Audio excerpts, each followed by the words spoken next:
Uhuru, and welcome everyone. Welcome to our year in review. This is Lisa Davis. I am the Vice Chair of the Black is Back Coalition.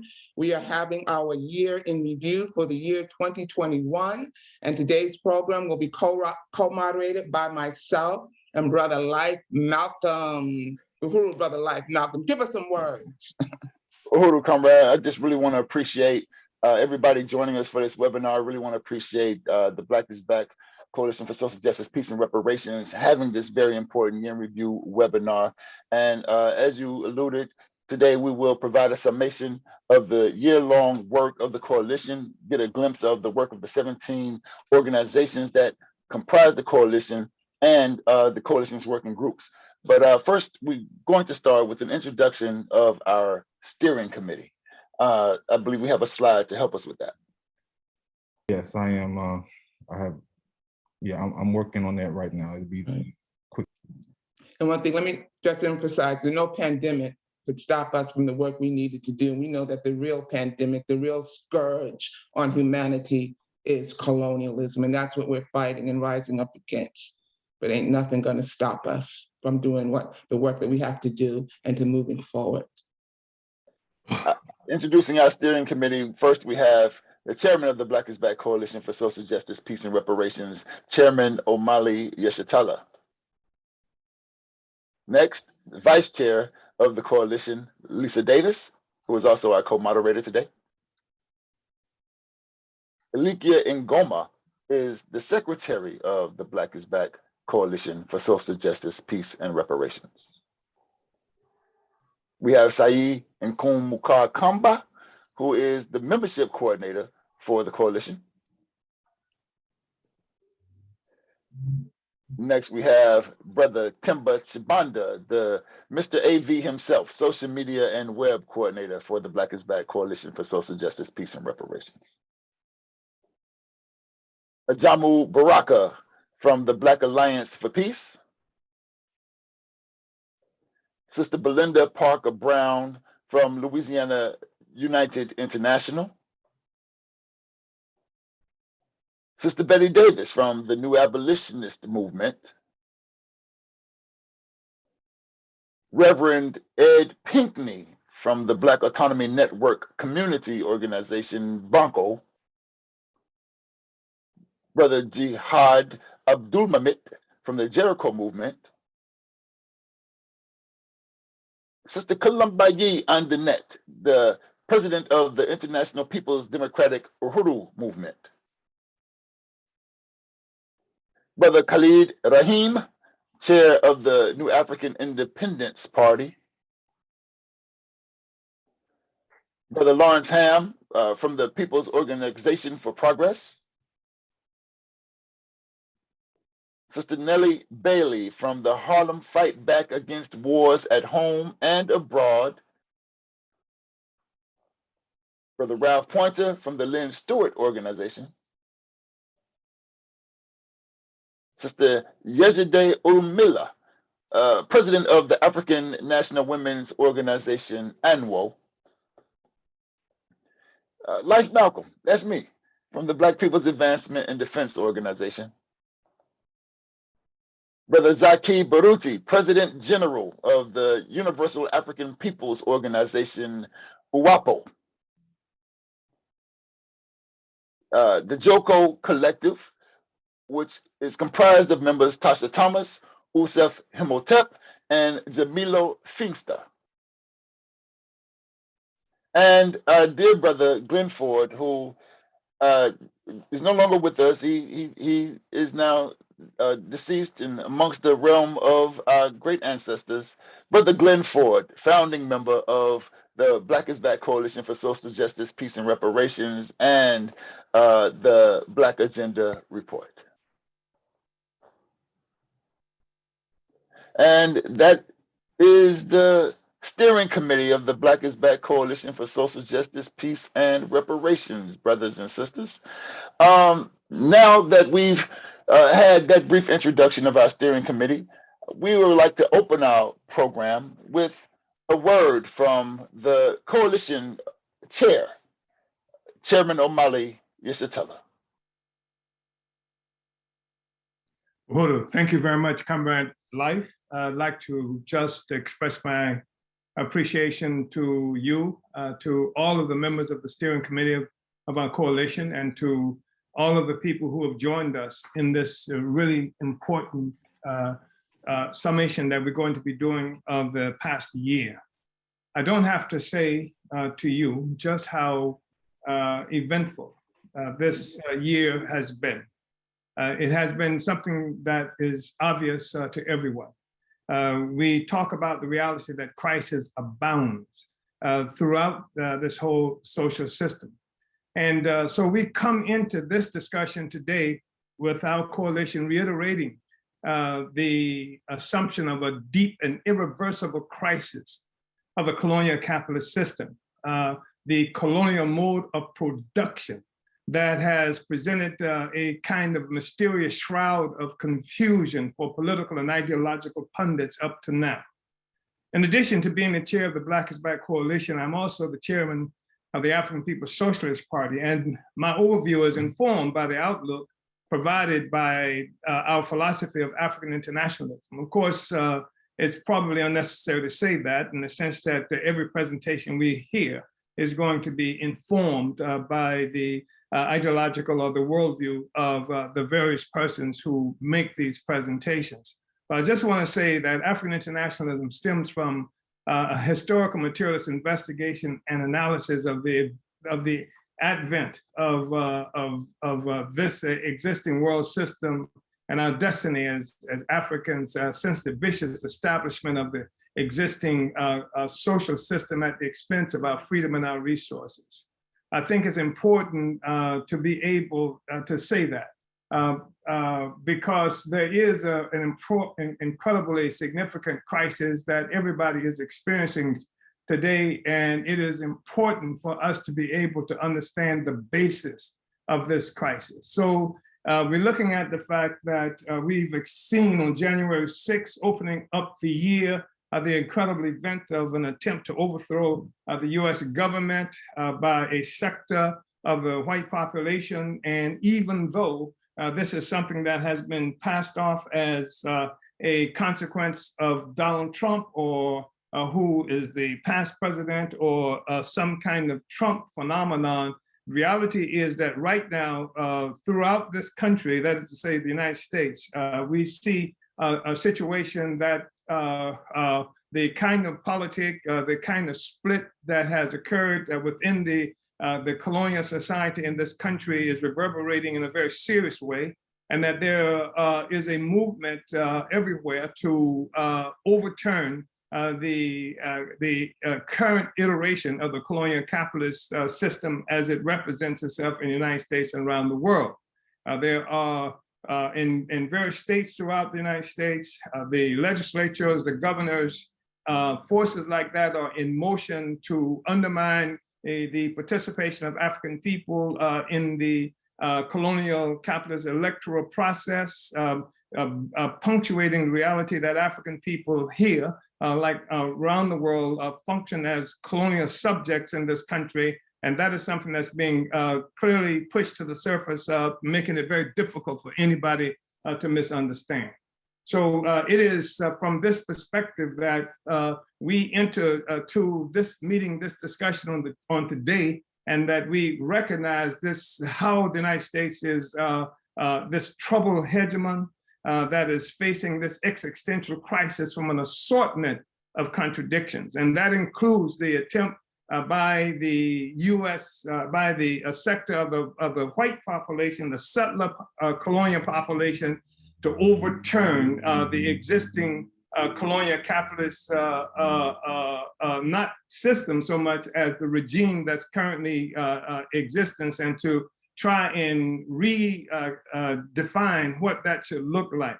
So when we look at the crisis, we're talking about a continuation of the United States economic quarantine, of Afghanistan, the starvation from afar that's being imposed on the people of Afghanistan, but as an attempt to try to erase from the public consciousness the humiliating defeat of the mighty United States government by an impoverished anti-colonial Afghani fighters. That is of no little significance in terms of how it has affected the consciousness of peoples around the world. Even US allies now have less confidence in the ability of the United States to function as a defender of the existing order of the colonial capitalist system.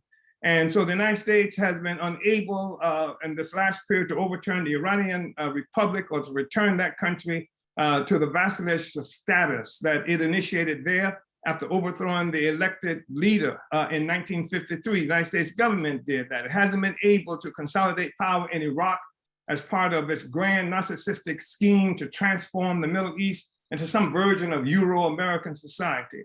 And then the Russian intervention in Syria has assisted the government there in resisting US efforts at regime change.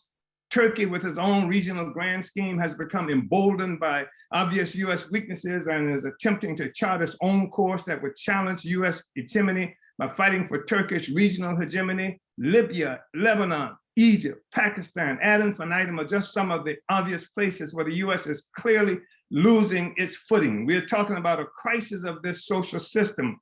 And then the vicious white nationalist settler state of Israel, a military outpost and strategic asset of the United States, cannot squelch the anti-colonial struggle of the Palestinian people to take back their land and evict the colonial interlopers. The legion of other enemies of the Israeli settler state can predict Israel's demise despite all of the nefarious intrigue, the cyber and other military attacks included, that's being deployed by Israel in the region and beyond. And everything is in a state of play. It's an uneasy equilibrium between the past and the future that I have described a few years ago. And the US has lost its place as the global political center of gravity. The times are gone when the United States economic power and military superiority served to hold things together and maintain order within the colonial mode of production throughout the world. And we are talking about a colonial mode of production, and this is something that's really important for us to understand. Something that has not been understood for a long period of time and has actually functioned as a shroud of mystery about the relationships that the peoples of the world have with each other and have with the existing social system. And I'm just going to say briefly, part of what I'm talking about, again, it stems from an African internationalist worldview. African internationalist analysis and examination of the world as it is, as it came into being. And that's something that's been misunderstood for a long period of time, especially since most of the understanding of the peoples in this country and around the world has been influenced by what has been characterized by Marxists as a kind of mode of production that defines the relationships that people go into in the process of producing things, and that really defines the whole society that people live in. And what has been characterized in the past as a capitalist mode of production that stems from what they've characterized as a feudal mode of production in Europe. And in Europe, what they're talking about is a mode of production that was based primarily on the expropriation of value by feudal landlords and nobility, et cetera, from peasants and serfs, and that this has defined life in Europe for like 1,000 years of oppression, depravity, poverty, disease, et cetera. And how did Europe escape from that? It escaped from that through colonial slavery. First, an assault on Africa that had gone on for hundreds of years before the 1884-85 conference in Berlin that established the existing borders and that began the process of initiating rules of how Africa should be controlled and split up and by the rest of Europe. But what the main thing is that what we saw emerging over a period of time is the existence of another mode of production. It was a colonial mode of production, and everything that we have come to recognize as capitalism is actually something that is based on colonial domination of Africa and the peoples around the world. And this mode of production that defines the relationships of all the peoples that exist in the world, and this is something that's coming apart now. And this is something that is really important for colonized people, especially African people, to understand. Otherwise, we do not get a good grip on what's happening to us any place in the world, and cannot even understand in the best way what's happening with January 6th, the attempt to overthrow the government, cannot best understand what happens with the COVID colonial virus that has contributed to disruption of the entire what they call a chain of production or movement of goods from sellers to buyers around the world that has deepened the economic crisis that's built into a social system based on slavery, based on expropriate and genocide, which is what this social system is based on. So the crisis of this system is made obvious by the fact that in every year, there's something that occurs that's called the Munich Security Conference. And this is something that happens in Munich, Germany. And where hundreds of people get together. In 2020, and something like 100 cabinet members, more than 30 heads of governments and heads of states. That included people like French President Emmanuel Macron and German Minister of Defense and US Secretary of State and Russian Foreign Minister and the Chinese Minister of Foreign Affairs, et cetera. And in this meeting, they were real concern was this issue of the state of what they call the West. And the West is not something that's defined particularly in terms of geographical location, but it's also a political definition. And it defines essentially that part of Europe, that group of Europe and Europeans that came to power through colonial slavery. And all of what we know as Europe today, most of it came into existence through the colonial slavery. And this is the political economy that we're struggling with, and that is experiencing a profound state of crisis. There's threats of war everywhere because of the United States, again, has been the center of gravity for this social system, at least for the last 70 years.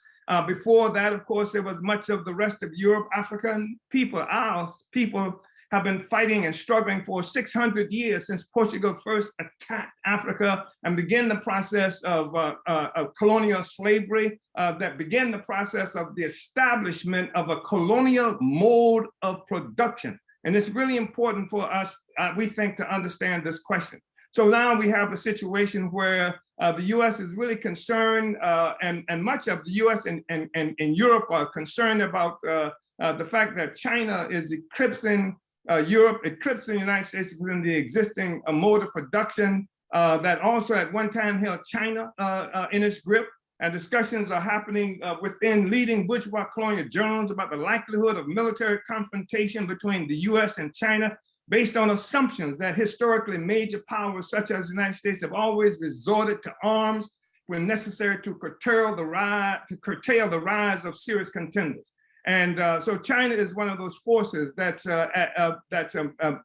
made a powerful impact on this crisis of imperialism. And of course, Russia is another force that has intervened in a way that's not understood even by the imperialists themselves, who had planned and thought they would bring China and Russia into the existing social order. But failed to do so because they didn't understand that China was not simply another neo-colonial entity like most of the other states that the US and Europe have had to deal with, that China entered into modern history as a consequence of a revolution in China, led by a revolutionary party at the time, and it came into the colonial mode of production on its own terms. Similarly, Russia is not something that came into existence through colonialism like Germany, like France, like Belgium, like the rest of them, but it was the Russian Revolution that brought Russia from the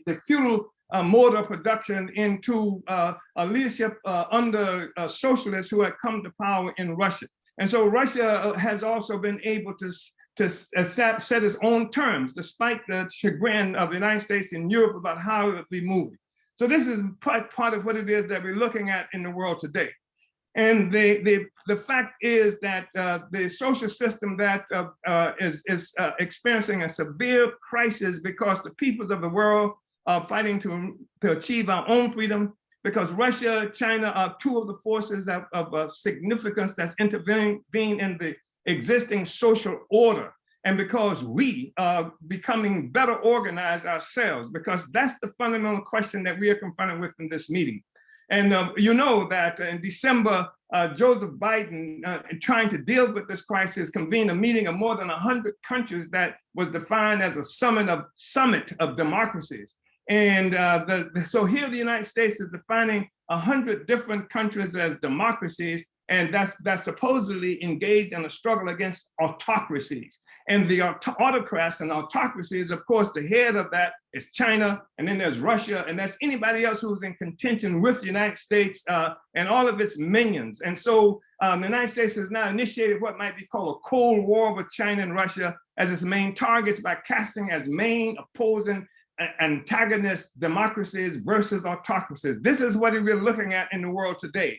And the question that we are confronted with is how do we deepen the crisis of colonialism? How we push forward the struggle against colonialism? And as forces who are located in the United States, which is a staggering hegemon that is suffering defeats on so many fronts, and a loss of confidence by the white people in this country that came into the confidence that was born of colonial and domination, the enslavement of peoples around the world, that has helped to define what the U.S., what whiteness, what white people are.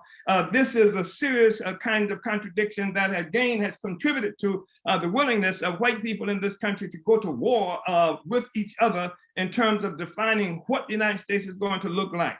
I want to say beyond that, that the thing that we're looking at here is a struggle among colonial colonizers for control and for being able to define how this is going to look. This whole concept of democracy that we hear being talked about, we hear this coming from the Democratic Party and other forces that we have to protect the democracy in the United States from forces like Trump and from forces who are moving to overturn the existing government. The situation that we see with Russia, China, the rest of that, all of these are struggles that are occurring on a platform of colonialism, a colonial mode of production.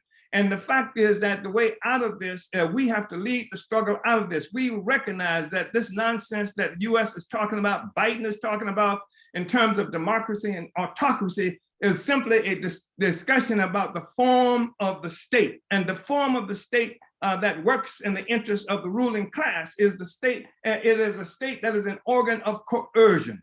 And that the US characterization of the form of the state in terms of whether it's a democracy or whether it's an autocracy does not get to the essence of our question, because ancient Greece, which is held up as the epitome of democracy by the colonial capitalist ruling class, 80% of the population was enslaved.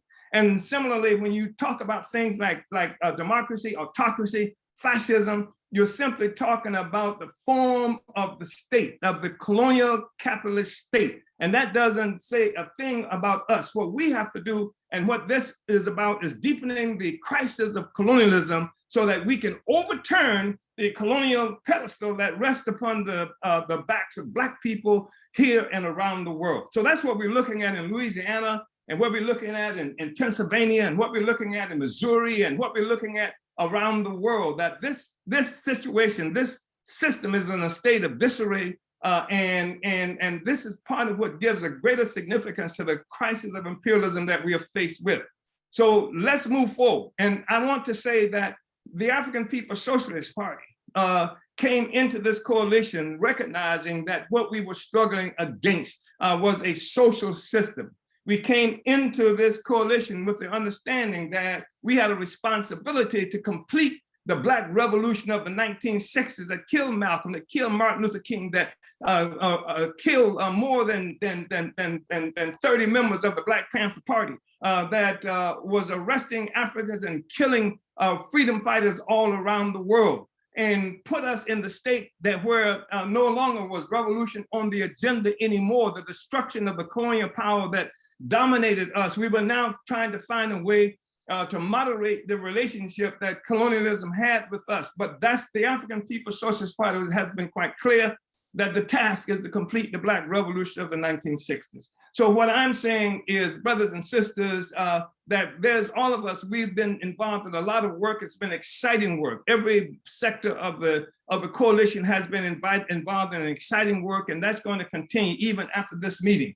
But where we are today is that we have to ask the question of ourselves of whether or not we will continue to try and moderate the relationship we have with the social system, whether we continue to find a way to make colonial capitalism treat us better, whether we would fight to become the leadership of our people that would represent a whole new kind of social system, destroy the system.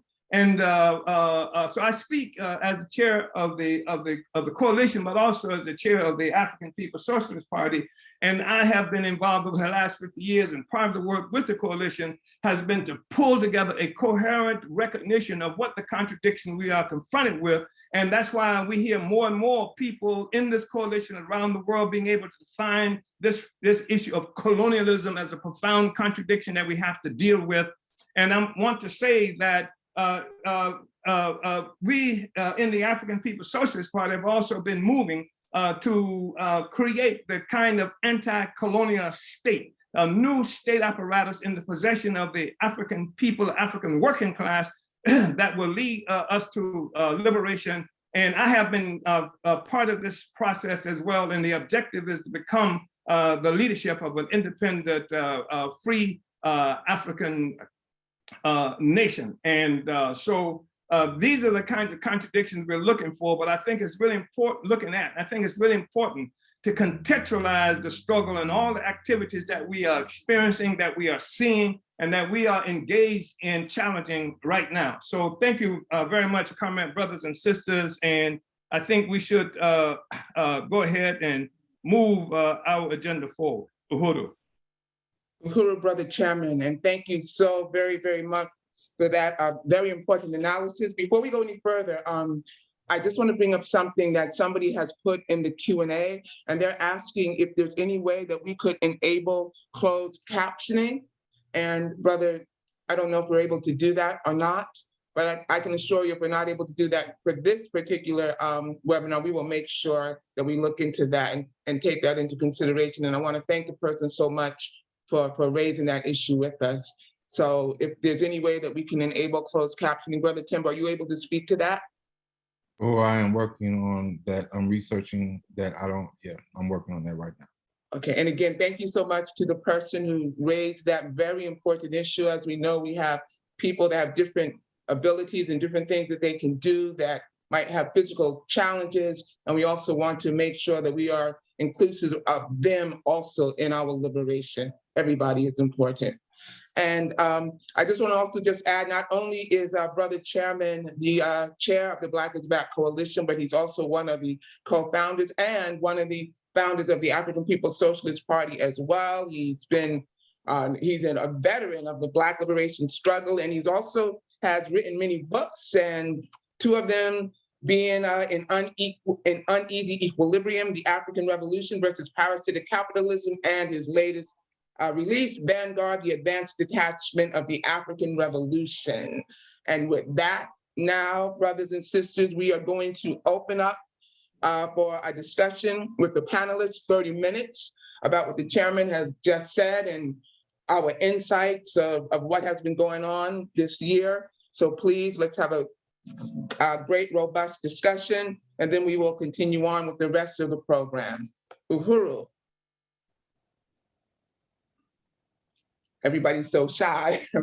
Well, I will just open it up as well. I just want to say, we cannot get around at all what has been going on with the last 2 years, which has been somewhat of a new, I don't want to use the word wrinkle, but just an experience that I know I'm personally not used to. And I would say that's probably true with many of us here, and that is this pandemic. And one of the things that I like to do, one of my missions as the chair of the healthcare working group, and as somebody who has been working as a health advocate for the last 20, 25 years, is to get people to understand that every system under this colonialist system is used as a tool of oppression, including this so-called health care system. It is weaponized. They take what they call medicine, use it as a weapon in colonialism, a weapon of domination.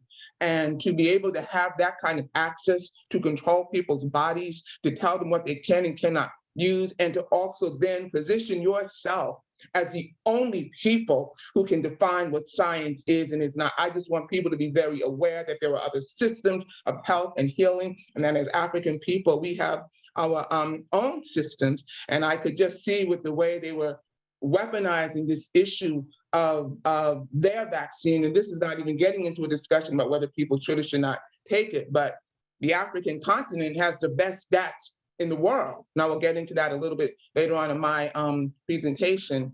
And they also happen to be the least vaccinated, and they have their own systems of healing, which they have been implementing. So I just would like to add that too. I know Brother Chairman touched on it briefly, but yeah, that's a weapon of imperialism. We have to break all chains and relationships with this government and their systems. I just want to add that in there.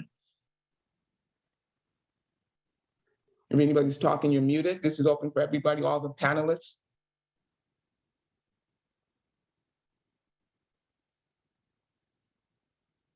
Uhuru, comrades. I'd like to, first of all, appreciate the chairman forming this coalition a few years back. It's becoming even more, it's becoming exponentially larger. The people now, we're all realizing that we must work together as a joint initiative to defeat this contradiction called colonialism. I am quite honored myself to be a part of this construct and to have also been invited to speak on behalf of Belinda Parker Brown of AUI, with regards to the legal issues that we face and are confronted with on a daily basis, this repression, this oppression that we face and constantly battle. I would say that we are winning because we are a collective. We must join in as stronger forces and then do more outreach as well. Uhuru. Uhuru. Comrade, Uhuru, Comrade Zaki, I'm sorry, please go ahead. No. Uhuru, I just want to add that, first of all, just want to compliment the chairman on his analysis in terms of internationally. Also, I just want to add the fact that the U.S. Colonial system is on the ropes, as well as in Nicaragua. I want to send out salutations on their victory most recently in terms of the Sandinistas being reelected in Nicaragua, as well as the electoral victory of the progressive forces in Venezuela. I just like to liken the struggle that we have like a boxing match. The U.S. colonial system is on the ropes. We just got to knock it out and stomp on it. So, and the only way to do that is that we have to have the united forces that we have personified through the Black is Back coalition. Uhuru. Uhuru. I wanted to say also, comrades, that some things are obvious to us.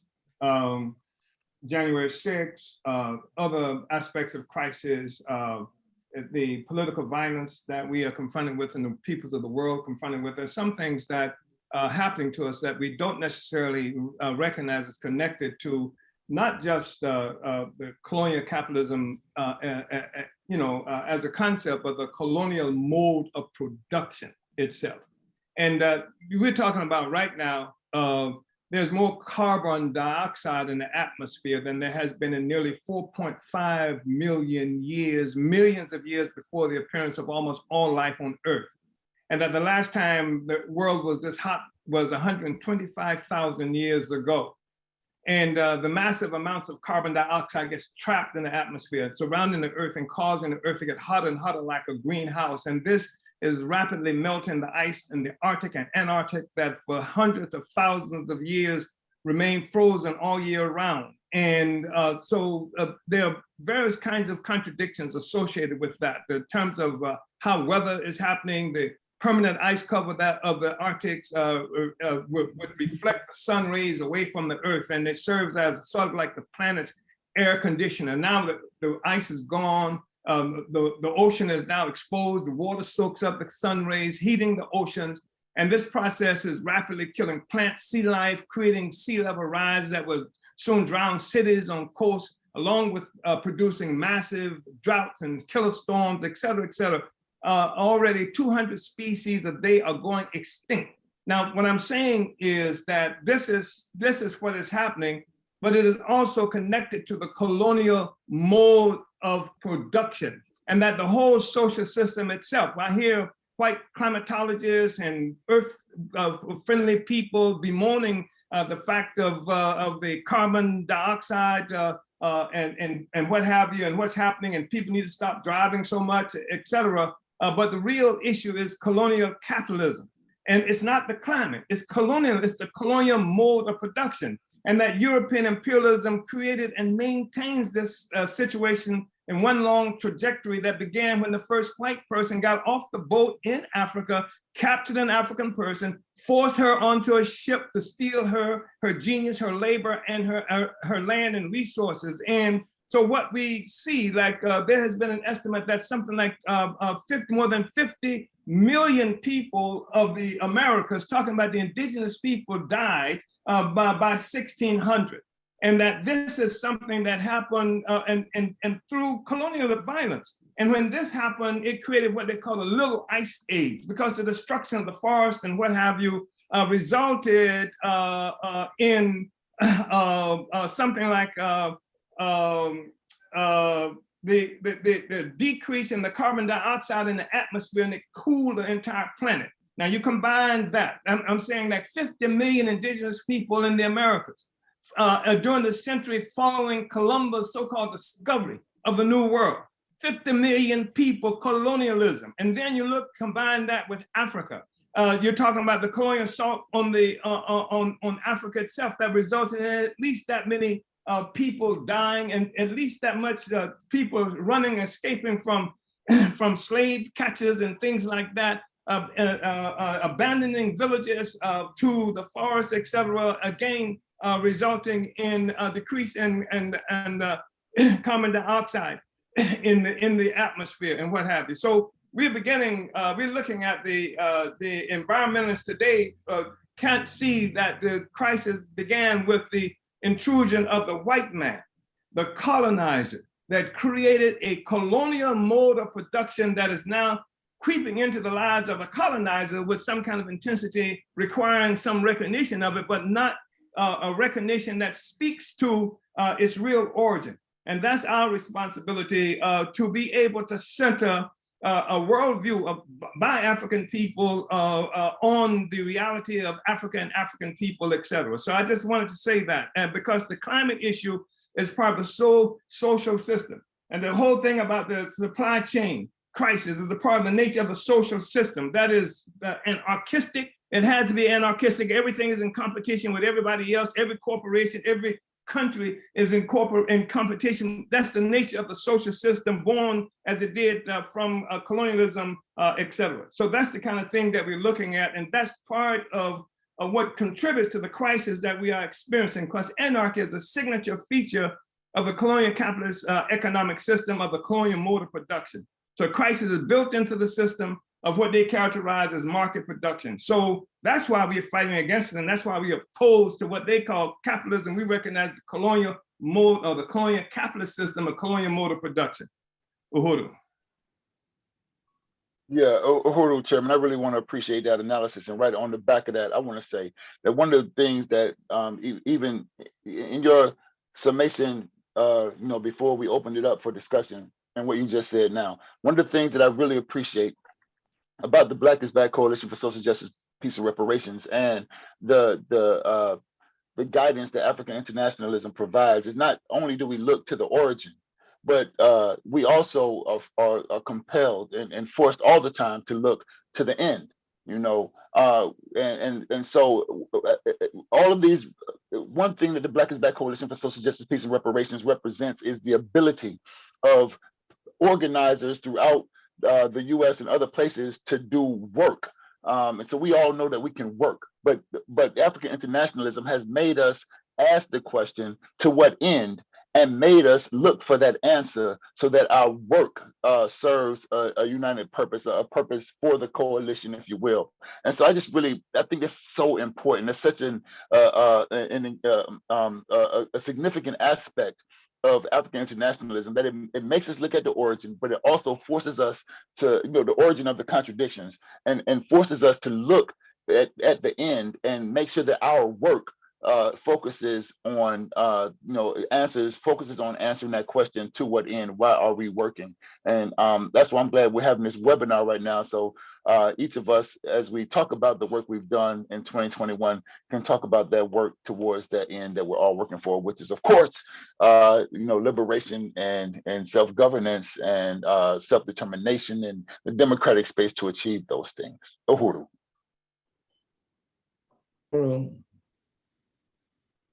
And Chairman, I just wanted to, as you were talking about what's going on with the climate, it just reminded me of some of the research that I have begun to do. And one of the things that, at least for myself, that I realized that has happened is that as African people whose ancestors were stolen and kidnapped and forced onto this land and brutalized and all of that, things that I thought was normal, that I didn't realize should be questioned, but I thought was normal.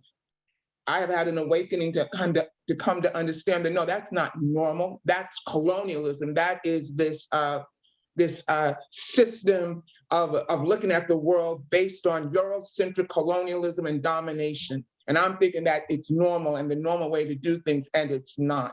And when I just think about what you were saying and farming, and I thought agriculture was a normal way to do it, the way that it was being done, I thought it was normal.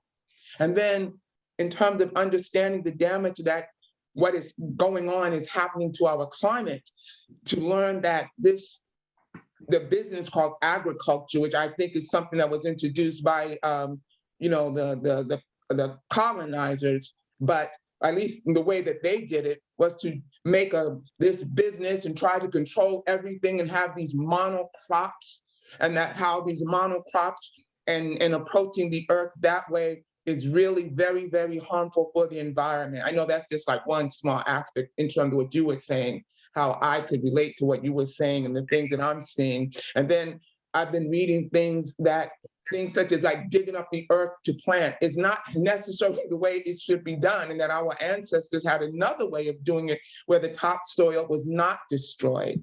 And I just want to bring this back real quickly to what was going on in Australia, which I think 2019, I think that was when the new quote unquote new year came in. Australia was burning. Australia was on fire. And the Europeans had invaded that area about 100 or 200 years ago. And I know that, the First Nations people or the original African people had been there like thousands of years, and they never experienced that. And one of the things that I learned with that is that they had a way of relating to the land, a way of handling the land, a way of working with it. So they would have these, these burns where they would understand what to do. But the European comes in there, has no respect for their culture, their anything, and just completely ignores their system. And Australia literally was on fire in ways that it had never been before. So I just want to add that to it, to what you were saying. Sister Betty, if you're saying anything, you're muted. And can we also get Uhuru comrades and family. One of the purposes of the Black is Back Coalition is to address the issue of metaphysical imperialism. Now we know what imperialism means. It's when the first process when they make you a colony. And that first process is always brutal. They take your land, they take your children, they take your women, there is rape, there is murder, and there is a total destruction of your resources if you do not surrender. And when it comes to the combatants who stand up against this, they take no prisoners. And so your only alternative in terms of self-determination is self-defense. But my working group within this coalition is a product of my entire life. Since I was a child, I remember sitting in a corner trying to educate my dolls and wanting to understand the world around me. Because even as a little girl, I knew I was in trouble. I knew these people didn't like me. And I knew I hadn't done anything to them. And I knew they did not like my dad, and they didn't like my mother, and they didn't like my friends in my block based on the way they looked at me and talked to me. First day in school, the teacher gives me a bloody ear. She hits me in the ear because I could read. My mother had taught me how to read, and the other children in the class couldn't read, and her child, for whatever reason, was in the class, and she beat me and bloodied me. So this is what colonialism means within a so-called democracy. And I've been studying all my life, I just didn't know it.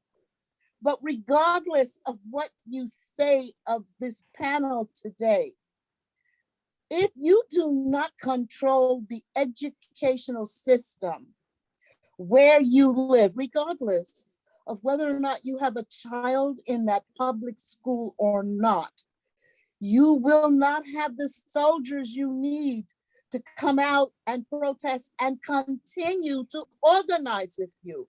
Oh, Black Lives Matter will stir it up. And our colleagues, regardless of what color, and our comrades, regardless of what color, will come out and challenge the army of occupation. But what changes things is a stubborn people that understand who the enemy is and how the enemy is destroying them. And this is what metaphysical imperialism means. It means you are looking at a police officer and you go to the first grade class and the teacher tells you the police are your friends. It means that there's a fire in your community and they practically wait till the house burns down and the children are dead and the mothers are dead. And then they start putting out the fire. And you go to school that day and they tell you the fire department is your friend. It means that when they come to your house and they do put out a fire, whatever stuff you have that's valuable, they break it up when they don't have to break it up. They smash your TV when they don't have to smash your TV. They burn your books when they don't have to do that. Metaphysical imperialism will tell the child, this is your friend. Metaphysical imperialism will tell the child, oh, I don't want to learn about that old history. I don't want to hear about how we suffered. Metaphysical imperialism will not tell them that Harriet Tubman said, I could have freed a lot of slaves. I freed a lot of slaves, pardon me, but I could have freed a lot more if only they had known they were slaves. Wonderful. And we hear this all the time, and we don't understand what we are looking at. That's metaphysical imperialism. When a child will stand on a line to buy $400 sneakers for 6 hours, but will not be able to get an entry-level job after they graduate from high school. I think it was Julian Bond that said they have 12 years of miseducation. They come out reading on a 3rd grade level. That's colonial imperialism, but it's hooked into metaphysical imperialism. Now, I'm going to end with this, and I apologize for taking so much time, but my heart is breaking because I live in the colony of New York City, and we just had the most ignorant colonial administrator get elected in the history of the Black caucus in America. I'm referring to this new mayor, who we know is in the pockets of real estate, because my neighborhood used to be 71% African-American, and now we're down to 30% because of all the deals that were made with real estate before he was mayor. That's colonialism. They took our land. They kicked us off our reservation. But my heart is not breaking because of that. My heart is breaking because I was told that this generation coming up doesn't want to deal with history. They don't want to know about all that history. And our position, my comrade Ralph and I, is the rulers that Chairman Yeshitela has described to you, they know history. They know history so well, they knew to give you Obama. They know history so well, they think they can run a game on you with Kamala, or however you pronounce it, Harris. So you have to control education in some way. This is an excellent way. Even if you don't understand all the terms, sooner or later, someone on this committee will break it down for you. But the issue of public education, you are choosing to give up your bowl of porridge when you take a charter school over a public school, and don't at the same time fight for the public school. Because the largest budget in most large Black colonies, where all the contracts are, where all the jobs are in that public education budget. This is why throughout the United States of America, 90% of the European American people have public schools because they're not afraid to control them. But when you don't want to know history, when you don't understand colonialism in the current sense, then you think you can afford to discard your public school system. Now, I know that some of you think you have community control of your public school system. You think you control the contracts. But if you do control, what I would like this group to answer for me is, why are we being ethnically cleansed to the tune of 60% Black and brown teachers, Black and brown principals, Black and brown educators on every level out of every state in the United States? I'll repeat it. We are being ethnically cleansed out of the public school system. And I know, because we had this conversation together, Chairman Yeshitela will validate for me that the number of Black-owned bookstores is also being ethnically cleansed out of our culture. Now, you don't control your public schools. You don't have bookstores any longer. And the bookstores that do exist, such as in New York City, they can't get a contract with the Board of Education because the millionaire who took over our public school system under mayoral control said, you have to be a company that has a budget of $2 million, a profit of $2 million to get a contract now with the Board of Ed. That was not so prior to mayoral control. So they have made sure that we are out of the game. So what I am saying to you, my colleagues, each and every one of them is an expert in their own area. But what you learned today, we are hoping that in some way you can take it back to your community and help these people understand that we are here, but we won't be here forever. And if we do not pass this information on to the seventh generation, this is what the Cree people, the original people known as the Cree, C-R-E-E said, you must base your actions on the assumption that it will affect the seventh generation.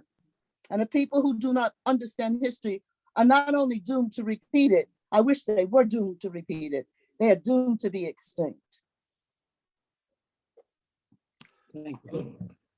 Thank you. Can I say thanks? Thank you so much. Thank you for this time. And thank you, Chairman Yeshitela, for giving us all an opportunity to reach out to our people, because everybody here loves their people. Oh, yes, exactly. And thank you so very much. Just as a time reminder, we have about 8 more minutes left for this section.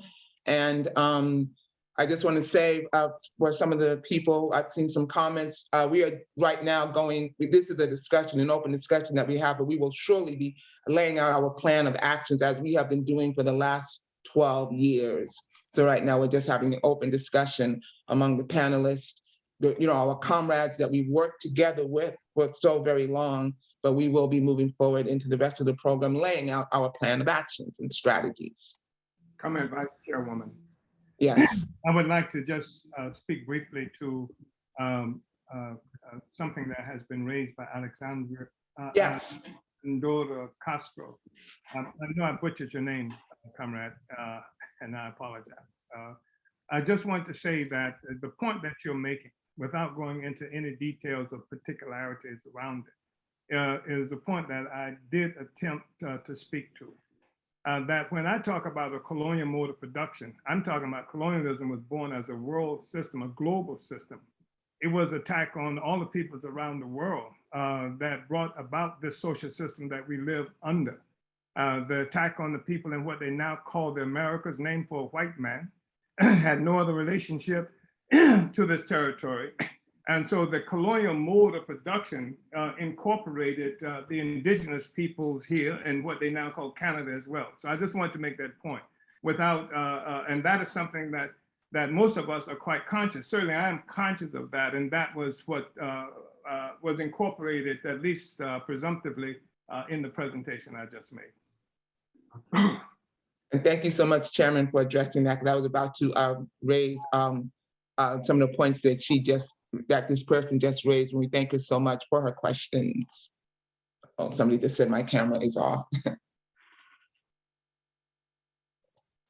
Comrades, may I say something? Yes, please. Okay, well, hello, everyone, and Chairman, you still look well. Alhamdulillah. Yes, I'm looking at everybody. It's amazing. I think you're lying about your age, but that's good. Nothing wrong with the little white lie, but I just wanted to say a couple of things, just like on some introspective of where we at. I always think that Chairman's analysis of colonialism, all of our analysis of colonialism and where we are at, Brother Ajamu's analysis with his analysis and the interaction connections that they're always making and bringing to our attention is so very important. I think what's unique here is that this is 2022 now, and colonialism, as ancient as it has been, as the chairman adequately pointed out, colonialism as it's viewed and experienced here in the most powerful country in the world. I know people, China and other places are coming in close to second again, but it takes on a different complexion. We the people have become so co-conspirators in their own oppression that it creates a different type of dilemma for us. We're not out somewhere where we have sand in our dinner when we eat. We are, we even as poor people experience and receive the benefits of living in a high-tech society.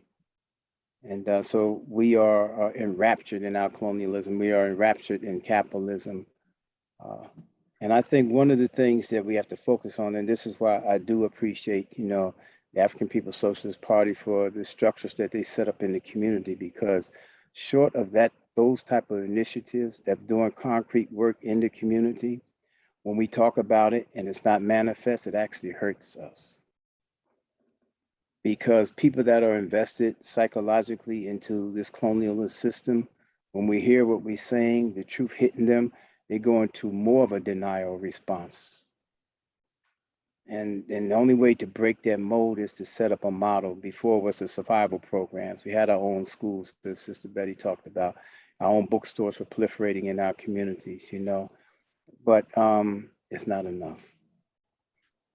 It's not enough. We lost the culture. The songs and the music are so raunchy now and derogatory, and it becomes so pervasive that it makes it difficult. And we're going to plow through that difficulty. So, that's the page we're on. But just bringing out some uniqueness, even when we have these victories, like the 3 jokers that got convicted for killing Ahmaud Arbery, and people are like applauding, but they're applauding the victory. Yeah, they should be executed, actually, maybe. But we're applauding a victory from a racist judicial system that we all know that oppresses us.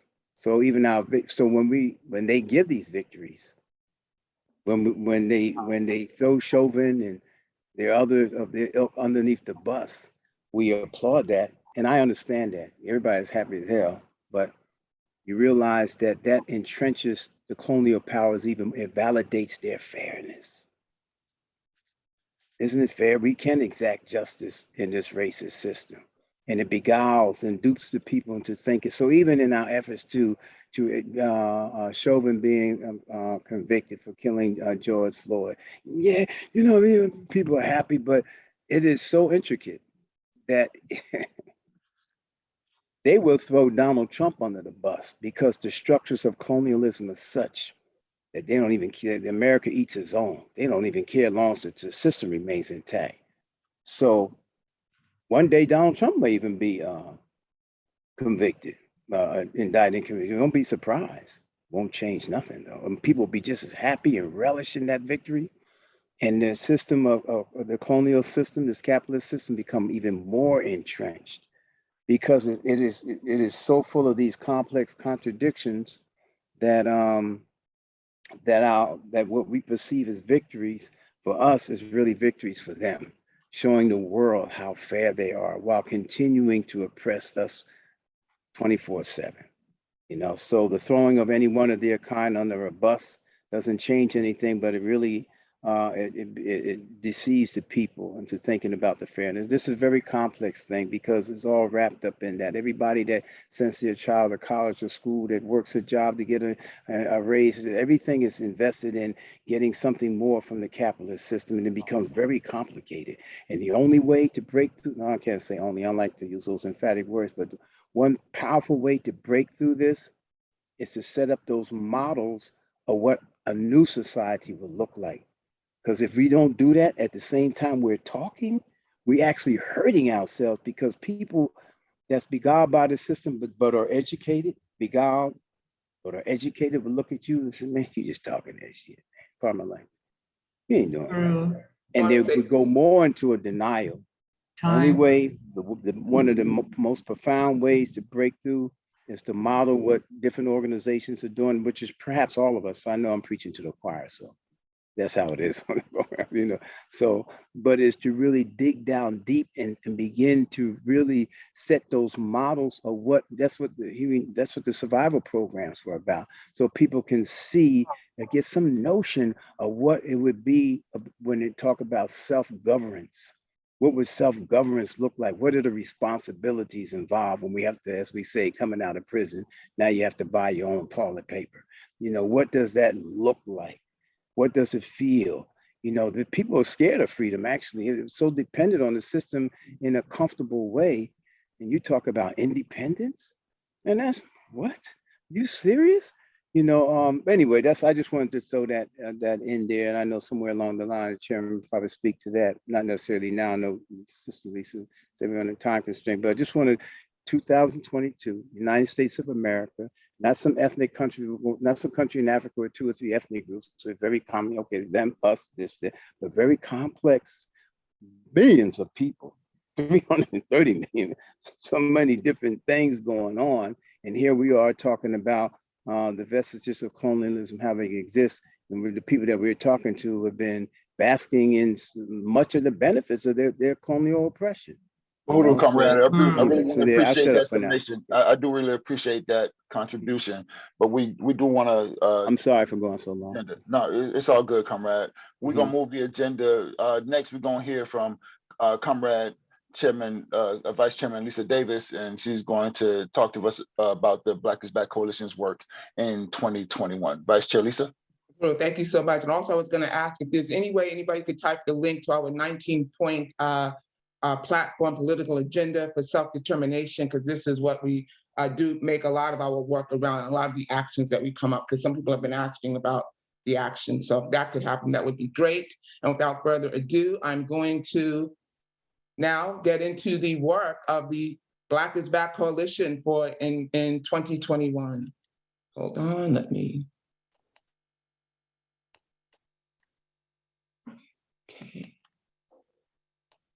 Can everyone see this? I'm going to assume that means yes. Okay. Black is Back Coalition for Social Justice, Peace, and Reparations. Okay, this is our year in review for 2021 and how we have deepening the struggle against colonialism in everything that we do. That's what our point is. January, we began with a reflection of the work that we did in 2020, because it's very important to continue to look at how we move, to continue to look at our strategies with the goal of bringing down imperialist infections and elections and aggression. So we had our Zoom webinar on January 9th of 2021. And here are the panelists that participated in that discussion. And then in January, in Newark, New Jersey, local members of the Black is Back Coalition began to organize with people locally, because we wanted to continue to raise this issue of the war and to make the connections to the war that was happening abroad to what was going on domestically. And as you can see, our demands were reparations, the environment, ending police brutality, and all of those things. And we had demonstrations every month, and we will be continuing with those demonstrations as well. In March, we had a webinar pertaining to fascism, neoliberalism, and the way forward. And the chairman talked about some of this. But the question was for us is, what is fascism or neoliberalism to the African who suffers from colonialism? And so we felt it was important to have this webinar to approach this discussion and to get ahead of this narrative. And again, here were the panelists that participated in that discussion.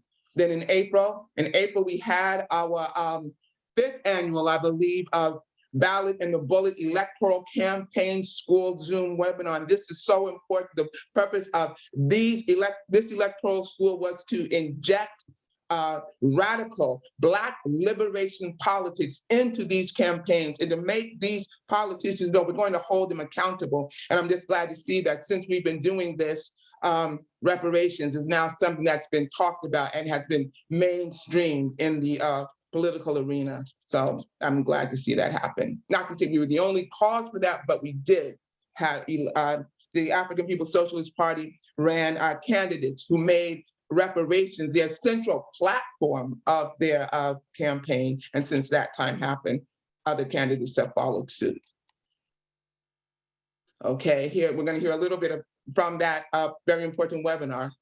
My brothers and sisters, this is all about power. It's about power. That's why we label our organization Operation Power. And that power, as the chairman says, is the great equalizer. You don't have to worry about anybody's racism when you have power. So we define power as the ability to act, the ability to make others respect your interests and to be able to achieve your interests. Power is the ability to have control over all the institutions in your community that control your life. That's power. The Black Panther Party in its 10-point platform, its first edict was, we want power to determine the destiny of our Black communities. We want the power over all of the institutions that govern our lives in our Black communities. So when we talk about Operation Power, that's what we're talking about. And when we talk about the electoral arena, it is not a panacea. We're not going to be able to vote our way to freedom. We have to do so many other things. But as the chairman often says, we cannot leave any arena uncontested that the oppressor has that's controlling our lives. So the electoral arena is just a strategy and a tactic. This has to be contextualized, I believe, within the crisis of U.S. capitalism, U.S. imperialism. And I believe very definitely that the issue of war is upon us because the ruling class of this country perceives of no other strategy than that of war to relieve the economic collapse virtually of this country.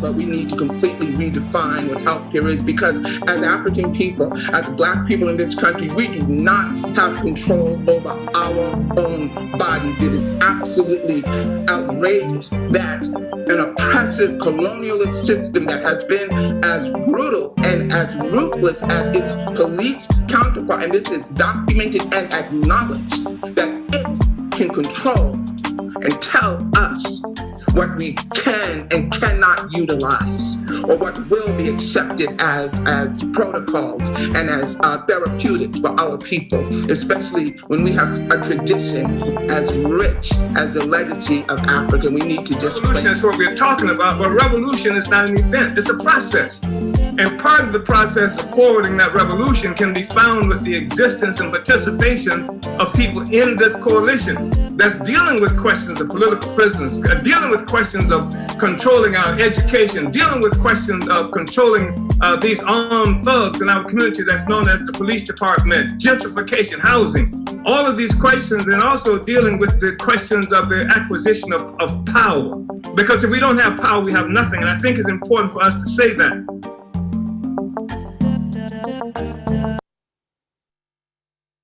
I'm trying to, where did it?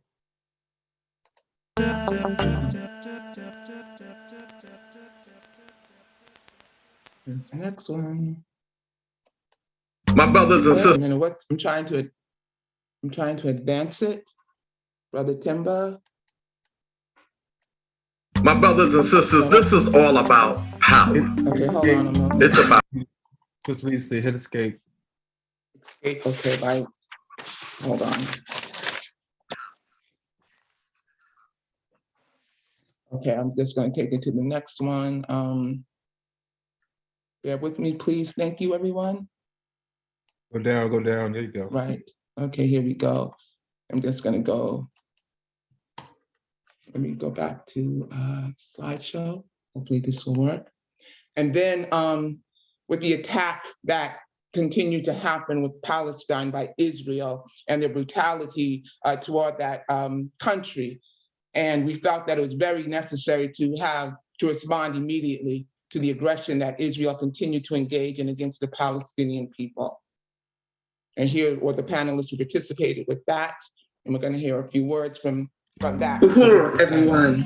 This is Lisa Davis. I am the Vice Chair of the Black is Back Coalition for Social Justice, Peace, and Reparations. And we want to just say that we appreciate everyone for turning into this very, very important webinar. This was not one of our planned webinars, but in response to the escalation of the Israeli terror against the Palestinian people, we thought it was so necessary to state our strong condemnation against what is going on. And what happened in Gaza, same thing what happened in West Bank and all Palestine. It's really hard to talk after all these. I see my people, how much they in pain, we cannot do anything.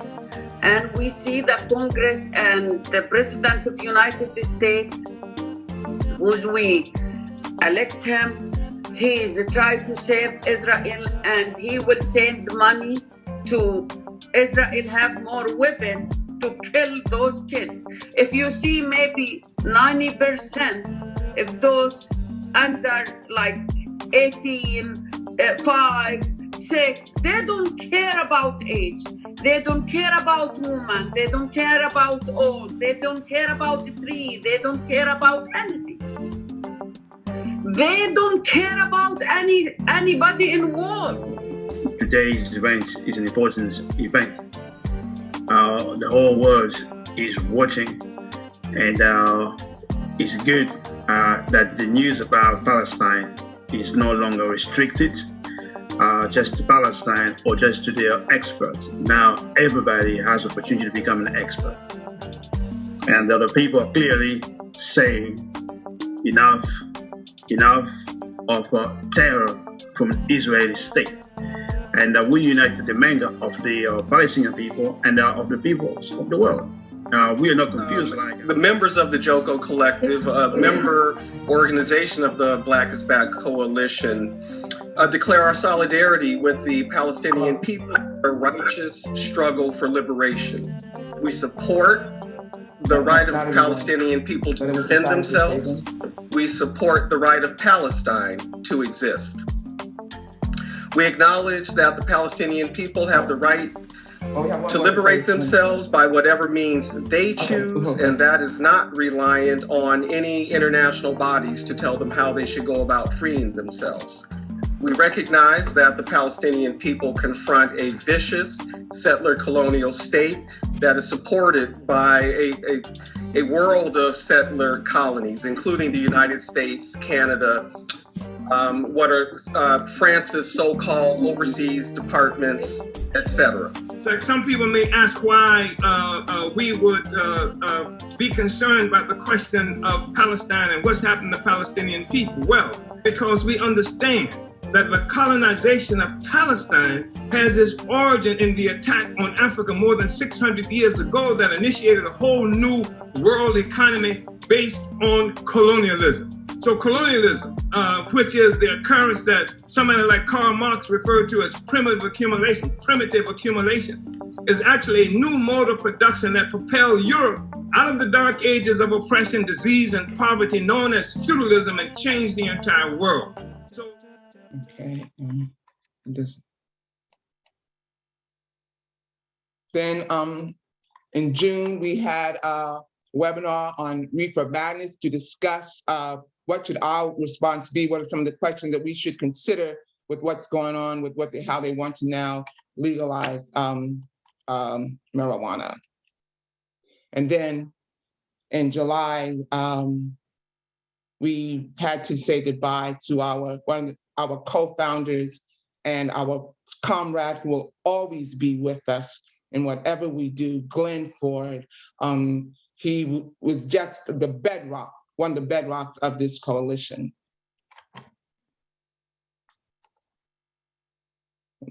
Down the hill in that big house. Until Obama's pass is revoked in the Black community, we could not be able to organize effectively. For Black is Back, breaking the Obama spell is the must-do task for a renewed movement for social justice and for peace. 7 months of bombing Libya, President Obama tells the U.S. Congress that this doesn't come under the War Powers Act because it wasn't a war at all. And it wasn't a war at all because, as far as we know, no Americans were killed. And this is a redefinition of war. This is truly historic, a redefinition of war. It is not a war, as far as Obama's doctrine is concerned, unless Americans are killed. So you can slaughter as many people in the world as you want to, as long as Americans' casualties are kept at low or no, then it's not a war, and it's not even the Congress's business what you do. So this is definitely a war president.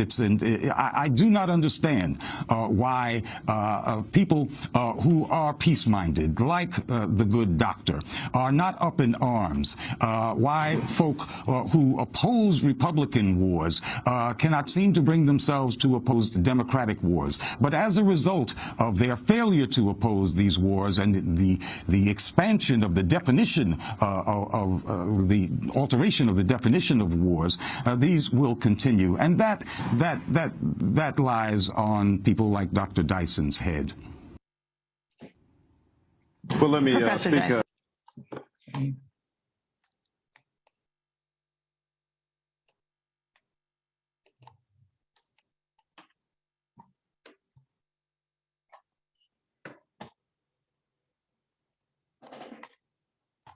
And in August, we had our conference, Deepening the Resistance to Police Terror, honoring our political prisoners and prisoners of war, with the Black community control of the police.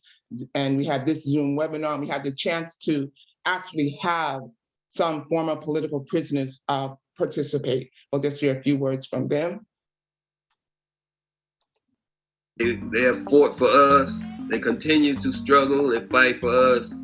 We must fight for them. We must do everything we can to bring them home.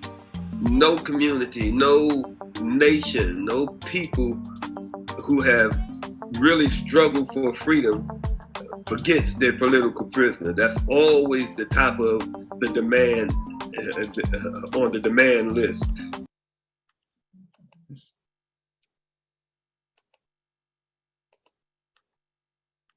Two months. I was locked up for 37 years, mostly in federal penitentiaries, some also in the Massachusetts state prison system. I was part of a group known as the Ohio 7 or the United Freedom Front Defendants. We were accused of actions, armed propaganda actions, targeting the racist apartheid system then running South Africa. We're trying to get rid of apartheid, trying to get Nelson Mandela out of prison. We were also charged with activities and actions that supported the Palestinian liberation struggles and also other national liberation struggles like in El Salvador, Ireland, Nicaragua, and more. We were also charged with actions that targeted the police for murdering people, Black people in particular. People may remember or may have heard that the New York City police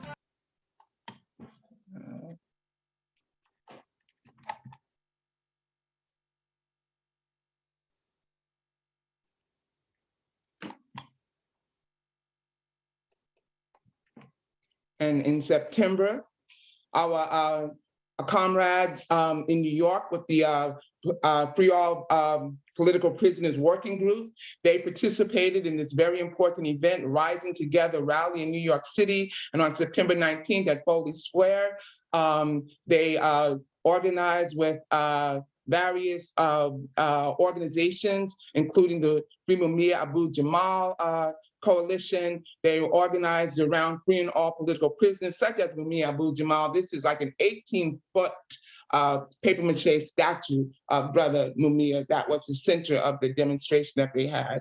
But they organized around freeing all political prisoners, including Mumia Abu Jamal, Julian Assange, Alex Saab, Daniel Hill, Leonard Peltier, Afia Siddiqui, and many others. And then in November, we had our annual Black is Back March on the White House. And we continue to put forward our very, very strong, very radical Black liberation agenda. We don't care who's in that White House. We deliberately chose it around the times for November 6th and November 7th to give a strong, clear message that we are demanding to bring down colonialism. It doesn't matter to us, Democrat or Republican, they are both the same, and we will continue to fight and to march on. We will make anyone answer to us. And we felt it was very necessary to begin these demonstrations when the president was in office, Barack Hussein Obama. And that was around the time when the Black is Back Coalition was founded, because we realized that we had to answer, and deal with this new assault on our people under the guise of the first Black president. And that's our year in review, 2021. Am I back on? Can people hear me? Yes, thank you so much, Okay. Comrade Sister Lisa. I just want to say that we appreciate that very thorough year in review. And now we want to bring up the membership coordinator, Saeed Kamba, and the chair of the Political Prisoner Working Group and Lynn Stewart Committee, Brother Ralph Pointer, to make our call for membership and to raise some resources. Go ahead, comrades. Uhuru, everyone. Uhuru, Chairman, and all the steering committee, Uhuru, Comrade Life. I appreciate this opportunity. I don't know about you all, but this has been very dynamic. The information has been awesome. And so everyone has seen the wonderful work of the Black is Back Coalition. And so now this is a time for everyone to participate, because we have been busy and we'll continue to be busy. The revolution is always going. And so this is an opportunity for you to join that, join this process. So I'm going to share my screen now. Give me 1 second.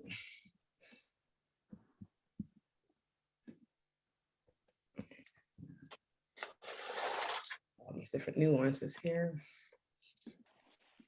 All right, so today we have a goal of $2,000. And can everyone see my screen okay? I went to the other. Yes. I don't know what they're doing. Okay, so Can we need everyone to mute if possible. So we have a goal of $2,000. There are several ways for you to contribute to this goal. One is through membership. The Black is Back Coalition is a coalition of groups that are about this revolutionary process. And so we do it through membership. So this is a membership-driven coalition, but also we also are asking for people to donate also. So if you want to join, that's a way to gain resources to get to our goal. And we want to get to this goal. So if you want to give, you want to go to this link, which is www.blackisbackcoalition.org/donate/. The revolution is not free. So if you have a check, you can make it payable with the BIBC.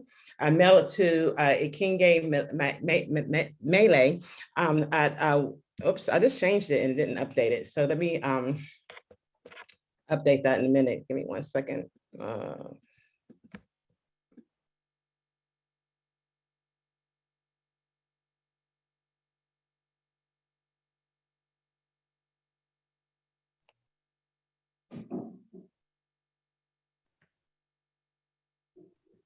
Sorry, my screen just lost that. Am I still sharing my screen? Let me stop.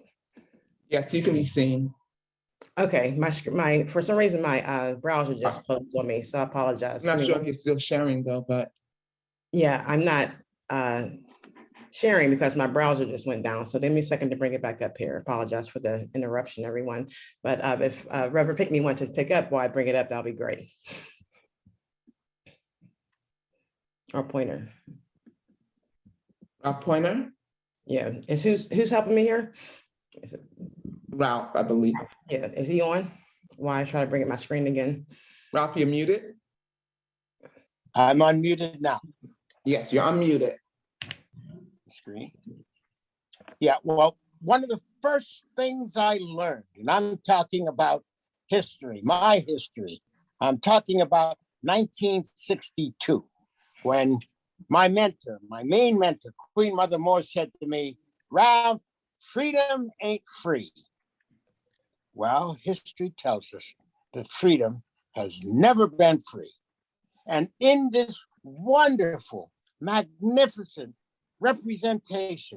presentation of our problems and how we're going to solve our problem, we have the obligation to pay towards our freedom.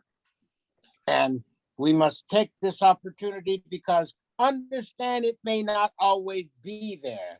We are fortunate to be at a time when someone is saying, we're working for freedom, give us money. That is not a given in the human experience. And so our history tells us, and I'm remembering the original struggle, or one of the original struggles that John Brown had to overturn this slaveocracy. And he was applying and asking people for money. And one of the ministers said to him, well, right now I'm broke, but here's some money because I always have a few dollars for sedition.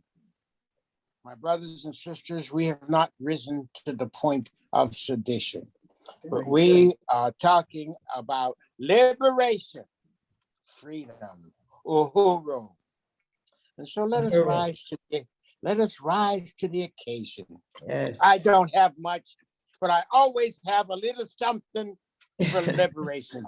So my sister, start calling it out and see who answers the call. Thank you.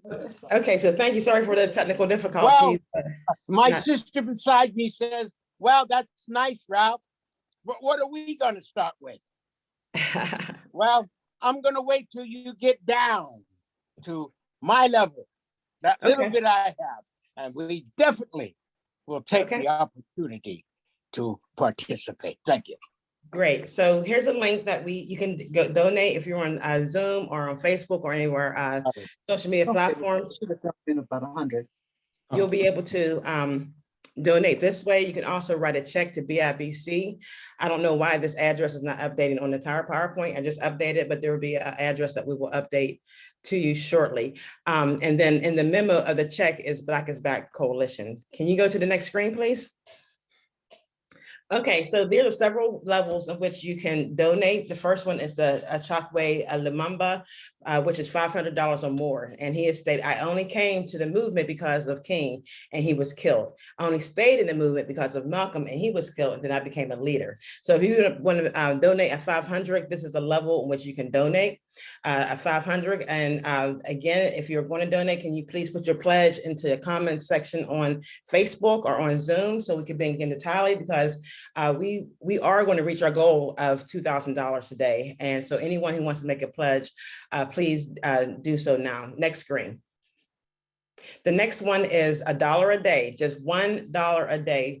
And if we look at Marcus Garvey and the movement, that people were donating 10 cents, $1 or whatever. It's like everyone, contribute. And this is the Black is Back Coalition is a worthy investment that we have to build political power through unity and through resources. So $365, which is only $1 a day, you can come in at the Marcus Garvey level. And he said that people without knowledge of their past and history, origin, and culture is like a tree without roots. And right now we are growing out of our roots, the roots that have been planted for us through colonialism, that we're breaking free, and we're about freedom, and we want to do this through the Black is Back Coalition. Next slide. Amari Baraka, $120 or more. If anyone wants to donate $120 or more, he has told us that a man is either free or he's not, and we're not free right now. And there cannot be an apprenticeship for freedom. It's not a practice of freedom. We're not trying to be pretend to be a colonizer. That our freedom is based on our narrative and how we say our liberation is, and it's not through any neo-colonialist puppet who that they have designated for us to say, okay, now we're free because they have elected someone who happens to be Black into elected official. That we are about this work in the Black is Back Coalition, and we are challenging that narrative. So if you want to donate 120, I'm sorry, comrade, you say you pledge? I pledge. Every time I see Amiri Baraka's face, I have to pledge. How much you gonna pledge, comrade? 120. I'm 120. Okay. All right. We got $120 already. So thank you. I appreciate you, comrade. Sure. He's my hometown. And if anyone wants to match comrade, please, if anything's triggering you to donate, do so. Follow your instinct. Know that this is a worthy investment, that we are doing great work. As you've seen, you should be a part of this process. So the next one is the Fannie Lou Hamer, which is my favorite. So I'm going to go ahead and pledge $60 for Fannie Lou Hamer. Nobody's free until everybody's free. And that is the beauty of African internationalism, that we look at as African people as all people. Marcus Garvey said, no, one aim, one people, one God. So this is about, us bringing everyone together to do this cause, because that's where our power lies, as we've seen in the last presentation. Next one. Okay, now membership levels. I'm in charge of membership and recruitment, and we have different ways that you become a member. One is through individual membership, which is just $25, and that's per year. And then if you have an organization, and a lot of our organizations are either grassroots organizations or they've been around for a minute, but this is an opportunity to really connect with other organizations to help build our power. So if you are an international organization, then you can come in on an organization membership at $200. If you're in a national, which is within the borders of the United States, is $150.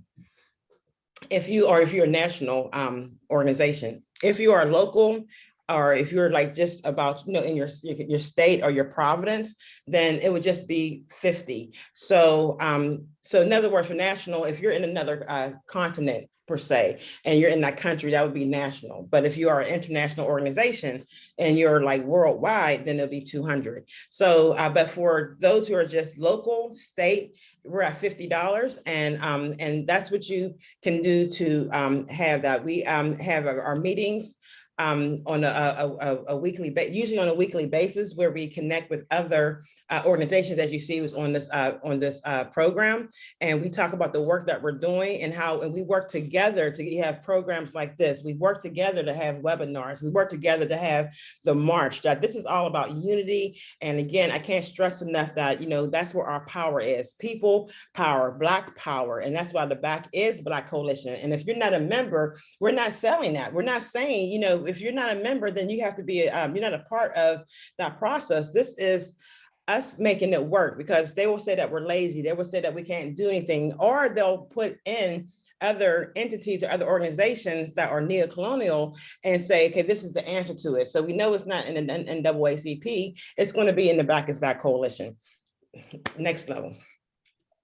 And again, this is how we give, and the address is up here. So we have our link of blackisblackcoalition.org and /donate. You can go to our website to donate. And also you can go to our website to become a member. You can make your checks payable to BIBC, which is the Black is Back Coalition. You can mail it to Kinge Melehe, our comrade who takes care of all of our financial business, who I really appreciate her leadership in this.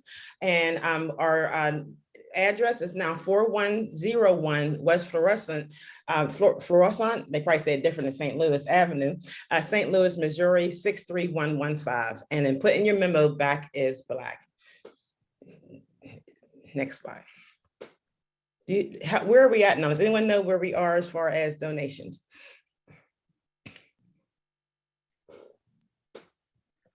I know we had 150 from Comrade Lisa, and then I had 16. Anyone else donate? You know what you want yet, Comrade Ralph and Comrade Betty? National Jericho donated organizationally 150. Okay, the New Abolitionist Movement matches that with 150. Yes, we're at 480, and even though we may not end this section, you can still donate, because as you continue, if we continue these presentations, you will see the value of being a part of the Black is Back Coalition. Do you want to add anything else, Comrade Ralph? Yes, I may add for Sister Betty Davis. Sister Betty, would you tell us what your contribution is going to be? Another 150 from the Lynn Stewart organization and the New Abolitionist Movement, $300 total. Right. I see that in the chat, Omali Yeshitela says 100. So I'll put it in the chat. And also, let's just remind people that you can pledge. So if you don't have all that you would like to pledge right now, you can do it in increments, because that's how I do it all the time.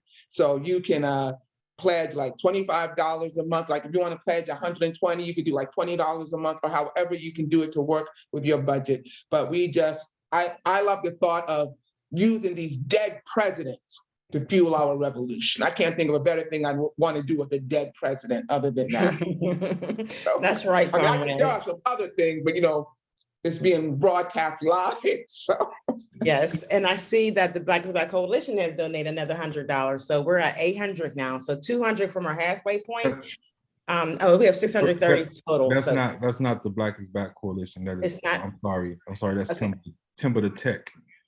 Oh, okay. So give us an updated total. I thought I was counting 800, but maybe I'm not quite there. So I'll allow Kinge to give us the total so far pledges. But as Comrade Lisa said, that you don't have to send it out one time. You could do payments over time, that we're trying to raise these resources. So a pledge is an honor system. So we just want to count it to make sure that we're hitting our goal. And then I see and Angelica Mueller has given another $100. Thank you. And the New Abolition Movement has put in another 150. So with let me do another calculation here. So we have that 730 plus the 100 from Angelica, and then 150. So we're at 980. So it's looking great. So this is called, teamwork makes the dream work. So this is what about coalitions is, that it brings unity and it brings power and it brings process and to this area. And it's also organizations that across us, not just in one area, it's across the in world and across this country. So these are organizations that believe in this. So if you believe in this, we're asking you to make a commitment. And then Apidum has given us another $100. Thank you, Apidum. We appreciate everyone who is donating. And also I see that Sharon Goldsby has purchased an individual membership. Thank you. We have another individual member for that. So that goes towards our costs as well. And can you give me another total so we can give it? Okay, we have to move to the next one, but just because we ended this segment doesn't mean you cannot give. Again, go to our website and hit the donate button and donate. And if you can't donate, share it with someone on your social media, with your family and friends, other organizations, and have them commit to this wonderful cause. Thank you, Comrade Uhuru. Uhuru, thank you so very much. And thank you to everyone who has donated. And we want to break completely free. We want to break completely free from this system. And financially is another way that we have to be completely free, and where we don't need to rely on them for anything. So Uhuru, and thank you so much for everybody who has donated thus far. We know more will be coming in. So we're going to go on with our program. And now we're going to hear from the organizations that are part of the Black is Back Coalition, because we are a coalition of organizations and individuals. And just because somebody becomes a member of the Black is Back Coalition does not necessarily mean that they lose their coalition identity. They continue on with their work as well. We are united around a certain set of goals. So the first organizational report that we will be hearing from will come from the Joko Collective, and Sister Tasha Thomas will be presenting. Sister Tasha Thomas, she is a Los Angeles resident, and she has been an education worker, and she has worked as a teacher of record and a substitute teacher with Los Angeles United School District, a cultural worker as a performer and instructor of traditional dance of Guinea and Senegal and Hatha Yoga, and a care worker in support of an aging parent in convalescence. I can really relate to that. She currently works as executive assistant to Black Alliance for Just Immigration, and she is the creator and co-founder of the Joko Collective Learning Cooperative. Sister Tasha Thomas, Uhuru.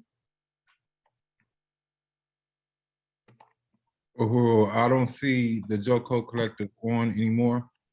Brother Dawood is on.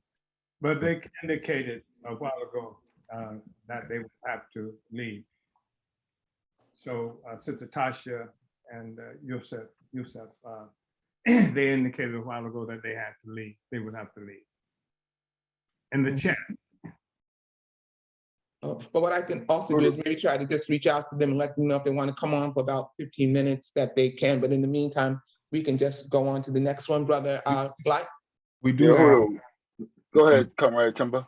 We do have a presentation from Joko Collective that they did submit. And from my understanding, it could be a standalone type of situation. When you say we have a presentation, is somebody going to read that? Is that what you're saying, Comrade Timber? It's a video presentation. Oh, so we have the presentation. Yes. Okay. Yeah. Oh, thank you. So we'll do that. So you'll play it, Brother Timber, for us? Correct. Okay. Uhuru.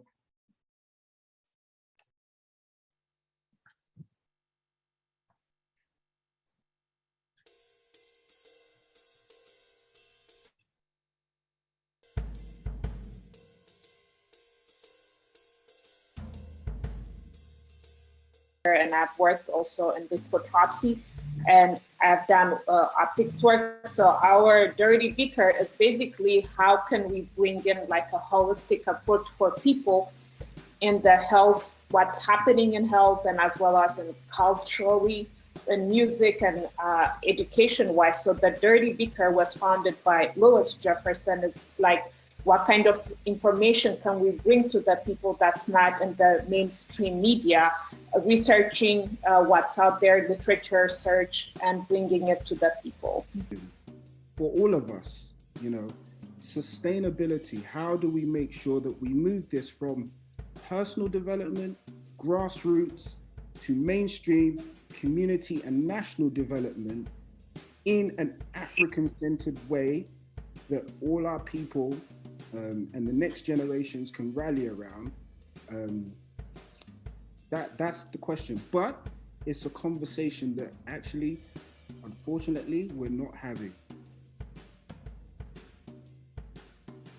Kind of a program to get us out is perhaps their principles worth whatever it is you find. For it to be liberatory, I think at least it needs to have an asset-based view. So it can't be colorblind. It needs to be firmly situated in self-determination, anti-racist, liberatory, explicitly so. Not just, hey, we kind of hope the kids get the sense that they can be self-determined. Like, I don't think this is our way out. It can't be that we contribute to the culture. It has to be that our epistemologies and understandings and experiences are at the center of this thing, because we actually get what's going on, right? It's not just about diversity, it is about centering. And of course, we all understand that there's not a neutral education. So I know I'm preaching to the choir here.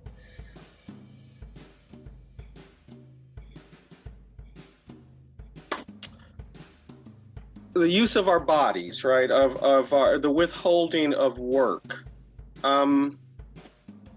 What do you think the prospects are? Anyone can answer this, for organizing something like a global African strike, work strike.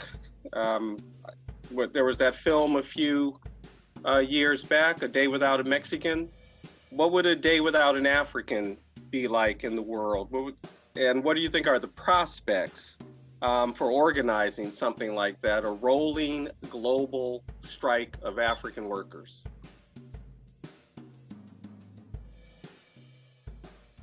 But it seems to me as that quite often we confuse principles with morality. I see morality as more life sustaining. My objection to nuclear weapon might be mass murder, as opposed to my objection to having private property or not. To me, that's a distinction between principle and morality. We cannot, and as we have been doing, rely on the police to come in and fix our problems. Police represent oftentimes a different community and a different body of interest. I'm speaking to the gang activity, the murders that happen on our streets. How do we stop that? We have to bring awareness, obviously, to our ability to patrol our own community. And then we have to begin to do that. We have to have an alternative to someone else coming in. But they're gonna give that Black person that sentence, right? And so it's helpful. It's a squeaky wheel. You're making noise, and there may be some individual types of cases that you can help here and there. And if you look at that article on this brother, he was able to do that. There was a DA, here and there, a couple of cases, but systematically is where we have to make those changes, as our brother has said. And you're not going to do that, even if you have a DA's office filled with Black people, unless you change the actual laws that they're required to enforce and the system of enforcement generally. Now with my generation of youth, yeah, we protest. I know some lobbyists, but it's not the same anymore. It's just like the community, nobody cares. They just don't want to do it. And I'm like, but it's your life. Like I see this meme and it was like, oh, I don't really care about politics, or I don't think about politics. I'm like, but politics is everything. Politics is your life. Politics is the reason why they only sell that kind of water in our store, why it's only that kind of store right there, and why it's this many fast food places. Like,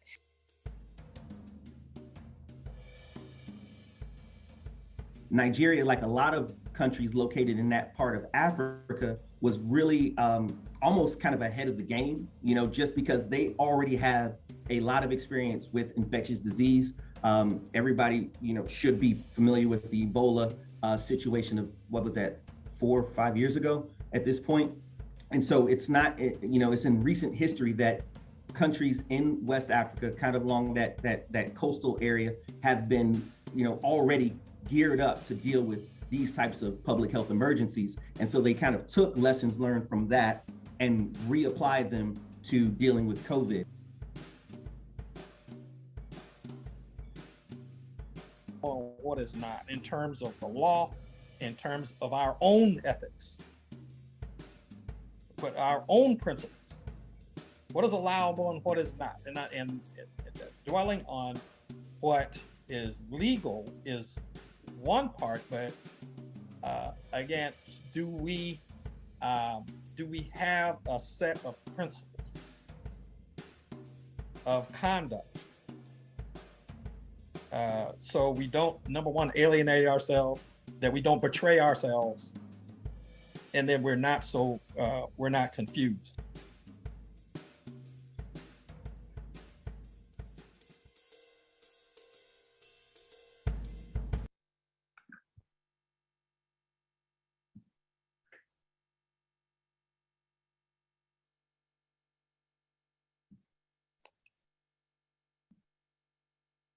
Hudu, I really want to appreciate that presentation from the Joko Collective. And now we're going to move to a presentation from Comrade Betty Davis, who is currently an adjunct professor at Hostos Community College in New York City and co-founder of the New Abolitionist Movement and a longtime activist for community control of education since the New York City school strike in 1967.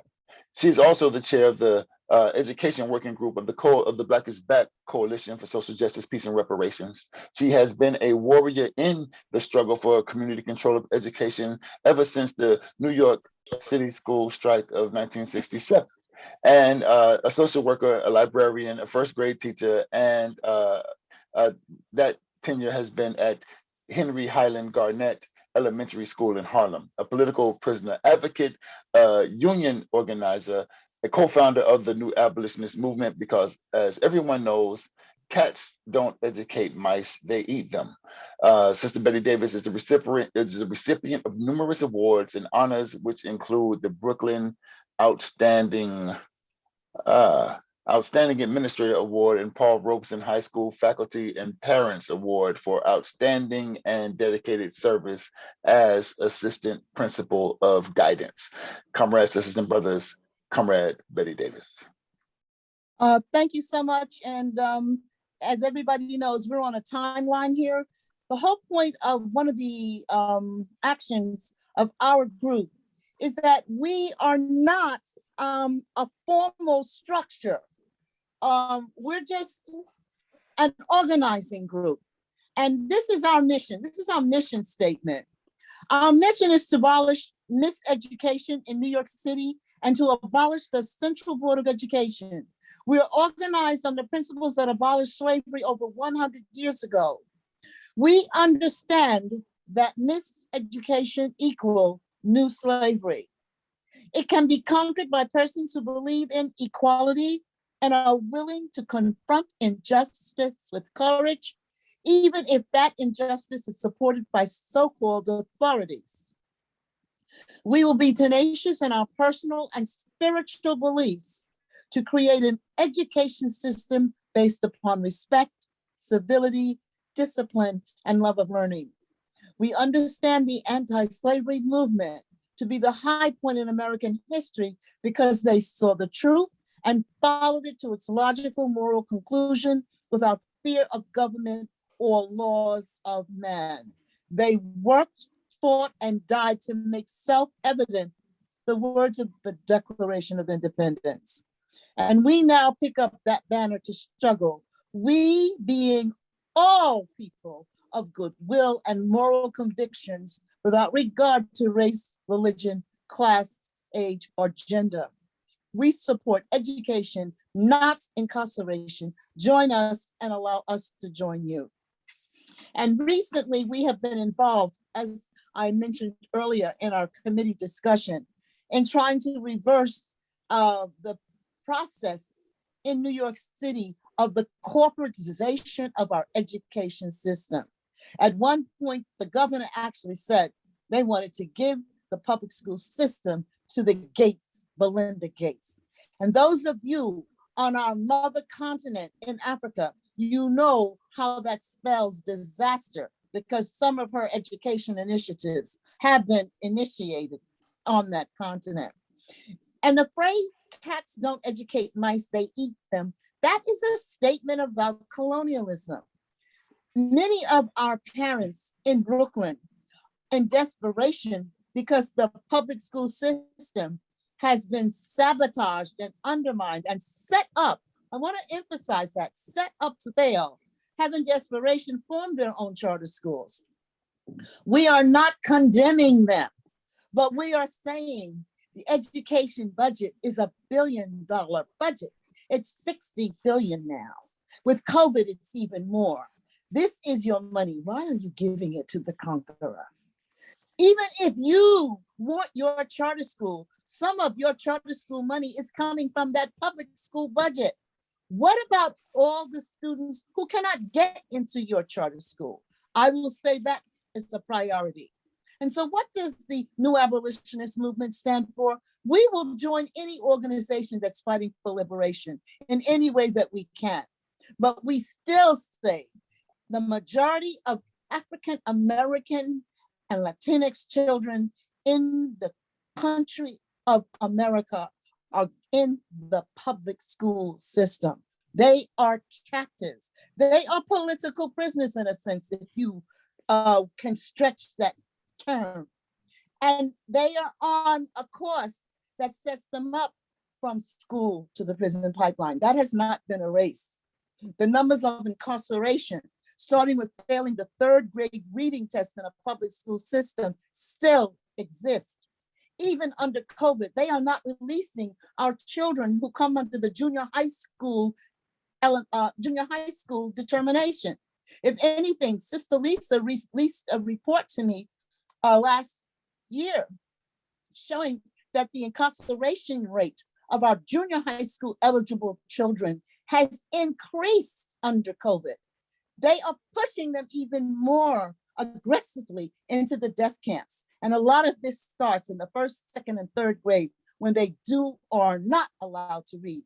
Many of our children resist this education because they understand that it is a colonial education, even though they don't know what the word colony means. So what I say to every adult, even if you have your child in a charter school, why aren't you doing something to take back that money?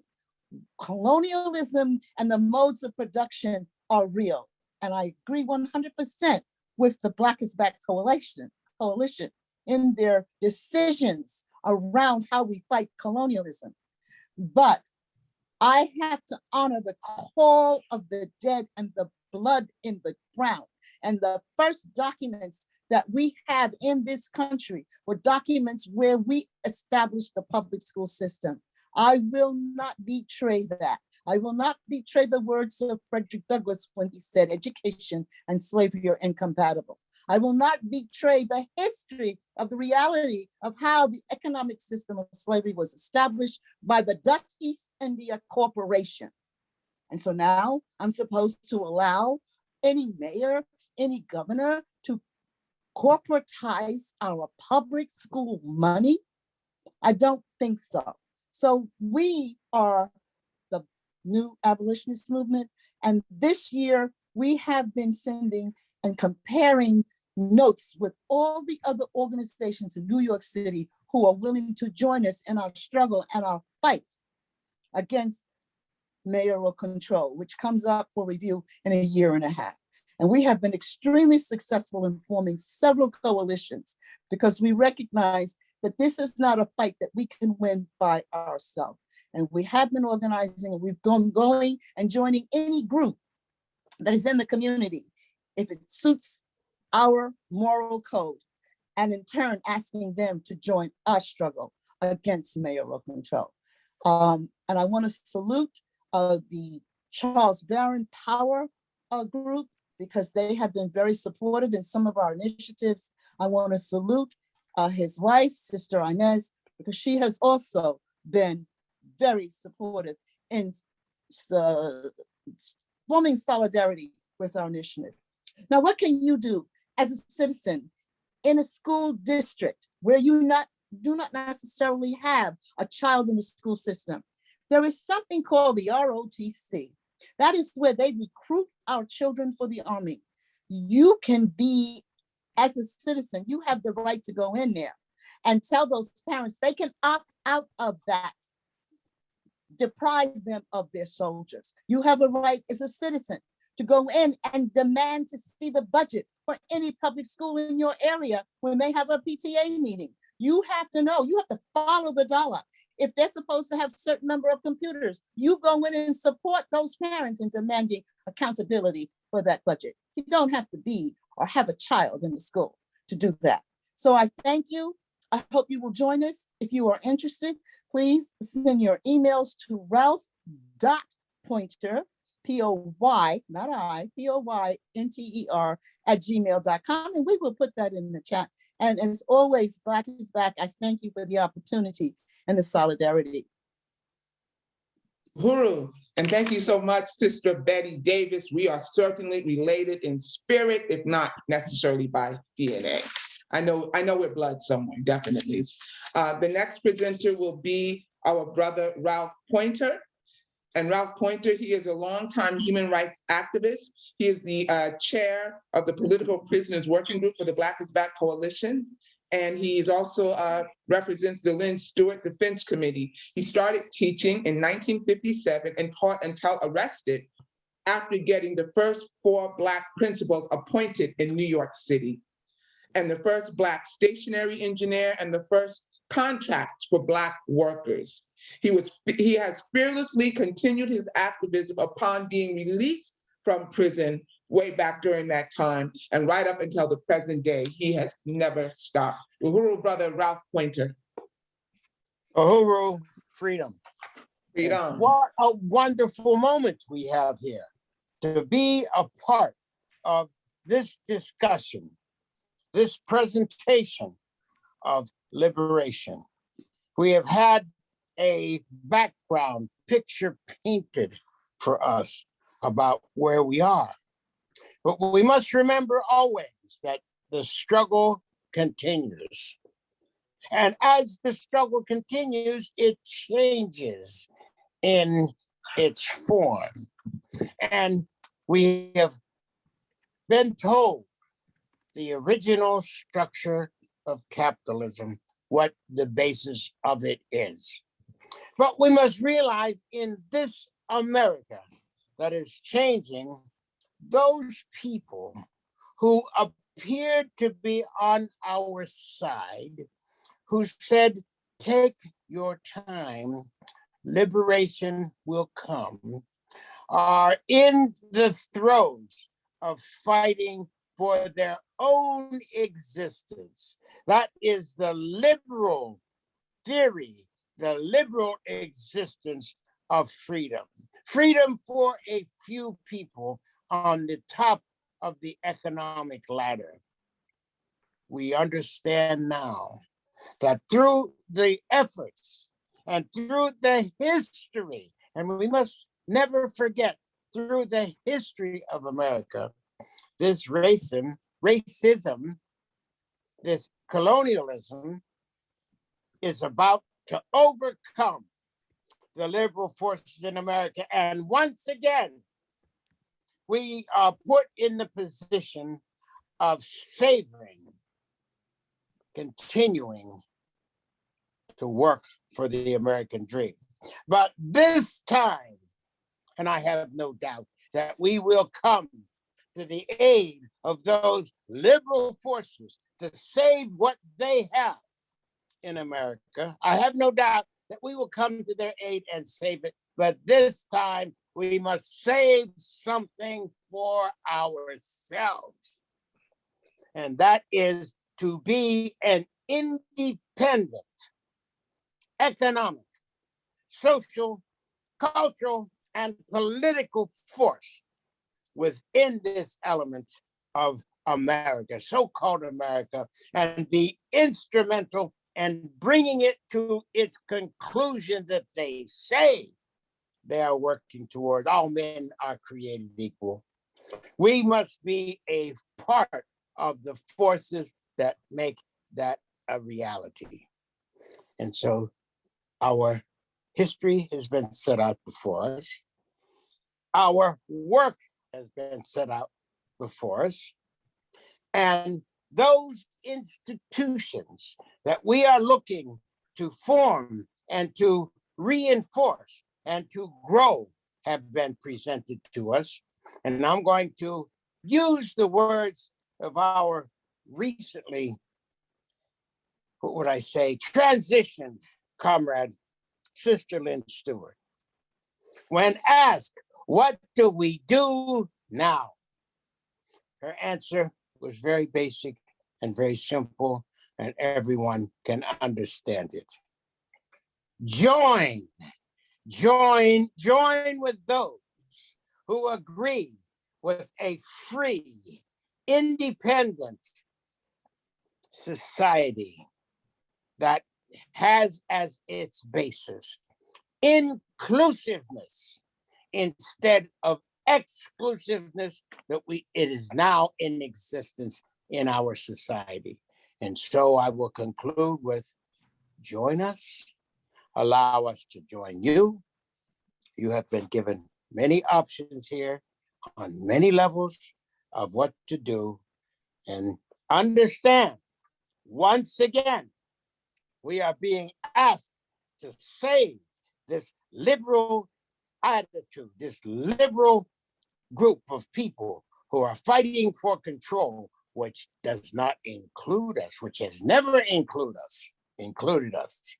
We are asked to join this coalition to save the dream of America that was never reached for, that excluded us.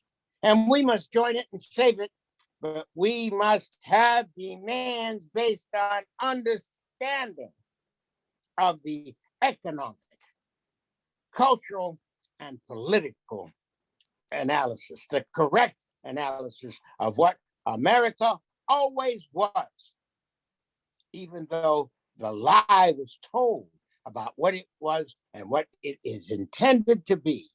We must join, we must save America, and we must be included in, as was stated before, power to be able to determine how this America proceeds from here. Thank you for this wonderful opportunity to be alive, and is to be alive with thought and action. Uhuru, freedom. Uhuru. Thank you so much, Brother Ralph. Next, we'll hear from Jihad Abdulmamit, who is a former Black Panther and was a Black Liberation Army political prisoner for 23 years. Jihad is the chairperson for the National Jericho Movement to free all political prisoners. He is a case manager at Health Brigade, a local community health clinic in Richmond, Virginia, where he conducts HIV testing in jails and prisons and case manages HIV positive individuals after release. He and his wife own their own theater company where they have written and produced dozens of original thematic plays. And now we're here for about 7 minutes from our comrade Jihad Abdulmamit. Thank you, Comrade. Uhuru, everyone. Assalamu alaikum. Bismillahir Rahmanir Rahim. In the name of Allah, most gracious, most merciful. Again, my name is Jihad Abdulmamit, chairperson of the National Jericho Movement. Jericho was started in 1998 by, I can't say recently released, but he's home now. So it's been a while. Jalil Mutakim, living in Rochester, New York, and Baba Herman Ferguson and Sister Safia Bukhari, both of them deceased now. So from 1998 until now, we've been campaigning to free political prisoners, all political prisoners. Just want to explain briefly what that means. So foremost, to uplift and keep alive the legacy of our freedom fighters that have been captured, many of which we may not have known about or know about them at all if it wasn't for frontline organizations such as Jericho. For example, Malman Kabir, Kojo Bomani, and the like. But we represent now about 30 prisoners. And when we say we know, first of all, that there are many political prisoners in the United States, many which we do not know, many which you do not know. Those cases are clearly political, but we tend to represent those that are ideologically based and that were attached to actual movements throughout history, primarily the Black Liberation Movement of the 60s and the 70s. We have about 7 Panthers and BLA members that are still incarcerated now for decades and decades. All right, some of you know, some of the names may not resonate with you so much. But when we say represent, we are talking about also, now that everybody's getting so much older, you know, medical intervention for the prison neglect that is routinely received, financing and paying for family visits, visiting them ourselves, conducting letter writing campaigns, and being on many formats and programs, and join with many coalitions such as the Black is Back Coalition, which definitely supports political prisoners, and our formation and our involvement in there. That is our focal point, along with some supporting the other initiatives there. We had some victories, sisters and brothers, last year and the year before, 2020. But this year, Jan Lyman, David Gilbert, Jeremy Hammond, and Michael Marcus Rattler, Indigenous brother, were released. As 4 people are released. And we had some transitions also. We know recently Russell Maroon Schultz passed away, freedom fighter. And this is an example of medical intervention, a result of us, all of us, you know, protesting and standing firm along with Maroon to get him released from prison. And Barbara Zeller, the doctor that was involved, her testimony at that last hearing was paramount in him coming home to prove that the prison could not be able to tend to his stage 4 colorectal cancer, which he died 52 days later after coming home. We have the passing of Romaine Fitzgerald out on the West Coast, who died in a prison hospital after decades in prison, shackled to a gurney. We have the passing of Consuela Africa and Chuck Africa. So we have the passing of our freedom fighters this last year, 2021, and the release of 4. We still have a lot of work to do. You know, the thing about political prisoners, sisters and brothers who may not be familiar too much, the United States has been extremely successful in the narrative that our struggles or criminal activities, and that we are all criminals. All right. And so that narrative is pretty much taken political prisoners off the radar of the psychic of the minds of the people. And there's always a challenge to make sure that that nexus and connection is there for all activists that are in the street, including those involved in one way or another with Black Lives Matter, you know, to always make sure that, you know, we mention, champion, and recognize the fact that we have freedom fighters that have fought for the same issues that we're fighting for now in the streets: police brutality, mass incarceration, the freedom of political prisoners themselves. We had on this program already to talk of environmental racism and, quite naturally, the health disparities. There's been political prisoners and prisoners of war in this country ever since the first slave was brought over here from West Africa, captives. Those are political prisoners. So the United States had political prisoners for 400 years. For 400 years, we've been dealing with this issue, sisters and brothers, of freeing them. And so that charge won't stop. Jericho was recently involved in the International Tribunal, coming out of another coalition called the Spirit of Mandela Coalition. October 25th was a day to go down in history, just like in 1951, when Paul Robeson and William Patterson and W. Du Bois had fostered the document after the tribunal. Then we charged genocide and presenting that to the United Nations. So 70 years later now, today, we did the same thing on steroids at the Malcolm X Betty Shabazz Memorial Educational Cultural Center, bringing the charge of genocide against the United States government. We brought it on the human rights level. We brought it on the civil rights level, believe it or not, because there is a statute. You would never believe it. 18 USC 1091. You can look it up and you'll fall out your chair if you're not familiar with it already. 18 USC 1091. We might be more familiar with the bank robbery statutes and things of that nature, but there is a charge of, it's a civil crime in the United States to be guilty of genocide, and it doesn't excuse government agencies, corporations, and the like. It's just that the charge has never been successfully brought. So we plan to do that in the spring of 2022. on the heels of the tribunal. The tribunal, the verdict of genocide was brought forth by an independent panel of jurists, 9 jurists, many of them from representing different countries and organizations, movements in different countries. So that's bringing it on the international stage. Genocide is, we had to do this just briefly. We had to present this kind of legally because of the issues we're talking about now. Explain things politically to people about colonialism and as such, you know, forces a lot of people who have been believing in the American dream so much that it forces them into a more state of denial. And so, but presenting it legally, the facts of genocide, meeting all the components of genocide in all areas of our life today, it kind of like, seems to be more successful at that point for that strategy to take down the blinders on people's eyes, to prove the fact legally that law and order country, mind you now, that the United States is actually guilty of genocide. So we'll be bringing that charge.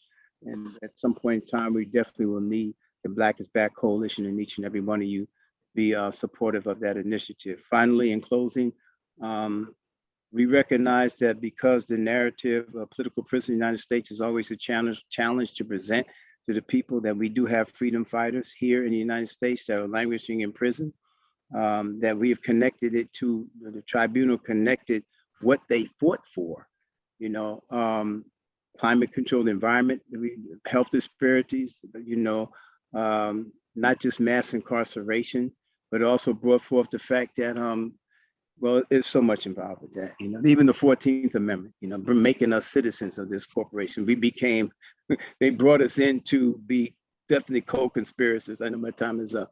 Anyway, there's a lot said. So Jericho Movement, www.thejerichomovement.com, or you can look at spiritofmandela.org and you can get the results of the tribunal. You can embellish it in your own organization as fuel for information for your own initiatives in your own communities. We thank you for the time, and I'll be on the mic ready later on to answer any questions. So Jericho Movement gives its top salute to the Black is Back Coalition and Chairman Omali Yeshitela. Uhuru, comrades. Thank you, Brother Jihad. Uhuru. Next, we'll hear from Comrade Belinda Parker Brown, an educator, researcher, life specialist, community organizer, and motivational speaker who has spent the majority of her career enhancing the potential of others. Diverse audiences have benefited greatly and responded enthusiastically to Mrs. Parker Brown's wealth of experiences. Mrs. Parker Brown is President, Chief Executive Officer of Louisiana United Incorporated. The LUI is a bipartisan social justice organization whose mission is to champion the protection of human rights, including the civil, constitutional, and social rights that are all too commonly trampled in today's world. The LUI speaks for the person or group that cannot speak for themselves and has a proven track record all across the state of Louisiana. Mrs. Parker Brown co-hosted a talk show called A Force for Justice and is a nationally recognized advocate. Comrades, Sister Belinda Parker Brown. Uhuru, comrade. Oh. Well, go right ahead, Dennis. I just want to say hello, and Dennis knows is going to take it off for us. Go right ahead, Dennis. Uhuru, everyone. I want to mention, first of all, the credo, the mission statement of Louisiana United International, which Comrade Life, you did so eloquently, and all of those who have spoken prior to now, which shows that the Black is Back Coalition is a coalition. Louisiana United International Incorporated is a civil, constitutional, and human rights organization, especially committed to eliminating unlawful discrimination in the state of Louisiana. Well, since then, Louisiana United has evolved. It is now American United International. It has evolved, it's growing, it's picking up steam across the country. It's gone from just Louisiana to across the country, because if we unite together on our particular missions, we talk about constitutional rights in a state or a colonized state that we're not even looked or recognized as being in the Constitution as Africans, we finally and always realize that the fight is continuing. It'll always be continuing. Perhaps to many of our family members and friends, we have the simple choice to out our losses or cut our losses and move on with our lives. AUI is a figurative timeout, code blue, red button flush or push on the weaponization of America's legal system, as we all do encounter on a daily basis. Louisiana United International is major breakthroughs in 2021. In January of 2021, LUI tackled predatory policing, a grassroots campaign addressing criminal law enforcement, bullying, and extortion, plus the exclusive right or elusive right of Louisiana residents to resist unlawful detentions and arrests, and the related deceptiveness of CLAW, comply, lie, or live, appeal, and win. As you well know, they give these, speaking of the state, give these bogus precepts that you have the right to this and you have the right to that. And we finally always realize that we don't have those rights. That's what Louisiana United International or America United International fights for constantly on a daily basis, as we all do in this construct. At the core of predatory policing is a dangerous contradiction between the right of Louisiana residents to not only be free of unlawful detention and arrest, but also to resist them with reasonable force.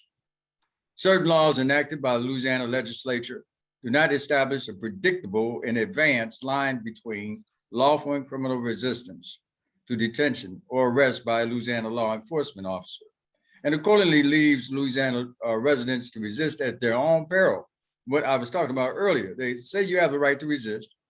They say you have the right to disagree, but you really don't have these rights. We find this throughout the whole course of America, just as in with a verdict yesterday on the Ahmaud Arbery murder, where they catch this one microcosm of, and this based on a camera that the dummy, Roddy Ryan, had taken, where it shows the explicit murder of Ahmaud Arbery. Well, down in Louisiana, we've had the murder of Ronald Green, which was also displayed nationally, but nothing's been done. This is the thing that we fight every day: predatory sex trafficking, all these things. It is on the scene, Louisiana law enforcement officials with all the real meaningful power to decide whether any one or more of them are proceeding lawfully and entitled to use force, which may even be deadly. This is what we know. I'm singing and singing to the choir. We do this every day.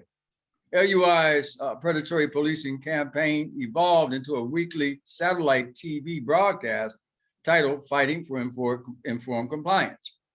Broadcast hosts and LUI CEO Belinda Parker Brown gathered with stakeholders to discuss what it takes for informed compliance, creating time for consensus between Louisiana residents and law enforcement officers.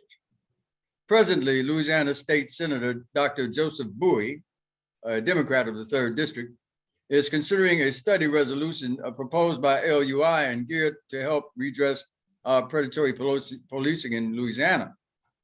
The proposal has been shared with some heads of local and state law enforcement agencies in Louisiana and will continue being shared with others throughout the state. However, Louisiana United International is also proposing relatively quick, prudent administrative reforms of their respective department policies, procedures, and practices that would mitigate relevant risk for Louisiana residents and law enforcement officers while the proposed study resolution is being considered and otherwise addressed. In October 2021, LUI launched America United International, which I mentioned earlier, which substantially merges all of the organization's past challenges of organized United States legal system abuse. AUI ultimately seeks America compliance with Article 2, Paragraph 3, Subsection A and Subsection B of its International Covenant on Civil and Political Rights, ICCPR, which mandates effective domestic remedies for human rights violations under color of law. AUI constituents have exhausted all ostensible avenues of relief before the 3 branches of the United States federal government and appropriate state governments in seeking a fair and impartial address or redress of actual and or reasonable perceived U.S. legal system abuse facilitated by unchecked judicial misconduct. Their referenced claims were thwarted, primarily due to America's de facto policy of judicial impunity with regard to such allegations. As we all know, they always have a way out. They created the system that they have the way out. In a request for investigation of US President Joseph R. Biden Jr. before the International Criminal Court, ICC, Louisiana United International CEO and AUI's Chief of Operations submitted information as well as evidence probative of crimes against humanity in terms of facilitating organized United States legal system abuse and related judicial impunity by Biden. Less than 30 days later, the Biden administration officially acknowledged a June 15, 2021 related call for action for which there was previously no response. While no mea culpa, MEA-CULPA, the acknowledgement is the most direct, explicit, substantive response to relevant concerns ever provided by a United States President administration this century, and perhaps ever. AUI will accordingly await a reasonable amount of time, which will not be long, before updating the prosecutor for the ICC and taking other appropriate actions. Well, you know, it was also this Biden that wrote the crime bill in '94. You know, we at this coalition, and AUI is strongly in agreement. We must stay united. We must continue to fight against this colonial monster, this beast that attacks us every day, attacks our women, attacks our children, attacks our babies, the CPS, all of these things that we're facing in full force. And we must do this very strongly and with strong and clear intent. This is what AUI does. This is what comrade. I want to thank you very much. I want to say uhuru. Uhuru, and thank you so very, very much for that very powerful presentation from Sister Belinda and our brother Dennis. You all are doing so much work. We encourage everybody to please stay abreast of Louisiana United International, and maybe you all can put your website in the chat so that people can check your work out directly and what you're doing. Next, we are going to we're going to talk about what's been going on with our political prisoners petition and posters. And then after that, we will be bringing up Brother Dawood. But we have been working on this campaign to support the work of our political prisoners working group and the Jericho movement. Brother Ralph Pointer, where is ya? You can, are you still with us, Brother Ralph? If Brother Jihad is there, if he could start it off, Ralph. Brother. Yeah, you can jump on. We're just going to talk about the political, the petitions and the posters. Do we have an image of the poster available, Brother Timba? And Brother Jihad, if you just want to start talking about what's been going on. But let me just tell you about something quickly in New Jersey that's happening around Sundiata Kohli. There have been a lot more people taking up this issue. I know that there have been ministers as well. And there is now a billboard on the highway on New Jersey, a billboard with Sundiata Kohli's picture saying to free him. And it talks more about the aging prisoner population, but still on the highway, a billboard has been, they've been taken out, they took out a billboard. And Sister Kenge, how much time do we have for this? But we can, Brother Jihad, if you're available to talk about the petitions, or, yeah, here we go.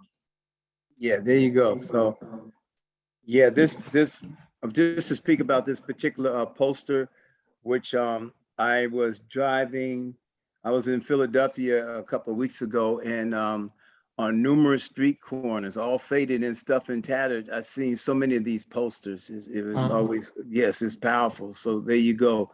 You know, I just want to point out while Ralph is coming on, Jalil Mutakin has come home and Jan has come home.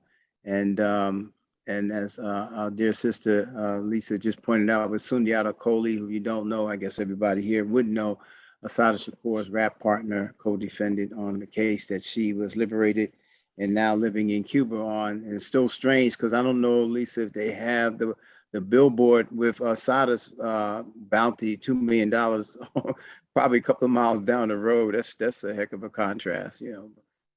Freedom of one. But I do want to say that this poster is very important. If you haven't gotten a lot of them, a stack of them to pass out to any program that you are doing. You know, there should be a caveat, and I cannot stress this more, a caveat to mention about political prisoners. It's very simple. Even on your website, you can just put a link there, you know, and they'll direct them on if you don't want to take up time on your website, or not time, but space on you, you know, because there's no movement that disrespects our women. There is no movement that disregards our freedom fighters. There isn't none. It's absolute flat out hypocrisy. And so you want to consider yourself how you are representing political prisoners on your website, on your social media posts. But one way to definitely do it is to purchase a lot, when I say LOT, a lot, not a lot of, but a lot, or maybe two of these posters. And even though two of these freedom fighters have come home, it still makes the point of supporting political prisoners and who they are. So again, there's no issue. Oh man, two came home. We don't need to do anything except make sure you purchase these posters and propagate and organize around freeing them. That's all that needs to be happening. The fact that Jalil and Jan has come home is of no deal when it comes to making sure that you grab these posters and purchase them on the website for Black is Back Coalition. And these posters, Sister Lisa, can I Yes. interject here while we Yes. wait for Brother Comrade Ralph? One of the things I want to give a shout out to the Black is Back Coalition for is the petition. And they've gotten several thousand signatures on this petition. When we talk about the importance of history, nothing makes our history and our struggle more important than, and makes it more real than the lives of our political prisoners. And each one of those faces represents a life that was given over and sacrificed for the people. And I really want to acknowledge Chairman Yeshitela and every member of the Black is Back Coalition for jumping on board with this struggle. The fact that we have thousands of signatures on this petition and it's still increasing is an example of what we mean about fighting metaphysical imperialism. You have to understand the one thing I agree with Jackson, the guy who ran for president first. For some reason, I can never remember his name. He said the wings of the civil rights movement were very long. They brought in a whole, Jesse Jackson. They brought in a whole lot of groups. Well, those wings were Akoli. Those wings were Brother Jihad. Those wings were Jalil. Those wings were Shakur. Those were the wings, because those were the Panthers who went out and shot them up. So let's get real here. This fight that was started by these few, this band of few brothers against the worst imperialist system in the history of the world, when you put these posters up, you are giving someone the opportunity to say to some child, this is who you are. This is what you stand for. Freedom wasn't free. And this is a history you must remember and you must acknowledge. Thank you, Black is Back, for making us be able to do that. And Brother Ralph is here. Right. I think we might be at time. Are we at time, Sister Kenge? Also, there's been a link to the political prisoners petition put in the chat. So please make sure to sign that. We're at time. We're at time. And also just to let people know, I think people might have the opportunity to save the chat. If they look at the bottom of the chat room, there'll be 3 little dots. You might have the opportunity to save the chat, but there's the link to the petition there. Thank you so very, very much for that presentation. And next we will bring up Brother Daoud. He is the new chair of the Reparations Working Group. And Brother Daoud Khalik, he was born and raised in Jersey City, New Jersey, and he is a graduate. Please remember to mute your microphones. Thank you. He was born and raised in Jersey City, New Jersey, and is a graduate from New Jersey City University. While there, he worked with the Black Student Union Organization, the Black Freedom Society, and the local chapter of the Black Panther Party on their breakfast program. And soon after graduating in 1975, he moved to California and became involved with Unity in Action, SWAPO Support Committee, the Malcolm X Grassroots Movement, and in 2000, he became a charter member of the Reparations United Front. He is also a member of the Joko Collective and is enthusiastic about his new role as chair of the Black is Back Coalition's Reparations Working Group. Brother Dawood Khalik, welcome. Uhuru. Uhuru, thank you for that introduction. And I'm glad to be here, you know, as part of this year in review webinar. And thanks for inviting me. I just wanted to, you know, try to give a little bit of my experience in the reparations movement, and then like talk about like, you know, how we're going to move forward with the reparations working group in its new formation. I came to reparations like right after I finished my work with the International Campaign to Free Geronimo Jajaga Pratt. And I found it like, you know, fascinating, you know, that, you know, we would finally be like, and once I learned what reparations is all about, you know, I thought it was going to be like, you know, a big movement that would like, you know, sort of like continue the civil rights movement and, you know, human rights movements and things like that. But didn't turn out like that. This is an issue that like, you know, a lot of people have like, you know, thoughts about, feelings about, but, you know, aren't necessarily educated on like, you know, what it's all about. And, you know, we have a lot of work to do as far as like, you know, coming up with a definition, like, you know, that all reparations groups can agree upon, and try to like, you know, solidify our forces and whatnot so that we become, you know, force to be reckoned with as far as reparations. You know, my vision is to like, you know, unify all the reparations groups nationally and internationally, and to see, you know, us like, you know, make some strides in getting, you know, social justice and whatnot for, and economic justice for Black people here in America. You know, if that's even possible. But we got to work at it, you know, to make sure that that happens. I used to work with, I still work with Reparations United Front in California, Los Angeles, California. And I have been with them, you know, as a recording secretary and like chairperson, rotating chairperson. We are the only reparations group that has come up with a plan for reparations. And we also are like promoting like a survey, which we have like, you know, as far as like last count, 30,000 surveys that we collected over the years. And I like to try to, as part of the reparations working group, say, you know, use that survey in order to get an idea of what people would like to see as reparations. So I think that's one of the things that we can do as far as like the reparations, well, I should say reorganizing the reparations working group is to like put that survey back into effect.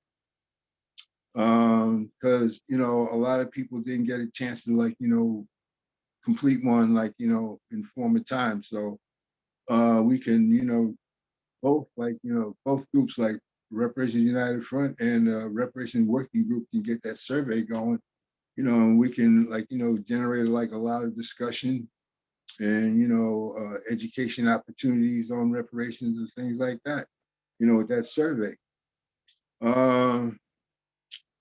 You know, as far as the Reparations Working Group, we have come, to the point where like we were just about ready to call the meeting and whatnot of all the former members. I've contacted at least 4 of them over this last week, and most of them seem to like, feel like they want to continue with the group. And I just have to hear from Sister Robin Harris as far as the other 4, because I gave her 4 names to contact as well, but I haven't heard from her as far as like, what her progress has been on that. And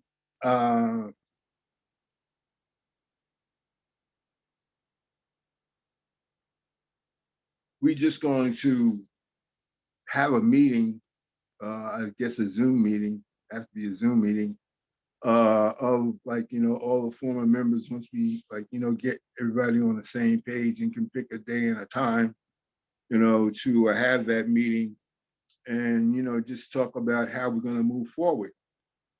And, some of the things that I was thinking about as far as like work would be to try and,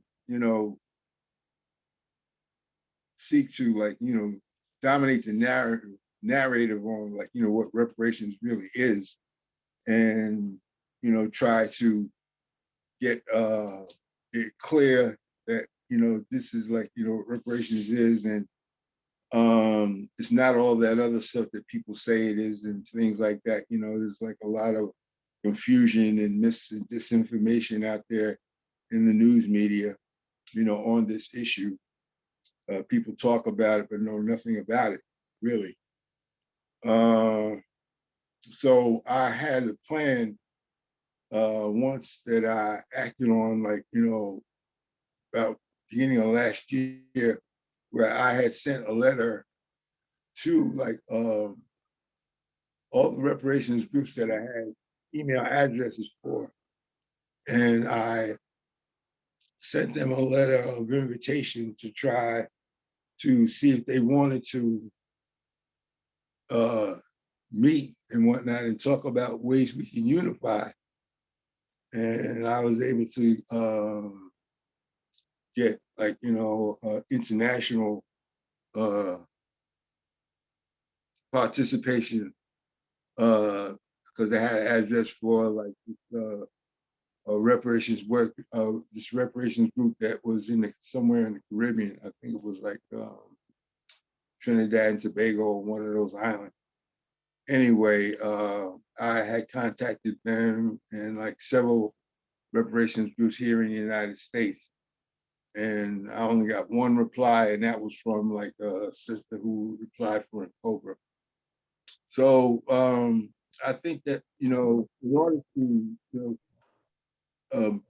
build like, for the reparations movement and, to make ourselves stronger. We're coming on time.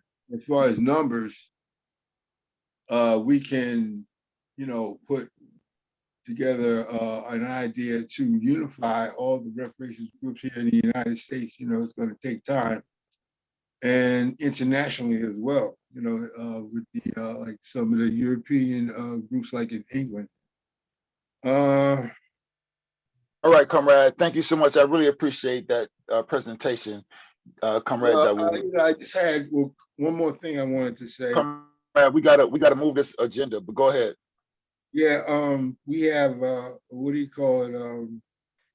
Plans to monitor like HR 40 and see how we can help with that, as well as the state, local, city, and county initiatives, and encourage like everybody who is interested in reparations to read up on it. And I have a book list that I've like given a couple times before. But we just want to address like the unjust enrichment, because like, as we as a people, as citizens of the United States, have the same right to land ownership, home ownership, business ownership, and education. And to really expose like all this unjust enrichment, which continues you know, in Comrade, I'm gonna have to stop you. We got to move because we're way behind and we want to get everybody's presentation in. I really appreciate you though. Thank you so much. Next, we're gonna move to Comrade Lisa Davis, who is not only the vice chair of the Black is Back Coalition for Social Justice, Peace, and Reparations, but she is also the chair of the Healthcare Working Group. Comrade Lisa Davis is a longtime strong community activist in New Jersey who has been passionately committed to the Black liberation struggle for over 30 years. She started out at the age of 19, being the youngest person ever elected to serve on the Democratic County Committee in her hometown, but soon found a stronger and truer voice in the grassroots movement of the people's struggles and has made a conscientious choice to stand with the people ever since. Comrade Lisa Davis is the vice chair of the Black is Back Coalition and chair of its healthcare working group, which is tasked with the mission of establishing an advocacy network of ordinary people who are involved in healthcare, be it naturopathic or allopathic, and who are committed to challenging the paradigm of this current racist for-profit medical system. Comrade Lisa Davis. Uhuru. And thank you so much, Brother Comrade Life. I don't have to tell people how emotional these last 2 years have been.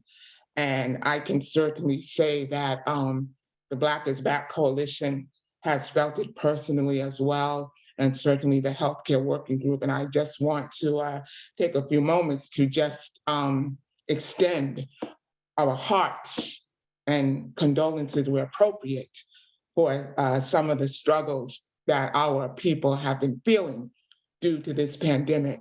And I want to encourage everybody to please turn their pain into power. I know that within the Healthcare Working Group, at least 3 members have lost family members this year alone. And that defines, a lot of our work. It's not just with this pandemic, the things and the issues that I have with this so-called healthcare system, which started long before the pandemic. We just know the pandemic is a manifestation of it, but it also provides an opportunity for us to really look at this system, expose it for what it is, and throw it to the side, or at least open up our understanding of what's going on, and to at least create a shift. One of the things, the projects that we have been working on, one was something that we started in terms of trying to compile information that could be very helpful for our people in terms of building up the immune systems and how to help navigate through this pandemic. And we are still in the process of always updating this information. I'm going to share my screen a moment.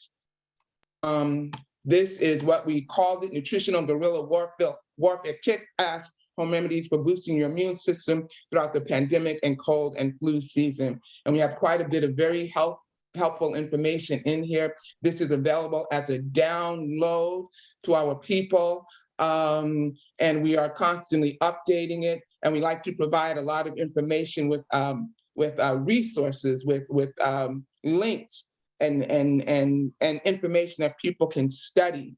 And I just want to go to a couple of very important slides because my brother in 2021, his life was taken from him by the by this hospital system. I was went with him, and unexpectedly, they began to talk about putting him on a ventilator. And I was completely unprepared for that. Didn't think it needed to happen, but we were only there 2 hours before he was dead. And so when they reamed his ventilator down, and he screamed so loudly, and the only thing I could think about was turning this pain into power, because I remembered I had heard about alternatives that people can do instead of being put on a ventilator, but I was not prepared for that conversation when he had to go to the hospital. I wasn't prepared for that, so I didn't have any of this information. But one of the things that we did, we put together this sheet. This is also in the booklet that we have, but we've also been passing this around. We've been posting it on social media because we want our people to have this information about non-invasive alternatives to ventilators. Only thing they tend to push, definitely among our community, are ventilators, and they don't have a very great success rate at all. So this is handouts that we began to pass out. It's also available in this this information that we have here that's also available on our website. And we just want our people to have this. So these are alternative, non-invasive alternatives to ventilators. By the way, China, which has a far better success record with handling this pandemic, tended to push these non-invasive modalities. The United States, as we know, did not, and certainly they tend not to offer them for our community. Also, just wanted to show you something very important, because I want to give people a snapshot. You've heard me make references to many times throughout my various presentations, and certainly throughout this particular webinar, about how we have to redefine, we have to understand that what they call science in this country only comes with the backing of their guns. It's not necessarily truthful, it's not necessarily correct, but yet they act like they are the only ones who can define what knowledge is and what science is and what truth is. And this particular healthcare system in the United States acknowledges no other systems of health at all, but they steal from them all over. And the narrative that continues to go out about this pandemic, and I don't say any of this lightly, because I know, like I said, we are struggling through this. Many of us probably know people or have had family members who, died throughout this pandemic, but I want to give people an overall view, just a snapshot view of the reality of what the reality and the situation really looks like. If you notice right here, this is a chart of the deaths per 1 million throughout the continents. And we can clearly see right here, this is North America, South America, and Europe. We can clearly see a pattern here between the Western world, which is dominated by colonialism and the Western paradigm of what I call Frankenscience. And we can look right here and see, oh my gosh, this little dot right here, this is Africa. Africa has 167.43 people who have died per 1 million out of 1 billion people. That's what their death rate is. And we can see Asia coming in at a close second, but Africa is the one with the best stats. Asia is 270 per 40.41 per 1 million. North America, when we look at that, it's 2,064.77 per 1 million people. Those are the amount of people who have died per 1 million. And they have over 1 million deaths. The continent of Africa has 426,000 COVID deaths. And we could look at that. So, but the United States, Western science is just ignoring this. And they put forward the narrative that we're going to go on that continent and make them take those vaccines. And Africa is also one of the least vaccinated places in the world. About 6% of their population is vaccinated. They have statistics that back up their science. This over here, the United States, the West do not. We can just clearly look at that. And then I wanted to make links to some articles discussing what's been going on with this, because many times the thinking is, well, maybe Africa just doesn't have the means or the healthcare system to count these numbers. It's based on these stereotypes that are continuously put out there about us. But no, that's not the case at all. And these are just a few links to some of the articles about what is going on the continent of Africa, but not just on the continent of Africa, but with Asia as well. I'm also just going to go right here a moment in terms, okay. This, you can see right here, Artemisia.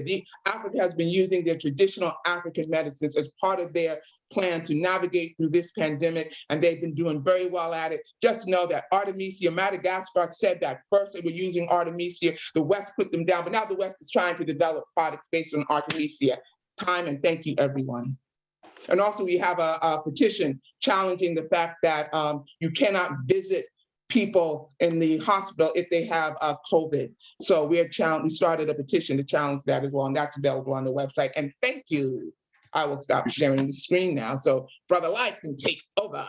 Thank you, Comrade Vice Chair Lisa Davis. Yes. Now we will hear from the Outreach and Social Media Committee Chair, responsible for getting info for events such as this out to you and everyone following the Black is Back, as well as maintaining our social media websites. Y'all, welcome Mr. AV himself, Comrade Kemba Shabanda.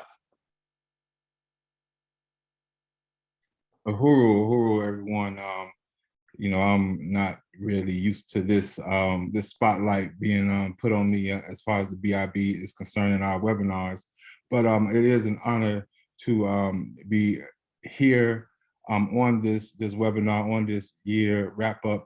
I don't have necessarily a real presentation as far as the visuals, you know, pretty much everything that you see as far as the designs, you know, some of the backdrops that you may see that of some of the other panelists, you know, just the branding of the Black is Back, you know, that is what I'm responsible for. Also the flyers and things of that nature, that is what I'm responsible for as well, and a website. And right now it's a one-man team. So that is the real reason why I'm on here, is to get somebody out there to help me with these, you know, tasks that we have as the Black is Back. It's really a dynamic process. It's really a dynamic coalition, and to be able to use your talents, creative talents, whether you're a graphic designer, a web designer, you know, we need all that. We need all that. And a videographer, you know, I am responsible for the majority of the videos that that comes from the coalition, the communication, the emails, and the setup of the actual webinars and the event center, you know, and everything that we do that visually, aesthetically, I have been the one that has been responsible for that. So I want to lessen myself in this process, and I want to include, you know, bring everybody that is might be interested in being, you know, a revolutionary designer, artist, you know, website developer, whatever, you know, use your talents for the liberation of the African people, Black people. That is what I am here to do.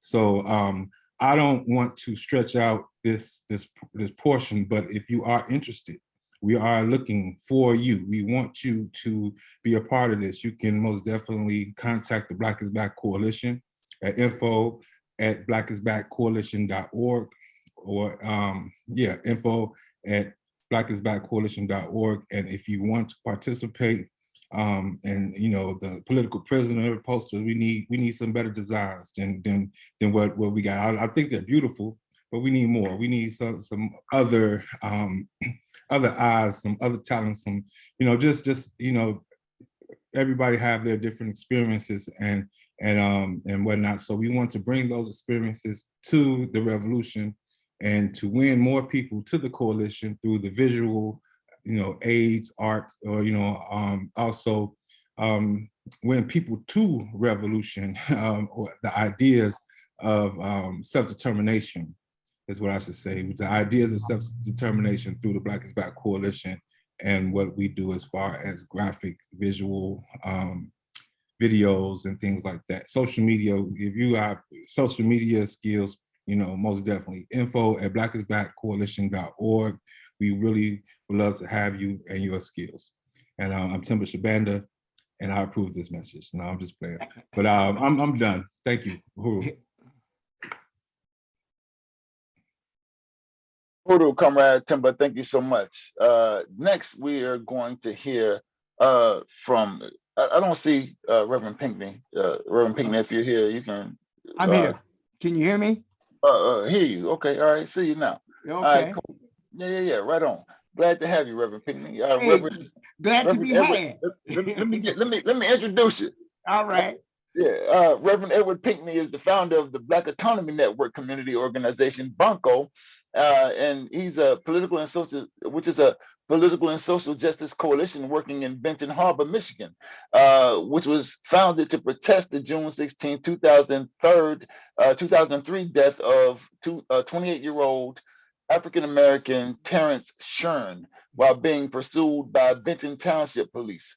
Reverend Pinckney was sentenced to 30 to 120 months in prison for forging a successful recall petition against Mayor James Hightower. He maintains his innocence in the face of a conviction based on flimsy evidence. Comrades, sisters, and brothers, Reverend Edward Pinckney. And I just want to thank you so much. And I want to give honor to Omali Yeshitela, the chairman himself, and I love you dearly, Ralph Pointer, Betty, my good friend Belinda Parker Brown, Lisa Davis, everyone, Black is back. But I'm here to tell you, we are in a war. This is no conflict. The struggle that have taken place in recent years in Benton Harbor is a case in point, one that holds a number of lessons for the American people. The fight in Benton Harbor is a war, not a conflict, over Americans who have prosperity and democracy or live in poverty under the heels of open corporate rule. The attack on democracy in Benton Harbor shows that the corporate power structure is determined to crush anyone who stands in this way. It is part of a process underway across America in many, many different forms. The city of Benton Harbor at this stage is being poisoned. They have been using contaminated water for over 3 years, and no one said a mumbling word. No one talked about it. Not Black folks, not white folks, nobody. And it was the best kept secret until the Black Autonomy Network Community Organization, BANCO, and the Benton Harbor Community Water Council, which is all one, came together and forced their hand. Not only had they never completed the testing, in 10 years, they had not completed any water test, or it wasn't enough to get the EPA or anybody to do anything, but it was designed that way. Somebody had to come in and do something immediately. And that's when we came in. We came in and started water testing, helping them with the test, cleaning up the water plant, and you cannot live without water. You can live 3 days, maybe 3 days and a half without water. Benton Harbor has been drinking poisoned water for over 3 years, and nobody said a mumbling word because the city is Black. Nobody even talked about it. Everybody believed that it's okay for Black folks to be eliminated, to be poisoned. It's okay. It's not okay. And we have to make sure we're doing what we're supposed to do. The action lead level for the federal government is 15 parts per billion. It should be 0. But for a Black community, 15 parts per billion, you'll get no action. We had 24 parts per billion, which would kill you. We had 22 parts per billion, which would kill you. Then we had 24 parts per billion again, which will kill you. But here's the secret. I blew the whistle on them not once, but twice. The Benton Harbor Community Water Council filed a petition with the federal government to make them do what they're supposed to do. They did not believe that Black folks had the ingenuity to come in and do something and force their hand. See, that petition was a bad piece. It's bad because not only that, it's what's coming after that. That's what created the problem for them. It's not the petition itself, but they know that we're coming forward now and the whole world knows. We've been on every news station talking about this, all the Good Morning America, the whole crew, the Guardian newspaper from around the world. But my thing was this. This shows that Black people can do things if we put our mind to it. This shows that we can do stuff if we stick together. We're 50 million strong in this country. They said 40 million. We're 50 million strong.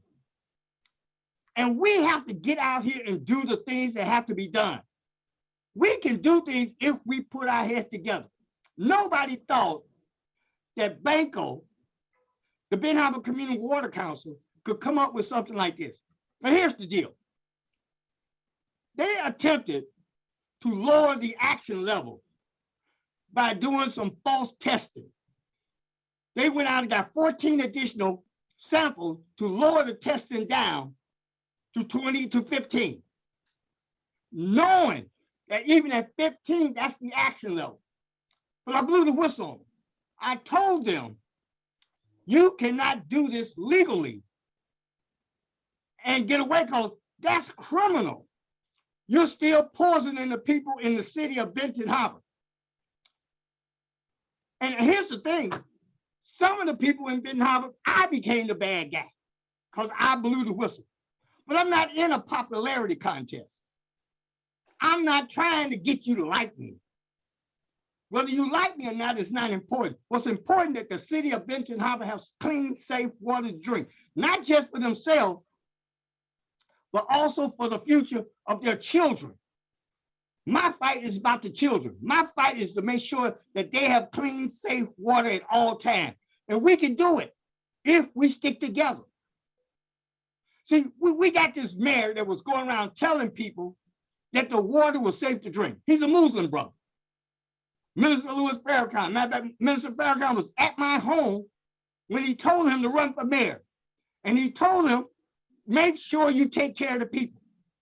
Soon as he got to be mayor, this brother went berserk for no reason. He started kissing butts left and right. He go look for a white butt to kiss.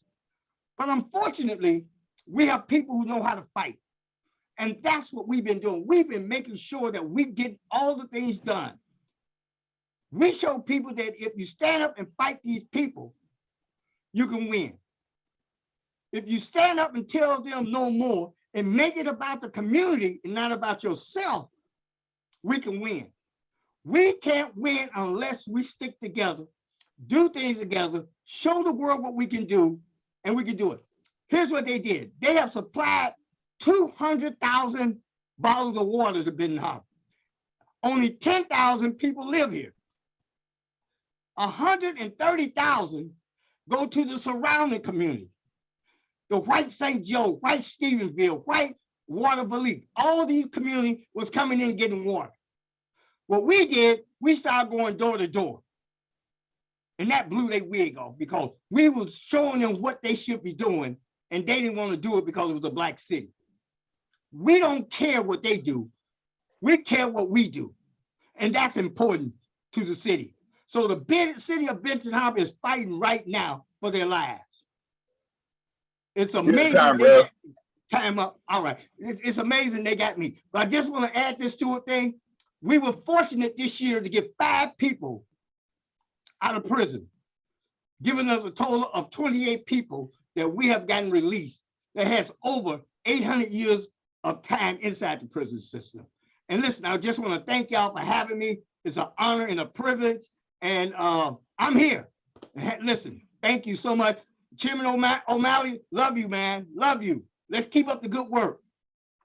Hey, Rev, I'm gonna say this, like you've been on several of our programs, and but we haven't had the privilege of seeing you, and this is my first time actually seeing you and meeting you and hearing you present, and I really appreciate you being here. I appreciate your strong words. I'm looking forward to the sermon. So thank you so much for your presentation. It's going down. That's all I can tell you. Right on. Reverend Pinckney is fire. We have a saying in Black is Back, get Pinckney. It's going down. He's on the ground, literally. And I just want to say I was listening so intently to that report based on the experience that I've had dealing with that similar issue in Newark and studying Flint. And I'll be reaching out to you, dear brother, Reverend Pinckney. And thank you for all that you do. Uhuru. And our next presenter is going to be from our brother, Khalid Rahim, out of Pittsburgh. He is with the New African Independence Party. Hold on, I'm sorry. I thought I had all my little notes together. Oh, brother Khalid Rahim. Oh, I'm sorry. I see it right here. Please forgive me. He is the chairman of the New African Independence Party based in Pittsburgh, Pennsylvania. The New African Independence Party is a political party dedicated to the pursuit of social justice, human rights, and self-group determination on behalf of Black and New African people. Uhuru. Brother Khalid.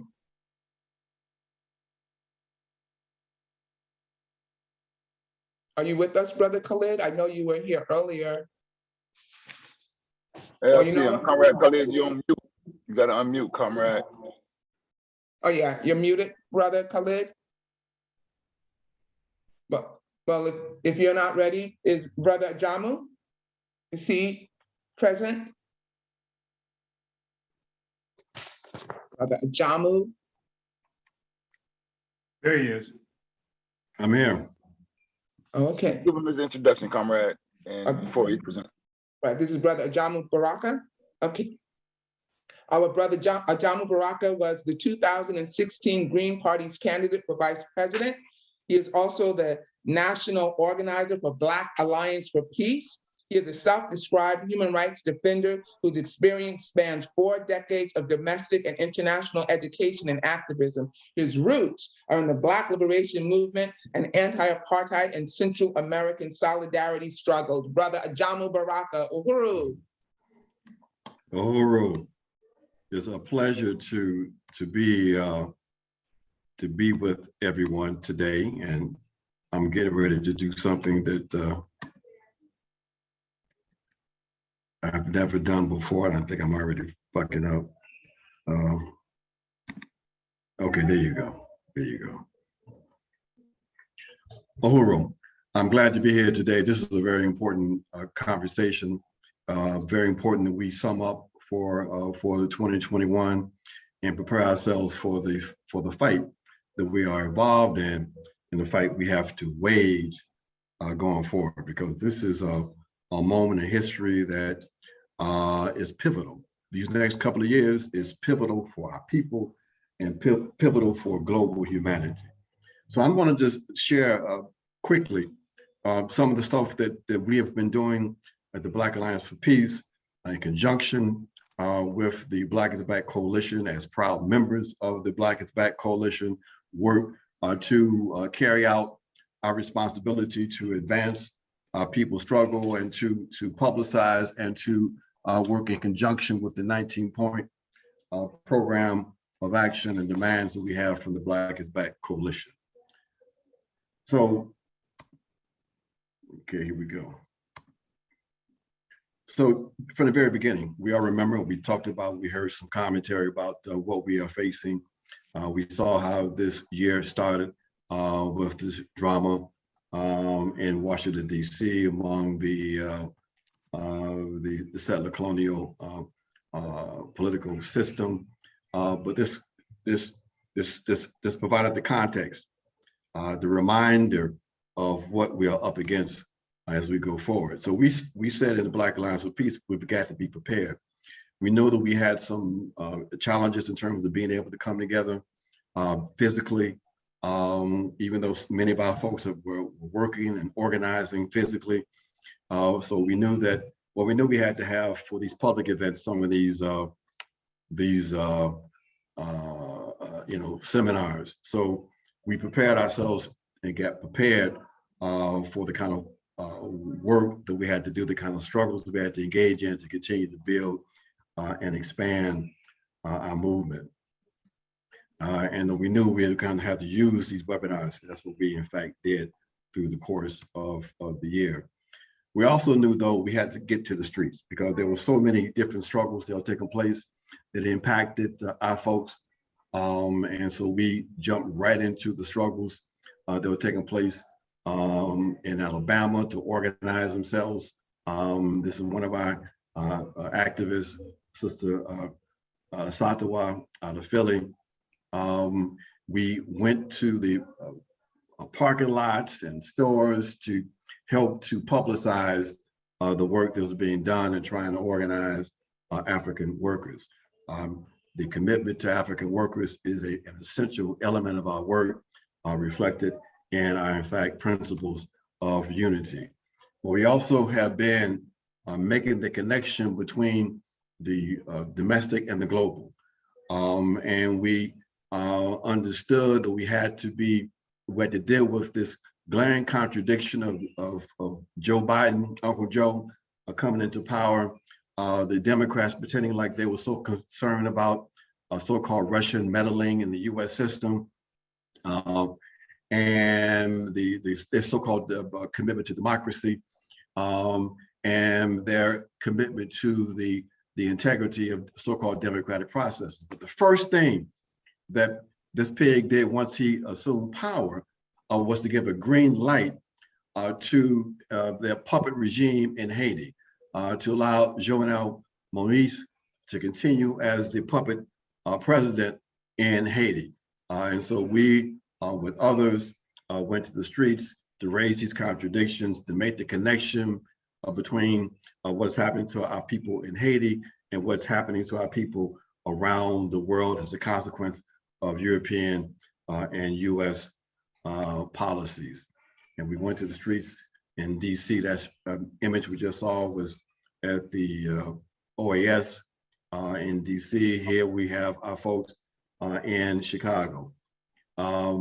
We understood we had to be in a battle to win people's understanding of what was happening with U.S. policies. We organized a new Haiti, what we call a Haiti committee, ended up being a Haiti/Americas committee, helped organized and coordinated by our sister here, Jemima Pierre. We understood that this battle is a battle over consciousness, a battle over narratives, a battle over perceptions also, that there's a connection between this battle over narratives and consciousness and our ability to organize ourselves and to come up with effective strategies. We also understood too that the fight had to be expanded, and so we began to expand out our work from Haiti into other parts of the so-called Americas. First phase being work on Colombia and Brazil to supplement the work that we were doing on Haiti. And again, the work that we were doing in Haiti or Colombia also was supplemented by the work that we were doing in support of the rights of people in Palestine, the anti-colonial struggle in Palestine and in various parts of the world. We continue with raising the issue of Africa and the understanding that we are part of the African nation that extends even beyond the African continent and encompasses all of us as African people. And so we made sure that we held up and raised up the issue of African Liberation Day in May. 1 more minute. Oh my God, okay. So this is just another example of some of the work that we've been doing on the issue of Cuba. The attempt to try to undermine support for our people in Cuba and the ideological struggle we had to engage in, still engage in. We sent folks to Nicaragua to support the struggles in Nicaragua. We organized to stop so-called Cop City in Atlanta. We expanded the work, as I said earlier, in Latin America and the Caribbean. We continue to work on Africa in conjunction with our point number 16 in support of getting the US out of Africa. And we definitely worked on the issue of Ethiopia, helped in 4 days organize massive demonstrations across the country. And we ended— Comrade, your time, comrade. Okay, and we ended right here in solidarity with our folks with the Black is Back Coalition and our mobilization in November, the march against the Biden administration and the march to the White House. Uhuru. Mm-hmm. Thank you so very much for that awesome presentation, Brother Jama. Also, if you could put your website for the Black Alliance for Peace in the link, they have a very dynamic website that provides lots of important information about what's going on internationally. So I advise everybody to connect with them. You may have a dynamic email list as well. And next, we are going to have our little 5-minute promo. I shouldn't say little, but a 5-minute promo. Does everybody see this wonderful, beautiful shirt I am wearing? Brother Jihad, are you with me? We're going to do this together. Uhuru. Uhuru. Yeah, this is Brother Khalid. I had indicated that I need to step away because we were off schedule. And I sent a message to Brother Life that I need to step away for a few minutes and I would be back. And then I sent another message upon my return. And that was about 3 minutes ago. Oh, well, you know what? You can go on. We can hear you now, and then we'll do the push for the T-shirts. Sure, no Thank problem. you. Now, I read your introduction already, so. Okay, great. All right. So what I'd like to do now is to basically just go over who we are in terms of the NAIP, New African Independence Party. I'll be using the share screen option. And you can also look in the chat and you can see a connection to this particular page. our national platform. You can scroll through it at your own convenience. I just like to go over what we actually do as an independent Black political party. We do voter education and registration. We deal with electoral politics. We do community organizing and advocacy. We do community-based programs, and we also do cultural events and activities. What I'd like to do now is to deal with the actual year in review. Can everyone see this part of it, or do I need to exit and enter all over again? Yeah. Yes, can you see it? Yes. Yeah, we can see it. Okay, great. All right, so we're going to start from the beginning. And basically going through the months, February, March, April, May, June, August, so forth and so on. And so something that we normally have every year is what we call Malcolm X Founders Day brunch. Because of the impact of COVID-19, we were not able to actually have an in-person brunch as we normally do, which is an opportunity for us to engage the community at large, talk about the party, talk about the different things that we're involved with, including the Black is Back Coalition. Last year, because again, the impact of COVID-19, we had to do an online Malcolm X Founders Day program. The reason we call it Malcolm X Founders Day is because the party was actually founded February the 21st of 2012. And that date was decided upon specifically to honor the political legacy of Brother Malcolm X, El-Hajj Malik El-Shabazz.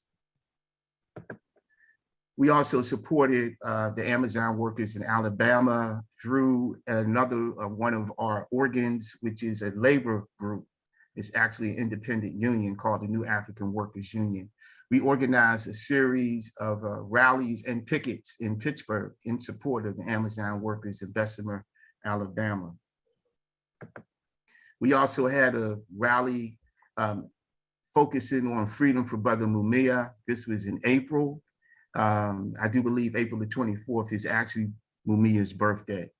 And so along with some other formations, we got together in certain sections of Pittsburgh and we organized and we facilitated a Free Mumia rally. We had a May Day event in which we did a rally as well as a food distribution. So as you can see here, we loaded up several trucks full of food, boxes of food. We had to connect. And from there, we had the May Day rally in conjunction with some other formations. And we also did food distribution on site as cars were driving through the area. And then some other brothers actually went to certain housing communities and did food distribution door to door. We also had an emergency rally in support of the Palestinian brothers and sisters. This is regarding Sheikh Jarrah. And we had a Free Palestine emergency rally. We worked in conjunction with several formations throughout Pittsburgh and Southwestern Pennsylvania to make that happen. Uhuru, am I the only one not seeing the presentation? We can see it. Okay, all right, go ahead. You can't see it, brother? I don't Don't see worry. it. I don't see it. I don't see it. Is it so some people cannot see it? I see it. Maybe I think I don't, it's like on one slide. Is it supposed to be like a moving slide or something? Yes, he's been clicking and nothing's been moving. Yes. Right. So I think Okay. Let's click that one. Can you see this particular slide about the May Day rally and food distribution? No. We just see what we do. Oh my goodness. Okay, so this is what we're gonna do. Going all the way back. All right. Okay. All right, you should not be able to see anything now, so we're going to try this again.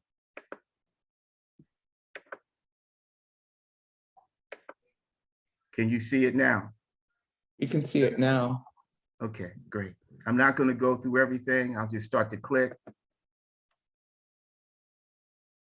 Because you have like 2 more minutes with your presentation.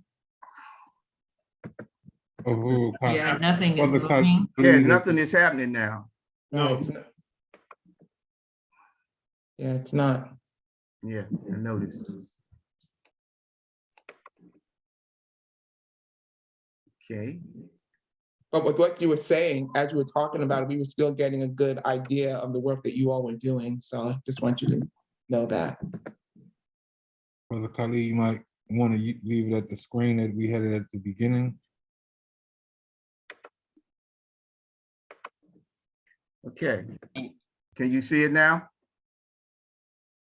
Yeah, we see it, but I don't know if it's moving.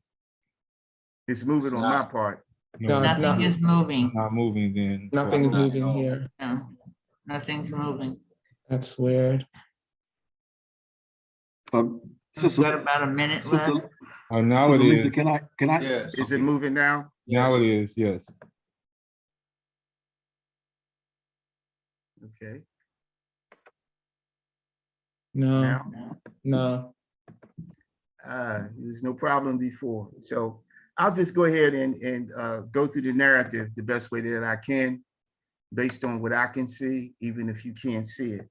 So I know where we stopped. We talked about the Free Mumia rally, the May Day rally and food distribution, the Free Palestine emergency rally. We also have our annual Malcolm X programs, Claim Malcolm X Day, as well as the commemoration project.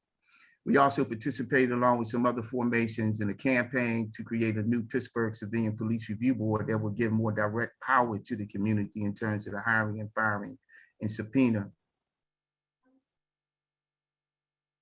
We also participated in Juneteenth in terms of outreach as well, and that was between Pennsylvania and Ohio. We also continued to meet regarding our People's Campaign for Reparations and Black Self-Determination. And we had our annual conference, which is called the NABIS Conference, New African Black Unity and Solidarity Conference. We had to move it, again, because of COVID, from August, usually held during the Marcus Garvey birthday weekend, August the 17th.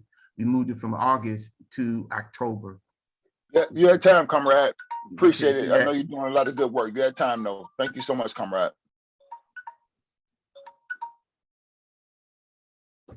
Comrade Lisa.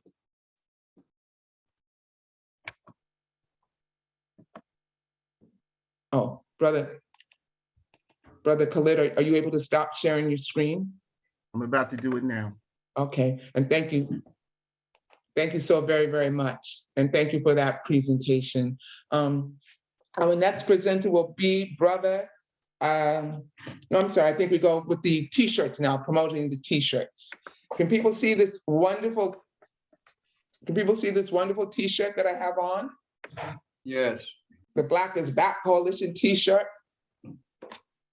Well, you can go to the website, www.blackisbackcoalition.org. Look at these beautiful t-shirts and these wonderful models. Yes, they can get it at www.blackisbackcoalition.org, correct? Do we have a direct link for that? And the t-shirts are only $20. They're very well made, very nice. It goes to help to support our organization.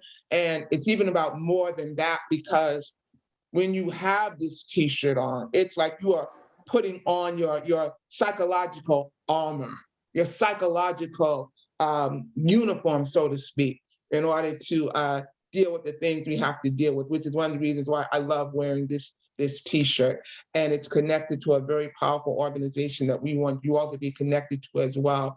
We are there for each other, and we can make this organization what it needs to be. I can tell you right now, this organization does have an infrastructure that even has international connections. There have been so many times, I can't tell you the amount of times when something has been going on and I've picked up the phone and I said, Chairman, do we have any contacts over in this part? Do we have any contacts in this part of the country? And not just the chairman, but with other members of the coalition as well.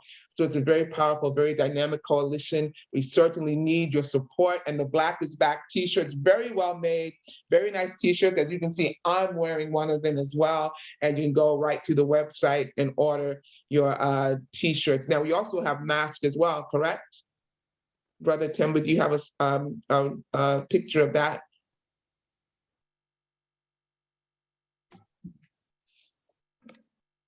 We do have masks as well, Sister Lisa. Right, and could you refresh my memory? What are they going for? Huru. $5. Oh, He's there on you the There go. you go. Here on the Black is Back mask. I hope you can see it pretty all right. Got a lot of stuff going in my, I never looked so good in my life. That's right, that's right. And let me tell you, and since we know that many places we go to, masks are required, let's make it about revolution. Let's make it about supporting our own. Let's make it about that. Let's make it Not about just the Dallas Cowboys or something. Well, yeah, that's Nobody's a right. Dallas Cowboy fan. Sorry about that. Just Oh, no problem. I'm kind of like a Cowboys fan jokes. myself, but yeah, but make it about that. And you can support us by, buying masks. And of course, again, this beautiful sweatshirt. I hope I'm doing it justice. I feel like my modeling days wants to come out now. yeah, you're doing wonderful. I wanted to add to that too. That all the listeners on, if we have 50 people on, I know some of us already have the t-shirts. But if you can make a commitment to buy 1 or 2 or 3 and give them as gifts during Black History Month. If you want to just set it out like that, so you're not just getting yourself one, but we want to add our perspective to Black History Month, kind of arrest and take over that narrative. So that might be a good target point for you, for everybody, myself included. It's a wonderful gift to give to someone. So you already have one. Well, I'm buying another one for my uncle or for my brother, or one of my coworkers, or brother man down the street, or in masks. Like, I see masks on every, everybody's wearing different masks, and it's actually a good way to announce who you are and what you're doing. Like Sister Lisa said, it is your armor. So that's our homework. That's our task. We go and get one. If you already have one, you go and get another one. If you haven't gotten one at all, you want to get 2, one for yourself and one to give away to a sister, brother in the community or in your family for Black History Month. Yes, I just want to add that with this mask, I get more stares than I normally get. I wonder why. A lot of people are looking, I used to think they were looking at me, but they're actually looking at the mask and what it says, and a lot of unity you gain with it. And it just like, like what was said, it's a psychological weapon, and not only for you, but for those who may see it, and automatically puts Black back into the minds of everybody. So. Right. And I might add real quick too, Sister Lisa, but it's just that, like, a lot of times when you wear something like this, to the mall or something like that, you may get a different type of stare, which is fine later for that.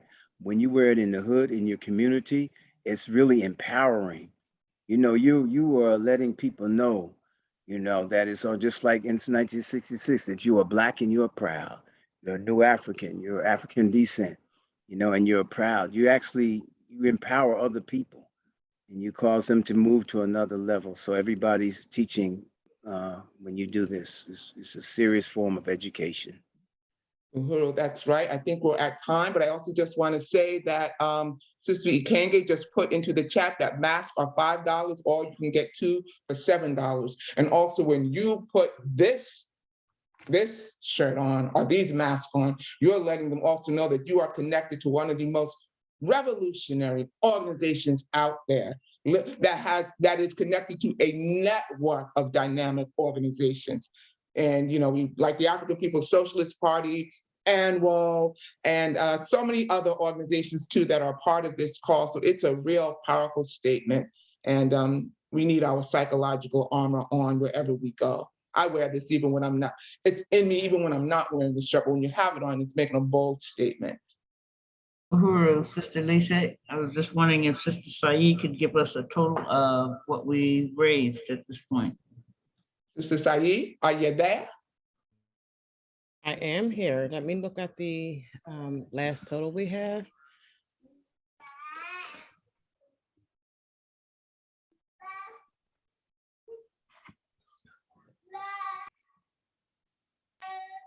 Sorry for the background. My grandson is not Love have it. it right now, but we have 1,300 and looks like $50 is the last notice that I had here.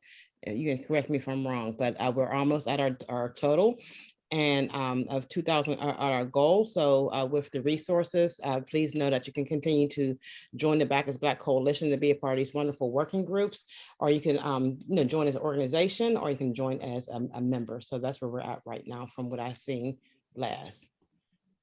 And just to go over the working groups again real quickly, the healthcare working group, the education working group, the political prisoners working group, the Black community control of police working group, the reparations working group, and we also have the media and webinar media planning working group. And if I've left any off, I apologize, but also you can bring your ideas to this organization as well. If you want to join, please join. And if there is an area where you feel that there needs to be work done, you're more than welcome to say, I think we need a working group for this. This is how the healthcare working group came into being. So yes, please, we work together and we build. And we need to hear from everybody, and everybody's voice is welcome. Uhuru. Oh, And- Sister Lisa, right quick, everybody, 50 people getting 2 shirts, that's $1,000. Just look at it financially. And you can never have enough of these shirts. Anyway, brothers and sisters, we will continue now on with our the webinar, and we're going to hear from our brother Zaki Baruti, a very strong revolutionary brother. I see him involved in everything, very dynamic. He is with the Universal African Peoples Organization. He is he is with the Universal African Peoples Organization. He is the President General of the Universal African Peoples Organization in St. Louis, Missouri.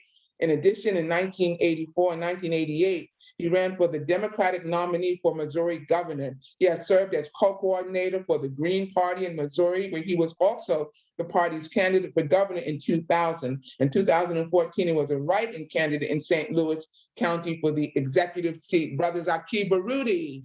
Well, greetings, assalamu alaikum, power to the people, and liberation in our lifetime. Let me just say, first and foremost, I am just so honored to be in the presence of such powerful people and revolutionaries and progressives that the Black is Back Coalition represent. And as well as I just have been just moved by many of the presentations that have already taken place. But also in my being moved, I just want to share one other little thing about myself that I call one of my proudest moments of life was the opportunity to meet and be in the presence of Muammar Gaddafi. And I just want to salute his spirit, as well as Brother Robert Mugabe of Zimbabwe, along with having met the current president of Nicaragua, Daniel Ortega. And this took place many times of trips to Libya, as well as to Zimbabwe. Along with that, I'm proud as a candidate for governor that back in '88 that Minister Farrakhan came and endorsed my candidacy. And I say all that in terms of just a quick comment on my powerful brother Picnic, when he was mentioned about that member of the Nation of Islam that's mayor of that city. Recall him. I just want to say we got to get rid of people who are not about our people, irregardless of their religious or ideology, that if they're not for our people, we got to get rid of them. Also, Lisa, you just made me get off track on my remarks because I just want to echo your report about the COVID pandemic and its impact on our people worldwide, because it is real. I've just, many of you may know I was impacted by COVID-19, which I thought was going to really take me out, but I just wanted to use this opportunity because there's another member who's part of the Black is Back Coalition that came down with COVID-19. And out of my experience, I had ended up being treated with monoclonal antibody infusion. And I'd be remiss not to just share that concept, because if someone get real sick as I was, and the other member who's part of the coalition who end up taking it also, that it helped me, and I believe kept me here to continue the work that must be done. Our organization, the Universal African Peoples Organization, we have been real busy. We do annual programs that commemorates historic icons in our community, including Dr. King. We have an annual program on April the 4th, which was the founding of our organization date in 1989. And at that program that we had, we issued our what we call spiritual/political initiative for 2022, where in terms of addressing the issue of proportionate political representation, as which I've talked about many times, we issued a call nationwide because there are 36 that is governorships elections that's up, that at least minimally, humbly, we say at least 14 people of color, ideally revolutionaries, but people of color seeking those positions to expose the contradictions as well as to project the ideals and the visions that we hold in terms of the 19 points of Black self-determination. We also said, likewise, in the United States Senate elections, that there will be 34, that is. And Brother Picnic pricked a concept in my mind as I just wanted to share. Wouldn't it be real powerful in 2022 that we have some revolutionary folks in the various states that we have our prisoners, political prisoners incarcerated, running on that particular issue? And as a responsibility of a governor, they can grant clemency. So conceptually, if we had Brother Jihad or Sister Lisa or any of the other powerful people on board with us in those positions of power, what that can do for us. So anyway, we issued that issue, and I'm proud to say that in the state of Missouri, we do have one of our powerful sisters that's going to be running for U.S. Senator second time, Ms. Coffee Wright. Along with that, Coffee is also spearheading a project where we're doing free COVID testing, not advocating for taking the shot or not, but just free COVID testing. And her candidacy would be focusing around social justice and equality, maintaining voting rights, as well as proportionate political representation, as well as endorsing the 19 points of Black self-determination. Along with that, we celebrate the life of and legacy of Malcolm X, El-Haj Malika al-Shabazz each year. And this past year, on May 30th, in commemoration of the 100th year anniversary of the massacre of our people in Tulsa, Oklahoma, the Black Wall Street massacre, we had a red, black, and green balloon release after many dynamic presentations around the issue of vigilantism in this country, as well as other issues. And it was very successful. We had about 100-some people in presence at a park that we had locally here. Last but not least, we had our annual celebration of the Honorable Marcus Messiah Garvey, and that was a success. Along with this year, our organization is proud, and we would encourage people to go on our website, which is www.uapo.org, and you can download some copies of our newspaper, which we publish quarterly. And in fact, when Sister Lisa made mention of the deaths in Africa on the front cover, and you can't see it, but if you download, go into our website, you can get the complete copy of it, where we statistically compare Africa with the other continents as it relates to death rates. And one interesting thing, we found that more Black people here in this country died from COVID than the entire continent of Africa. We also, part of our publication, I'd like to just highlight, on one of our headlines, we talk about shame, shame, shame in terms of the lack of representation for us as a people in political power, such as governors, because today there's no Black governors, as well as in the United States Senate, out of 100 senators, only 3 are Black and all males. And we should, if we had our numbers, should have at least 13. But ideally, with revolutionaries such as those who are on this call today. Another okay, I'm gonna just close out with these couple publications. Another one we had in terms of examining how music by these corporate folks negatively impact our people. We have one issue that was a special issue defending and publicly attacking the white racists that are trying to put the end to Circuit Attorney Kim Gardner's position as Circuit Attorney. And our last publication, we call out a white mayor, racist mayor in a municipality called Normandy. So I work as, and last but not least, I just gotta say this. We also, there's a gentrification, as Sister Betty always mentioned about impacting our schools. Our organization worked with some neighborhood organizations, and we were able to keep a school from being closed called Dunbar School.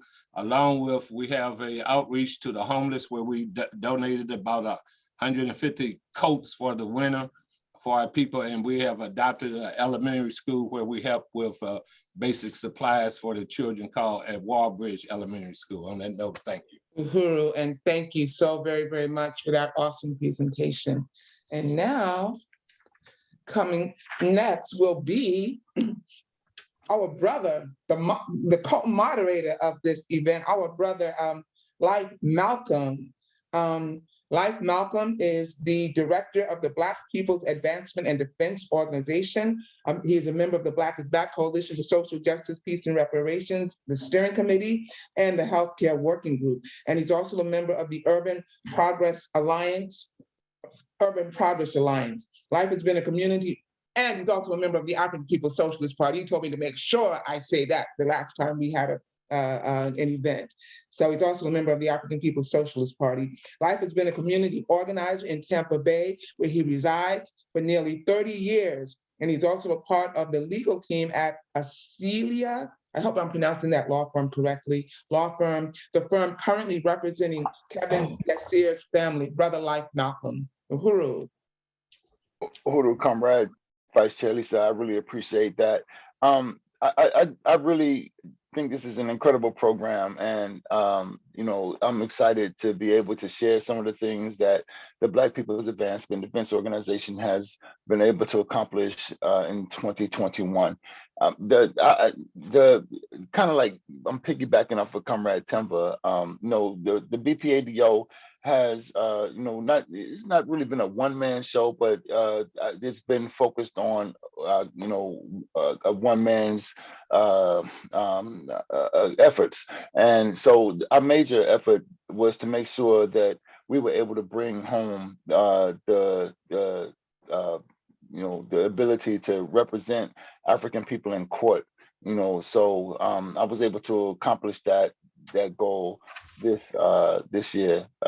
We got a bar card. So all the stuff stems from that. So we worked hard to get the bar card throughout the year. Based on that, we've been able to represent families like Kevin Desir, as Comrade Vice Chair Lisa mentioned. We've also been able to get free Africans from some of the throes of colonial incarceration.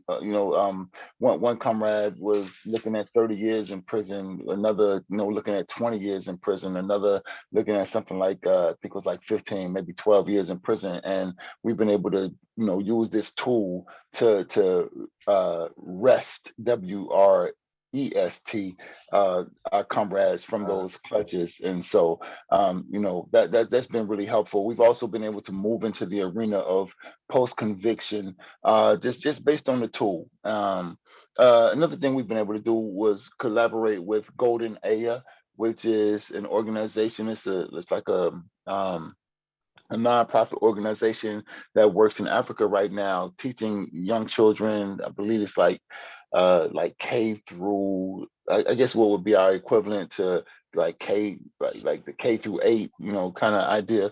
I'm not sure exactly what it's called on the continent, but that young age. And we've been able to, so DJ cut the music. I need to say that the Black People's Advancement and Defense Organization is progeny of the African People's Socialist Party, and we follow an African internationalist philosophy. So don't want to belabor that, but I do want to make that clear. So our thing has been to influence as much as we can. One of the things that we learned from African internationalism is that African internationalism needs to be everywhere at all times as much as possible. And so we've been able to influence young children on the continent of Africa through our participation with Golden Aya. We've also been able to do weekly political education sessions, actually twice a week. So we do one thing on a podcast where on In Touch News, where people can tune in on Tuesdays and pick up on African internationalism, hopefully with a little twist of some entertainment as well. We try to be clever, but the point is to drive home the 19-point platform of the Black is Back Coalition, the 14-point platform of the party, et cetera. So I think it's worked a lot. We've been out in the streets with the Burning Spit newspaper, been able to sell hundreds of those newspapers over the course of the year. And one of the most, I think, important episodes of that particular podcast was the Keeping the Cuffs Off. And we alluded to this kind of idea when we participated in the Black is Back Coalition's march on the White House, and we talked about the difference, just the nuance between knowing your rights and knowing the law. And so, like over the holiday season, when law enforcement in this country seems to, ramp up their efforts to capture us, we through the BPADO attempted to give comrades, sisters, and brothers some strategy to keep the cuffs off. So I think that was a really good effort. Another thing we did, was there was some other thing I wanted to point out. Just participation. I said two things, political education twice, right? So the Black People's Advancement and Defense Organization has been really instrumental in political education sessions on Thursdays for the southern region of the party. And I think that's important because it pulls people into the idea of the coalition. As a matter of fact, one of the efforts of that particular political education meeting is to raise money to get to assist people to get on a bus to come to our, when I say our, I mean Black is Back Coalition's, our annual march on the White House. So we've been able to really pull people into that process. Like a lot of people have been coming through and donating money, and so that those have been the things that I think highlights the work and the efforts of the Black People's Advancement Defense Organization in 2021. So with that, I'll say uhuru, and I really appreciate the time and being able to share those things.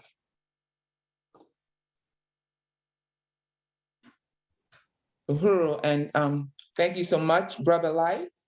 I'm supposed to introduce somebody? Yeah, you got the moderator duties again. Go ahead, my brother.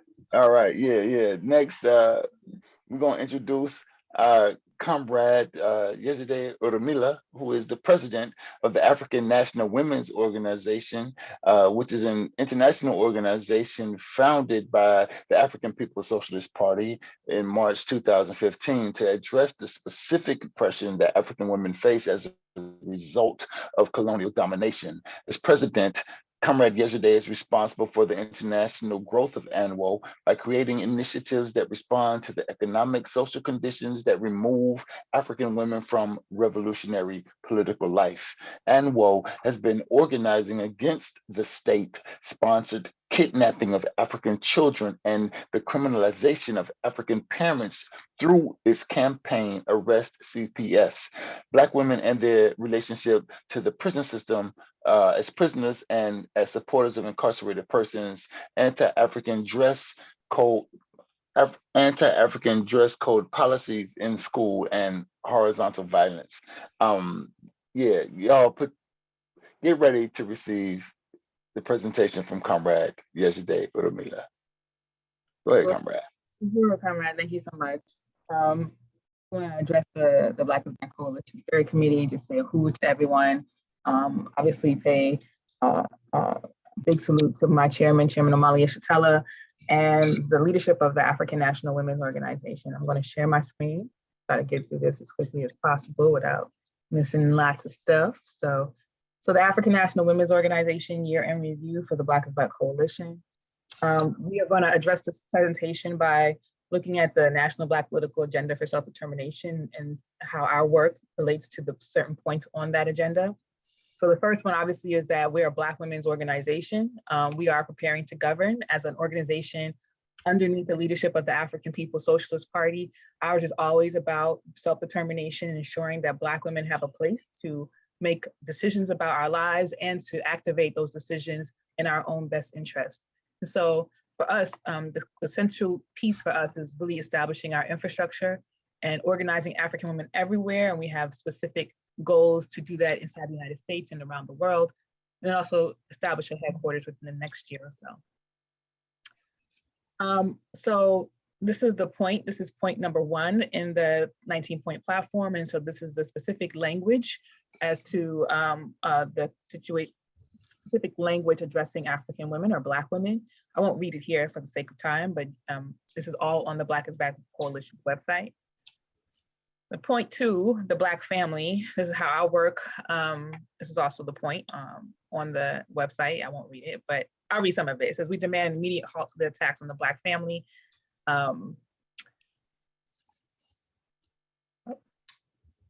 Sorry, my mouse is acting up. I can't see this part of it. That's the one. Okay. And the genocide, ending the genocidal campaign rooted in the Atlantic slave trade and embedded in the US public and private policy. So our work to combat that has been really centered around the Hua Kijiji Child Care Collective. So in the beginning parts of our year, we were heavily focused on the Hua Kijiji Child Care Collective. And it's a project that we use to organize community control, Black community control of child welfare because of our Arrest CPS campaign, which you'll learn a little bit more about in a few seconds. That we needed to have a strategy for how do we address these issues that may be going on in our community? How do we support Black women? And our Hua Kijiji Child Care Collective, we took that on. So what we did this year is we held monthly public meetings with contacts in New York, Philadelphia, and Washington, DC, and other places around the country. But those were the places that we had the most intensity. We developed manuals for parents, members, and volunteers and began training module for children. We created a list of local resources for mothers and families, not just mothers, but Black families, including emergency shelter and food services. We're also in the middle of organizing our own parenting classes and helping support parents who have had their children taken or brought back and supporting them with the transition, because they are impacted by PTSD and a whole bunch of other issues that come from having to challenge the state over time. So this other section is focused on our work to organize resistance in Africa and other places around the country, but our specific focus will be in Africa. And this is point number 16, I believe, US out of Africa, Asia, and Latin America. So we had virtual conferences that spoke to our particular political aims and objectives. And we always have our annual conventions, which happen every year. Last year in 2021, it happened in July. And there's some of the totals that we had. And we had topics that covered colonialism impact on African women. We had things that addressed state-sponsored kidnapping, political prisoners, and liberating the theory of African women, and really combating this whole notion that we have to have a feminist perspective when we understand that feminism is a bourgeois ideology that has really impacted our ability to think beyond just our gender, but how do we participate in the African revolution as African women as fully competent agents. And so that's some of our work. We also organized an Africa conference in occupied Tanzania, and this addresses number 16 again, and organizing on the continent and beyond. The next points are addressing points number 2 and number 3, Black family and reparations. This has been primarily a lot of our work. We deal with Arrest CPS, Stop Kidnapping Black Children. So we were able to help in cases in Arizona with this mother, who's Hunaya and her partner, Peter, who were fighting to get custody of their children. I won't play the video for the sake of time, but we will be able to talk about that more at upcoming conferences, like the one with the African People's Socialist Party plenary, which is in February, and the AMWO convention, which is also going to be in March. So stay tuned and follow us to get more updates on those places and events. I didn't want to play it. We also had a National Day of Action in August, where we organized a Arrest CPS protest in 9 different cities around the country. It was the first of its kind, and we're going to continue every year until we can get until we can organize the contingent of movement against state-sponsored kidnapping of African women, and that can influence the ways that that the state is impacting and provide a defense for African women who have African parents who have been isolated by this issue. And then we had the organizing conference that was online that really helped to bring people into a place where we're actually going to build committees and organizations. That was a really success. We had our participation in the Black is Black March on the White House as AMWO, but we focused on this particular issue and was doing outreach there in Washington, D.C. We were able to help bring a baby home, which is a really great way to end the year, and we continue to support this mom. And then we are currently in the process of another case, Bring Antonio Home in Ohio, and another case that we're starting in Washington, D.C. There's a lot of work to do and a lot of work to be done, and we just really appreciate, you know, being brought into this process so that we can share this work with you all, and really encourage anybody who wants to join at the African National Women's Organization at anwouhuru.org, and to join as a volunteer, join as a member, and support our work as a donor on that website. Time. Yeah, Uhuru, appreciate that, comrade, yesterday.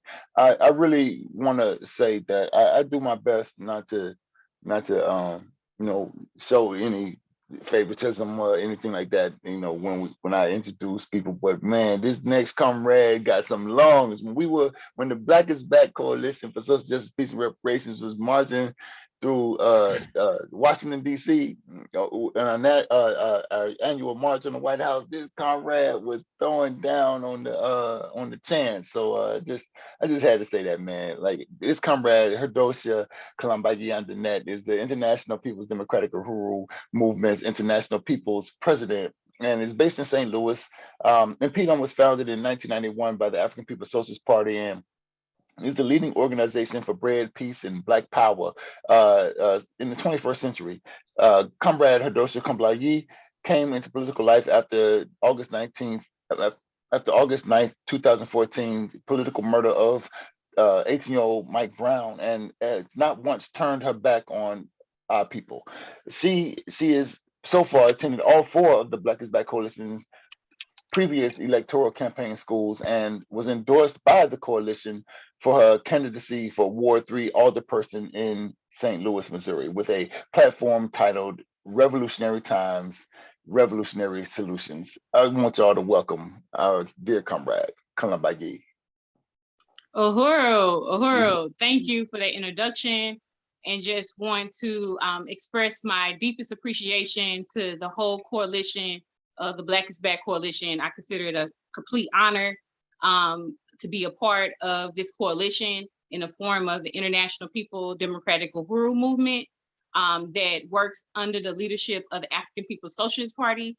So I want to just really salute my leadership, Chairman Omali Yeshitela, and the whole Central Committee of the African People's Socialist Party. And so we had a dynamic year, 2021, EPDOM, we've been on the move. And so I believe I have a PowerPoint that someone's going to start sharing for me. Thank you. So it's entitled African Workers United, Let's Get It Done. And, you know, that really, you know, topped our year off. That was the theme of our 2021 convention as well, that was held in September.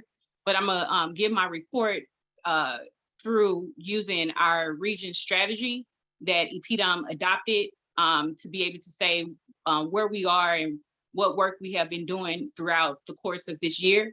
and just say that the International People Democratic Uhuru Movement is a mass organization that wins the African working class back into political life, into our campaigns, and our ground game is our end game on ushering the African working class back into political life and actually bringing them into day-to-day work to fight for their liberation through using, our rights and deepening their understanding of the colonial contradiction that we have with this colonial state.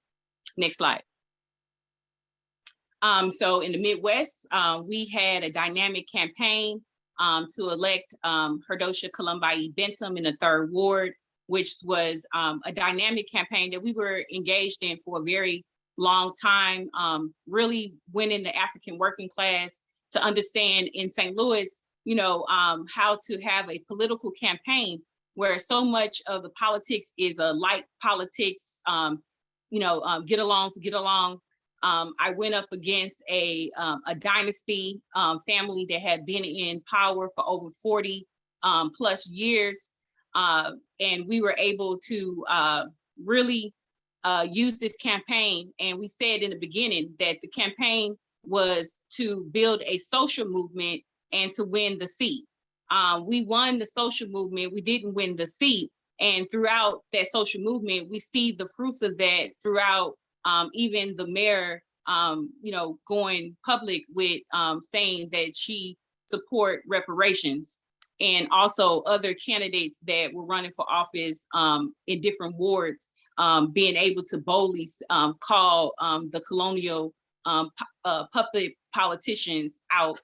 And also, it was a victory to be able to start our own broadsheet where the African working class was engaged in finding a place for us to print it, finding articles, winning the community to participate in it, getting people to endorse the paper, be in the paper, just the whole 9 yards, which this is what EPDM is all about, bringing the African working class back into political life. And then having young people that had 3 different shifts to put out over 5,000 papers throughout St. Louis City, and knocking every door in the 3rd Ward more than once, twice. And also we had a dynamic parade that went through the 21st Ward and the 3rd Ward. Next slide. In the Midwest, right after the campaign, it was no time to stop. We went right into our One Africa, One Nation market, where we were able to learn so much with the One Africa, One Nation market, with bringing a host of different things that we were able to do. So one thing that we were able to do is to bring in different people that has things that the community need. We were able to address the housing issue, where we had resources where the community could come to our One Africa, One Nation market and get help with their rent, and also be able to buy fresh fruits and vegetables from working with Black farmers in St. Louis, and having our young people, which you see right here, that worked the farm, brought the fruits and vegetables back to the One Africa, One Nation market, and sold those resources to build economic development. And also with the Burning Spear newspaper on the grounds, taking our young people out into the community to be able to sell the Burning Spear newspaper, to learn about the Burning Spear newspaper, and then also, make those resources for themselves to be able to, buy a meal, which sometimes is very, very hard to do on the north side of St. Louis, when 40% of the Black community is living off $5 a day. That is a reality. Keep 28 campaign, we just had the mayor that signed off on the 14 wards, but this campaign, I won't be able to sum it up in 7 minutes. We were able to do great things, bring people into our organization to be lifetime members, such as Alderman Jesse Todd, who we met during the campaign, and other people that became vendors at our One Africa, One Nation market, and really struggled to help the African working class understand the war reduction that is all. But it is not over. The campaign has work to do to be able to say how we are going to move with 14 wards and put people into those seats. So having our own, 1 minute, come on, next slide. can't keep, I'm only in St. Louis in the Midwest. Next slide. Next slide, please. Thank you. So in the southern region, EPDM been on the move as well. I guess it's moving. The southern region in St. Petersburg, Florida, Take Back the Dome, Reparations. And then I think we was in San Diego, the slide right before this one, because somebody's going way too fast for me. Way too fast. Back. Okay, San Diego right here. No, this is not San Diego. I'm sorry. The slides went too fast for me. Back one more. Can you go backwards to the region? I really apologize, comrades. But what I was saying is in San Diego, we had the Black community control over the police, where we had a victory with Denzel, a member of our organization that was arrested at the protest, where we had, they freed Denzel. We got the charges all dropped and the bond lowered. This was a victory, and we still fighting for reparations to be given to Denzel's family for the time he had to spend being falsely accused. So Black community controls, really want to salute Vice President Masamela. With that, okay, and I believe that's my time. Again, I apologize, I couldn't get through it all, but you see why you should be a member of the International People Democratic Uhuru Movement. So I really want to encourage you to go today and join EPDM by International People Democratic Uhuru Movement. Uhuru. Uhuru. And could you put the website there in the chat? Yes, I will. Thank you. Uhuru. Uhuru. Yeah, Uhuru, at this time, I think it's good, well, I just want to say I really appreciate Comrade Bayi's presentation. I mean, it was thorough, although she couldn't get through everything. I really appreciate the way she laid out the work. Right now, I think it's just based on our agenda, it's good for us to call up Chairman Omali, and I think Chairman Omali, Chairman, you can tell me if we should do something different, but maybe you can take on reminding people that we have T-shirts and masks, and also the opportunity to donate remains as you come with your closing remarks. If we should do something different, you can definitely say so. But that might be. Excuse me, brother. Life. I think it's he's reporting on the African People's Socialist Party, and then there's going to be the electoral school, and then closing remarks. Yeah, thank you, Comrade. I'm saying No I can do all of that in one swoop. Okay, Uhuru. Uhuru, comrades, I'll be doing the presentation, the PowerPoint presentation for the African People's Socialist Party. But if you would like to introduce the chairman or the bio, that is more than great.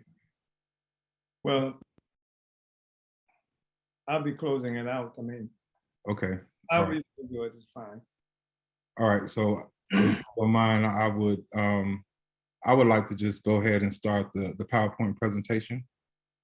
And then Chairman, if you don't mind, you can close us out. That's all right with everyone? I just want to just read a couple of things. So you're going to do the PowerPoint presentation, and then just remember to also talk about the electoral campaign school, Chairman. We're just slated to do that. And then you can just take us on out with your closing comments. Just want to remind people about that. So I'm going to start the screen share.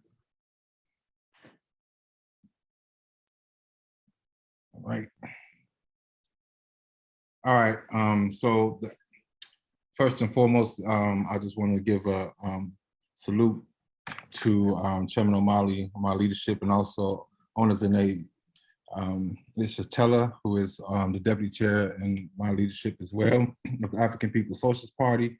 This is just a year in review of what the African People's Socialist Party has done last year in 2021. All right, so that's our chairman. This is our National Central Committee. I will read their names real quick. You got Omali and Annette. We have Wazy Kansasha. We have Chairman Omali Yeshitela, Deputy Chair Ona Zane Yeshitela, Akila Yanai, Dr. Aisha Fields, Yesterday Oramila, Kobina Bantashango, and Bakari Olentuji. Hope I pronounced that right. So we kicked off the year with Cheers to Dying Imperialism, a sum up of what the African People's Socialist Party had done in the year 2020. And Chairman Omali Yeshitela was the keynote speaker for that. With this, we had, just want to go over some of the global impacts of the APSP. We had the Black Power Summit, and that was something, a summit that had been organized by the African People's Socialist Party, in all the regions we are, the 4 regions within the United States, and then we have regions in Africa, on the continent of Africa, also the Caribbean, and in Europe. So these are some of the Black Power Summits. And in that meeting, we were consolidating, just letting winning Africans, well, I'm gonna just read. We were organized against the conditions imposed on Africans and others within our regions and around the world to point the political way forward in every area the APSP is located. All right, so next. All right, this is some other things that was happening within the world, around the world with the African People's Socialist Party. We had APSP Occupy Tanzania Front Response, the People versus Neo-Colonialism. This Occupy Tanzania is South Africa. So we have party members in South Africa. Okay, and in Swaziland, we had a presentation in Swaziland. We have organization within Swaziland. Also in the colonial virus, mandates won't save us from the colonial virus. Build the Caribbean front of the African Revolution. So this is also in the Caribbean. A little more African Liberation Day in Europe. That was Chairman Omali Yeshitela was keynote speaker, also Wazy Kansasha, who is the Secretary General of the African Socialist International, and Tafari Wigeri, who is the Director of Africa and the Director for African Socialist International. All right.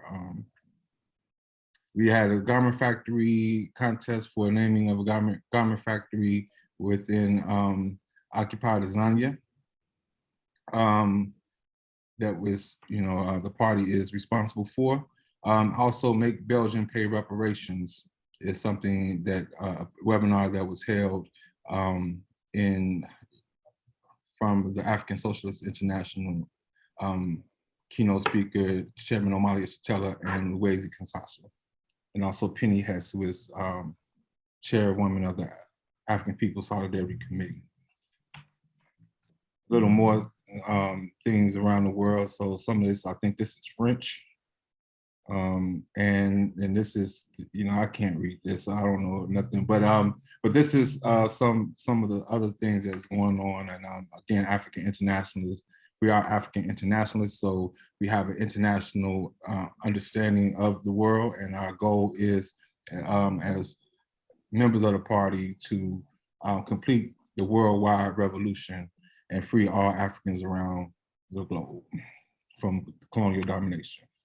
All right, so next we had the APSP plenary, and there's just a few real quick promos for the plenary. African Workers of the World Unite and Organize was the title, the theme. And you have Chairman Omali to the left and Deputy Chair Ona Zane Yeshitela to the right, who is over our economic work as well. Next, we had the Build the African Workers State. and that was African Liberation Day. And here in the United States, US, we also have African Liberation Day in France, and also around in the different areas that we are located at. So the APSP puts Black Power on the ballot. Last year we had two candidates. We ran two candidates for alderpersons in St. Louis. One of them you already heard from right before me, Colombayi and Danette, or Hadosha Colombayi Bentham, running for Ward 3. We had 45 years of reparations to the African community in the form of the African People's Solidarity Committee and the Uhuru Solidarity Movement. In 2021, they had the March for Reparations across the US. You have seeing pictures of Washington, DC, Oakland, and it also included St. Louis, Missouri, St. Pete, Florida, Boston, Portland, Philadelphia. This is an organization under the direct leadership of the African Working Class Party, the African People's Socialist Party, who goes into the belly of the beast, as we say, to win reparations back to the African community. So white people going into their own communities, speaking Black power to their community, and saying and bringing resources, those resources, those reparations back into the African community. Also, new headquarters of reparations to African people the world over opens in St. Louis. And this is, it's not the best picture, but this is the Solidarity Center that is here in St. Louis. All right, and I will go real quick. The political and economics are one Africa and one nation marketplaces and flea markets. There's some of, in Philadelphia, there's our flea market, over 100 vendors monthly during the spring and summertime. Then here in St. Louis, here is we have the One Africa, One Nation marketplace that is happening now. Next year will be happening weekly. So that's Uhuru Foods and Pies, Uhuru Furniture and Collectibles.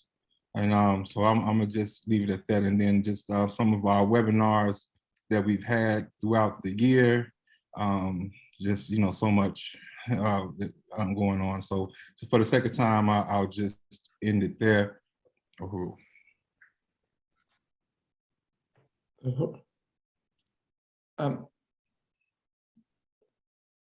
Uhuru, thank you so much for that awesome, dynamic, very powerful presentation. As you can see, we are a coalition of organizations that are about organizations that are doing the work on the ground. We can't even begin to talk about everything that we've done within this 4-hour webinar, but we are going to we are now called upon our wonderful, strong, revolutionary, fearless leader, Chairman Omali Yeshitela, to remind us to talk about the upcoming electoral school that we will be having in April, and also to close us out and to bring it on home, to land it as only he can do, Chairman Omali Yeshitela. And also we are $503 away from achieving our goal, and you can still donate. So Uhuru, Brother Chairman. Uhuru, I want to thank you, Comrade Vice Chairwoman Lisa Davis, and I want to call on everybody to heed the call that was inferred in her statement about needing $503 to meet the goal. $2,000 wasn't too much, especially for the number of people who we had participating in this webinar. But I want to thank you so much, Comrade Sister Lisa, and call on everybody to make your contribution, to get your T-shirt and your various paraphernalia related to this coalition. And there's so much more that you need to get that wasn't even discussed. But if you go to blackisbackcoalition.org, you can locate information about other kinds of resources that you can get to contribute to the struggle that we're involved in. So again, I want to thank you. And I want to really express my appreciation to all of the brothers and sisters, comrades who constitute the steering committee of this coalition. Obviously, the people who did the work, who made this webinar happen, that brought the technique and things like that to that, very important, often don't even get mentioned. Sometimes they're behind the scenes, who pulling the strings and making things happen for us in this coalition.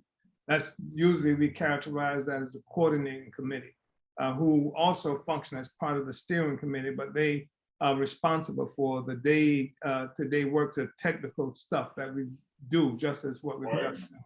So I want to express appreciation to that, to all of the working groups who do extraordinary work. Comrade Sister Lisa, who has really been in the forefront of this issue of working groups.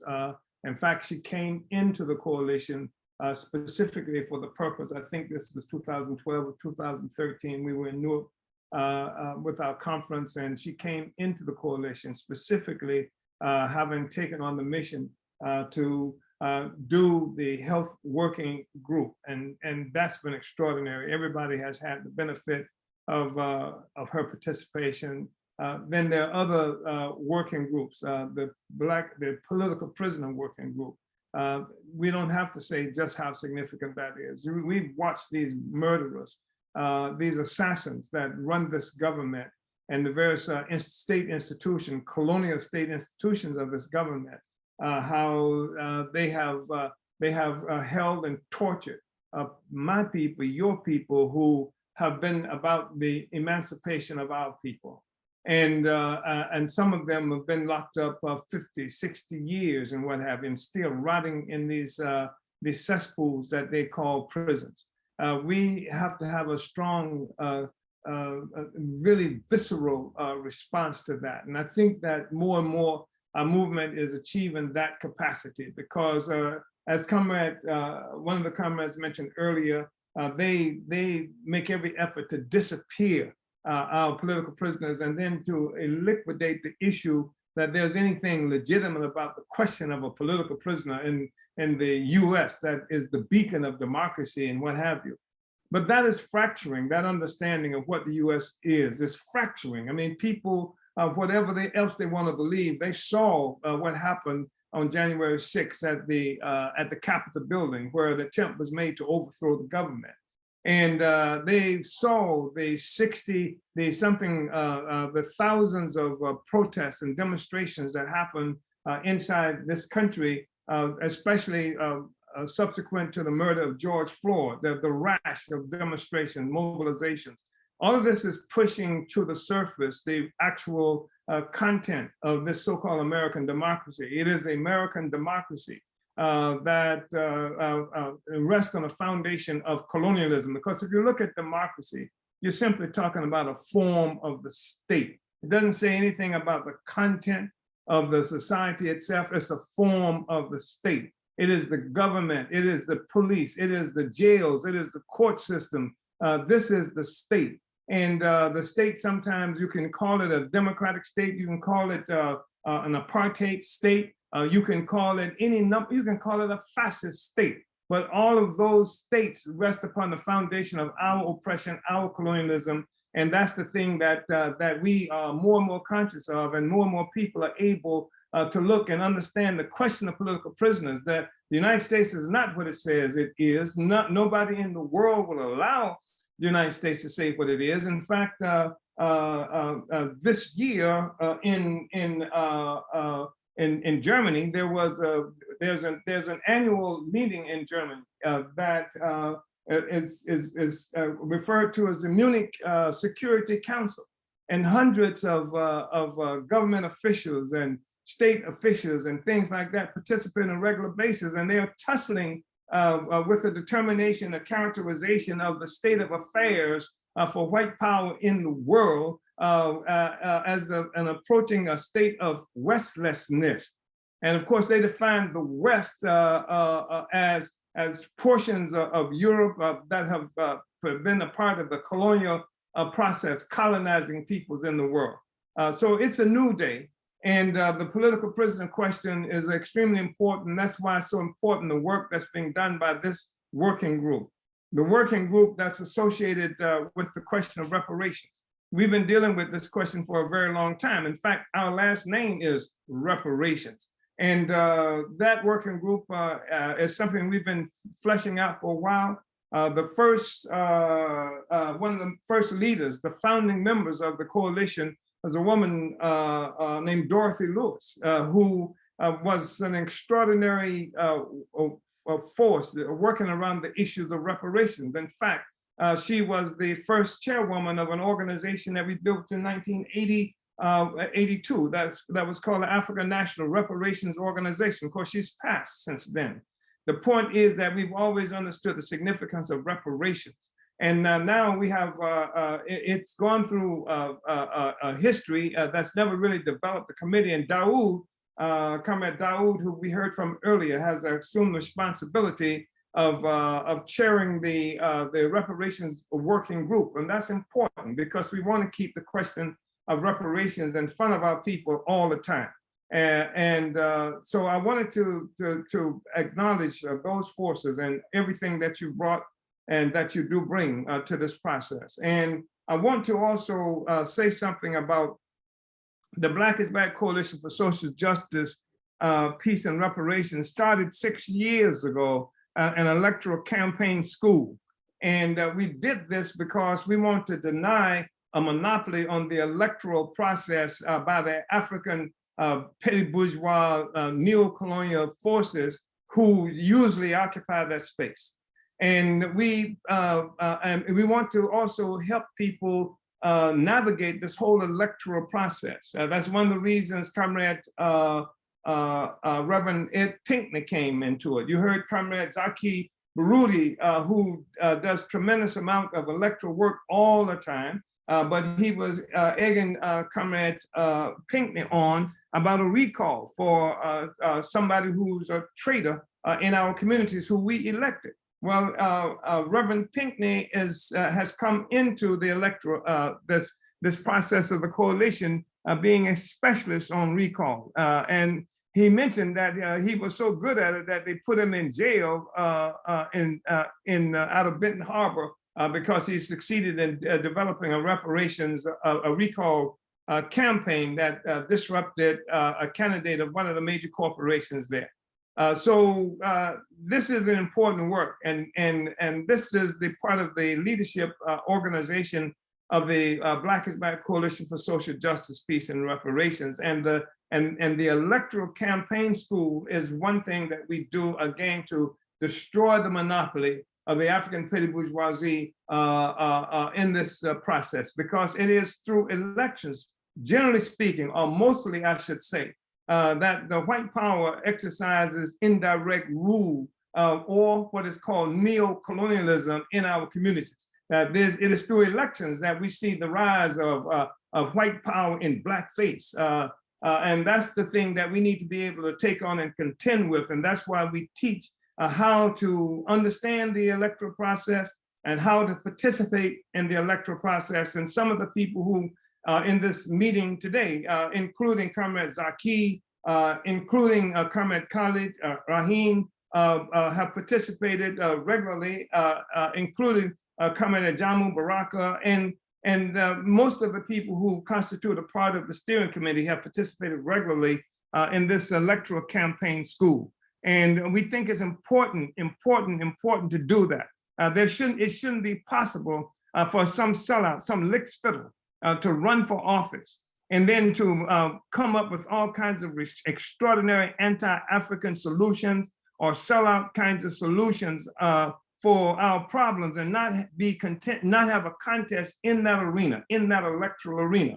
And most of the time, you had news media, they report on these candidates, they report on what this uncle said or that auntie said, et cetera. And people who see that, including African people ourselves, have to take this as the opinion of our community because nobody's in that arena contesting that. The electoral process, that is the means by which we have to go in. We cannot allow them to have a monopoly on that space. We cannot allow, we cannot concede any political space to forces who would control our communities. And so that's why we do the electoral campaign school. This is the 6th one that's coming up on April 9th and 10th.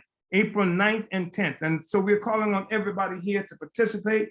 And we want you to put the word out to let people know that on April 9th and 10th, they should be participating in this, and to identify folk among yourselves who may want to run for office. And Comrade Zaki Baruti will tell you that you ought to be running. And we are not just saying run though, because we're tired of Negroes. Comrade Reverend Pinckney was talking about the sellout who was in Benton Harbor. And we've seen that happen over and over again. We ran against some right here in St. Louis. The thing is, it's not just to be Black, but to be united with African people. And it's not just enough to say that this person is a militant or this person is radical, etc. We have a national Black political agenda with 19 points on it. And we're saying this is what informs us and informs your position in terms of being for African people. This is what we require as a coalition. And that's a really important kind of thing. So I wanted to just to make that statement, that announcement about the upcoming electoral campaign school. I think is extremely important. I want to call on everybody, even if you have made a contribution, to make another contribution to the coalition. Up to now, this coalition has only has paid its own way. We've raised money ourselves. We haven't got money from any kinds of outside sources or anything like that. And this is the thing that gives you the power over the coalition. This is the thing that allows you to determine the success or not of the coalition, because you pay for it, you fund it, and you can give the orders because you do that. So this is what we're asking people to do. I know that we talked about a lot of things today. And I know that in my own opening presentation, I probably use a terminology or some terminology that's not familiar to people. And it wouldn't be familiar to you because the rulers do not teach us anything that will help us to move out of the condition we are located in right now. This part of what this is all about too, is political education. This is why we do this discussion, to provide political education, information to our people, to people who want to make a difference, to people who want to change the world. And so I know that. And I know that I've used terms like talking about a colonial mode of production. And this, by the way, you won't ever have read or heard about this before, because this is something that I am introducing into the political discussion. It is a leap in the theoretical development of the struggle for our people, the struggle for power, and the struggle of the oppressed peoples of the world. It takes the white power and the colonizer out of the center of the universe in the way that it has been in the center of the universe. It is an assault on what Comrade Sister Betty Davis referred to as metaphysical imperialism. It is a struggle to capture the brains or recapture the brains of African people, free them from this colonial mode of production. Because the colonial mode of production is the process. Then you must understand that colonialism, that the whole colonial system came into existence as a global system. It wasn't just a policy by one government, although it may have begun as policies by one government and another government, but what happened is all of what came to be Europe was consolidated in this process of raping and raiding and looting and enslaving Africans and other peoples around the world. Was no Europe, was no such thing as the white man. You just had groups of relatively primitive forces who were occupied this space that we now characterize as Europe before it was called that, but who defined themselves primarily in relationship to each other. They didn't consider themselves some kind of nation. They were Celts, they were Normans, they were all of these different folk who were constantly engaged in fights among themselves until they began to venture out into the world. And they began to capture Black people, and they began to take the lands and resources of the indigenous and other peoples around the world. At this point, they did not deny them. They were not primarily defining themselves in relationship to each other. They began to collectively define themselves in relationship to us, the colonized peoples of the world. It was this that dragged Europe out of feudalism, the feudalist mode of production. The feudalist mode of production where for that lasted for something like 1,000 years, where the majority of white people lived as peasants and serfs and lived on land that they couldn't leave without the permission of the nobility. This was feudalism in Europe. And there was no such thing as freedom. There was no such thing as health. So we talking about healthcare here, and we talking about how bad off Africans and other people are. Well, the truth of the matter is, between the 4 years of 1347 and 1352, half the white people on the planet Earth died of plague. And what rescued them, what brought them back to life, what brought them to life was colonial slavery and colonialism that was taken throughout the world. And this, by the way, helps to contribute to a global view of the world. At the same time, you saw this Celt now becoming a European. At the same time, you see now people in New Zealand who are Europeans. At the same time, you find people who are in what they call North America who are Europeans, and in South Africa and in Zimbabwe and all these other places who are European. They have a global worldview, a global perception of the world. But at that time, at the same time they're doing that, they're fragmenting our own identity. So that now I'm a Haitian, now I'm a Jamaican, now I'm a so-called descendant of slaves, some nonsense like that. So they take away our global view. African internationalism gives it back to us and place Africa and the struggle of African people along with the oppressed peoples of the world in the center of the universe. And that helps us to understand everything that's happening. And that it is not we who are dependent on them, they are dependent on us. And so that's why the question of organization is so important. So I want to appreciate everybody here and appreciate all the work that you do. And I want to also say to you that I come to you as also the chairman of the African People's Socialist Party. As you can hear from what I've had to say, that our politics is informed by theory. We are African internationalists. And that's one aspect that's really important. But I also hope to let you know that part of what we are about is the actual construction of the actual anti-colonial state. So when we say we are fighting for freedom, that means something concretely. We have to have the power in our own hands. And you can't have the power in your own hands without having your own state power. And that's what we are struggling for, to have that own state power, not to continuously be in a situation where we're going to be begging white people, white power, the Democratic Party, or any other force external to our community to treat us right. We are growing the capacity to govern.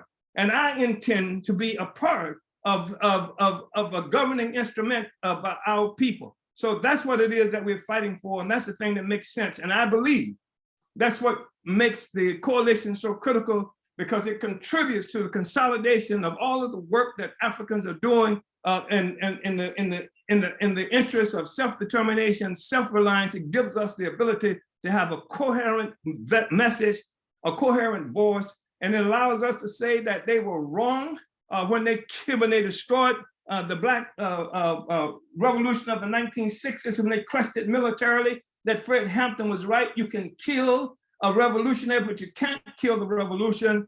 And we also want to say that despite the success you thought you got with the selection of Barack Hussein Obama and your so-called post-racial society, the truth of the matter is Black is back. Uhuru. Uhuru. Thank you. Thank you so much, Chairman, and thank you, everyone. I mean, I got so much out of this presentation and this gathering. I really did. And I just want to I would like to just say, I know that we're coming to a close, but there was a video clip that I found from last year that I was able to capture a moment as we were marching down those streets in Washington, D.C. that I would like to share. And if people need to log off at that time, because this is not about extending the meeting, please feel free to. But I would just like to take a moment to share, because I think it really captures the essence of when we're moving through those streets in Washington, D.C., the message that we give and what Black is Back is about. We take this message to the White House, the white man's house, as we call it. So I would like to just share this real quickly a moment. Can people see this?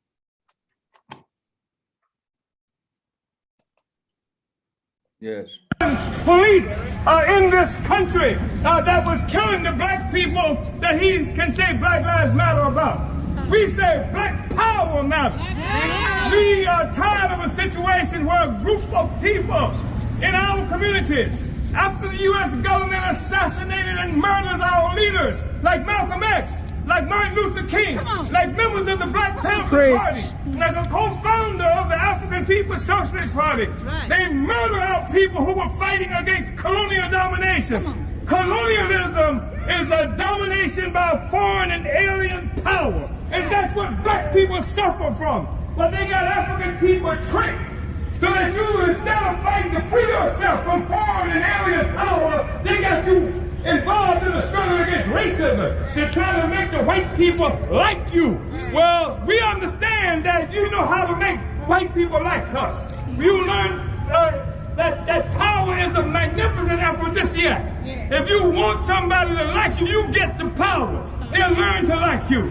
What do you think China would be today if it was involved in marches and stuff like that to try to get the white man to like them? You have a situation where they used to say about Chinese, they used to say you don't have a Chinaman's chance if you were in bad shape.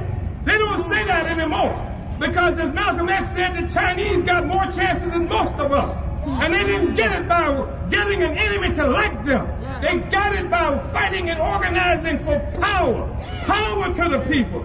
Power to the African working class. We have to have a movement that will overthrow these neo-colonial Uncle Toms who occupy these positions of power, who were put there by the white man, who was put there by the colonizer. And that's everybody from Barack Hussein Obama all the way down to most of what you see in our communities. We have to have the power. That's what we have to fight for. We have to say, we know that the police are going to stop killing our children, that our children have a good future, not because a good white man gets elected or one of his Uncle Toms. We say our children will have a future because we will take that future in our own hands. That's right. So this is what it's about. This is Black is Back. And all of the people who were convinced through the selection of Wall Street of a Barack Hussein Obama that it was over, you're wrong.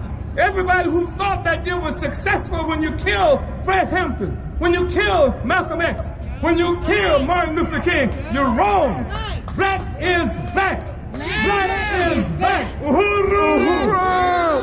Uhuru! Well said. Uhuru! Uhuru is back! Black is back. Black is back! Black is back! Is back. Black is back! Black is back. Black is back. Black is back.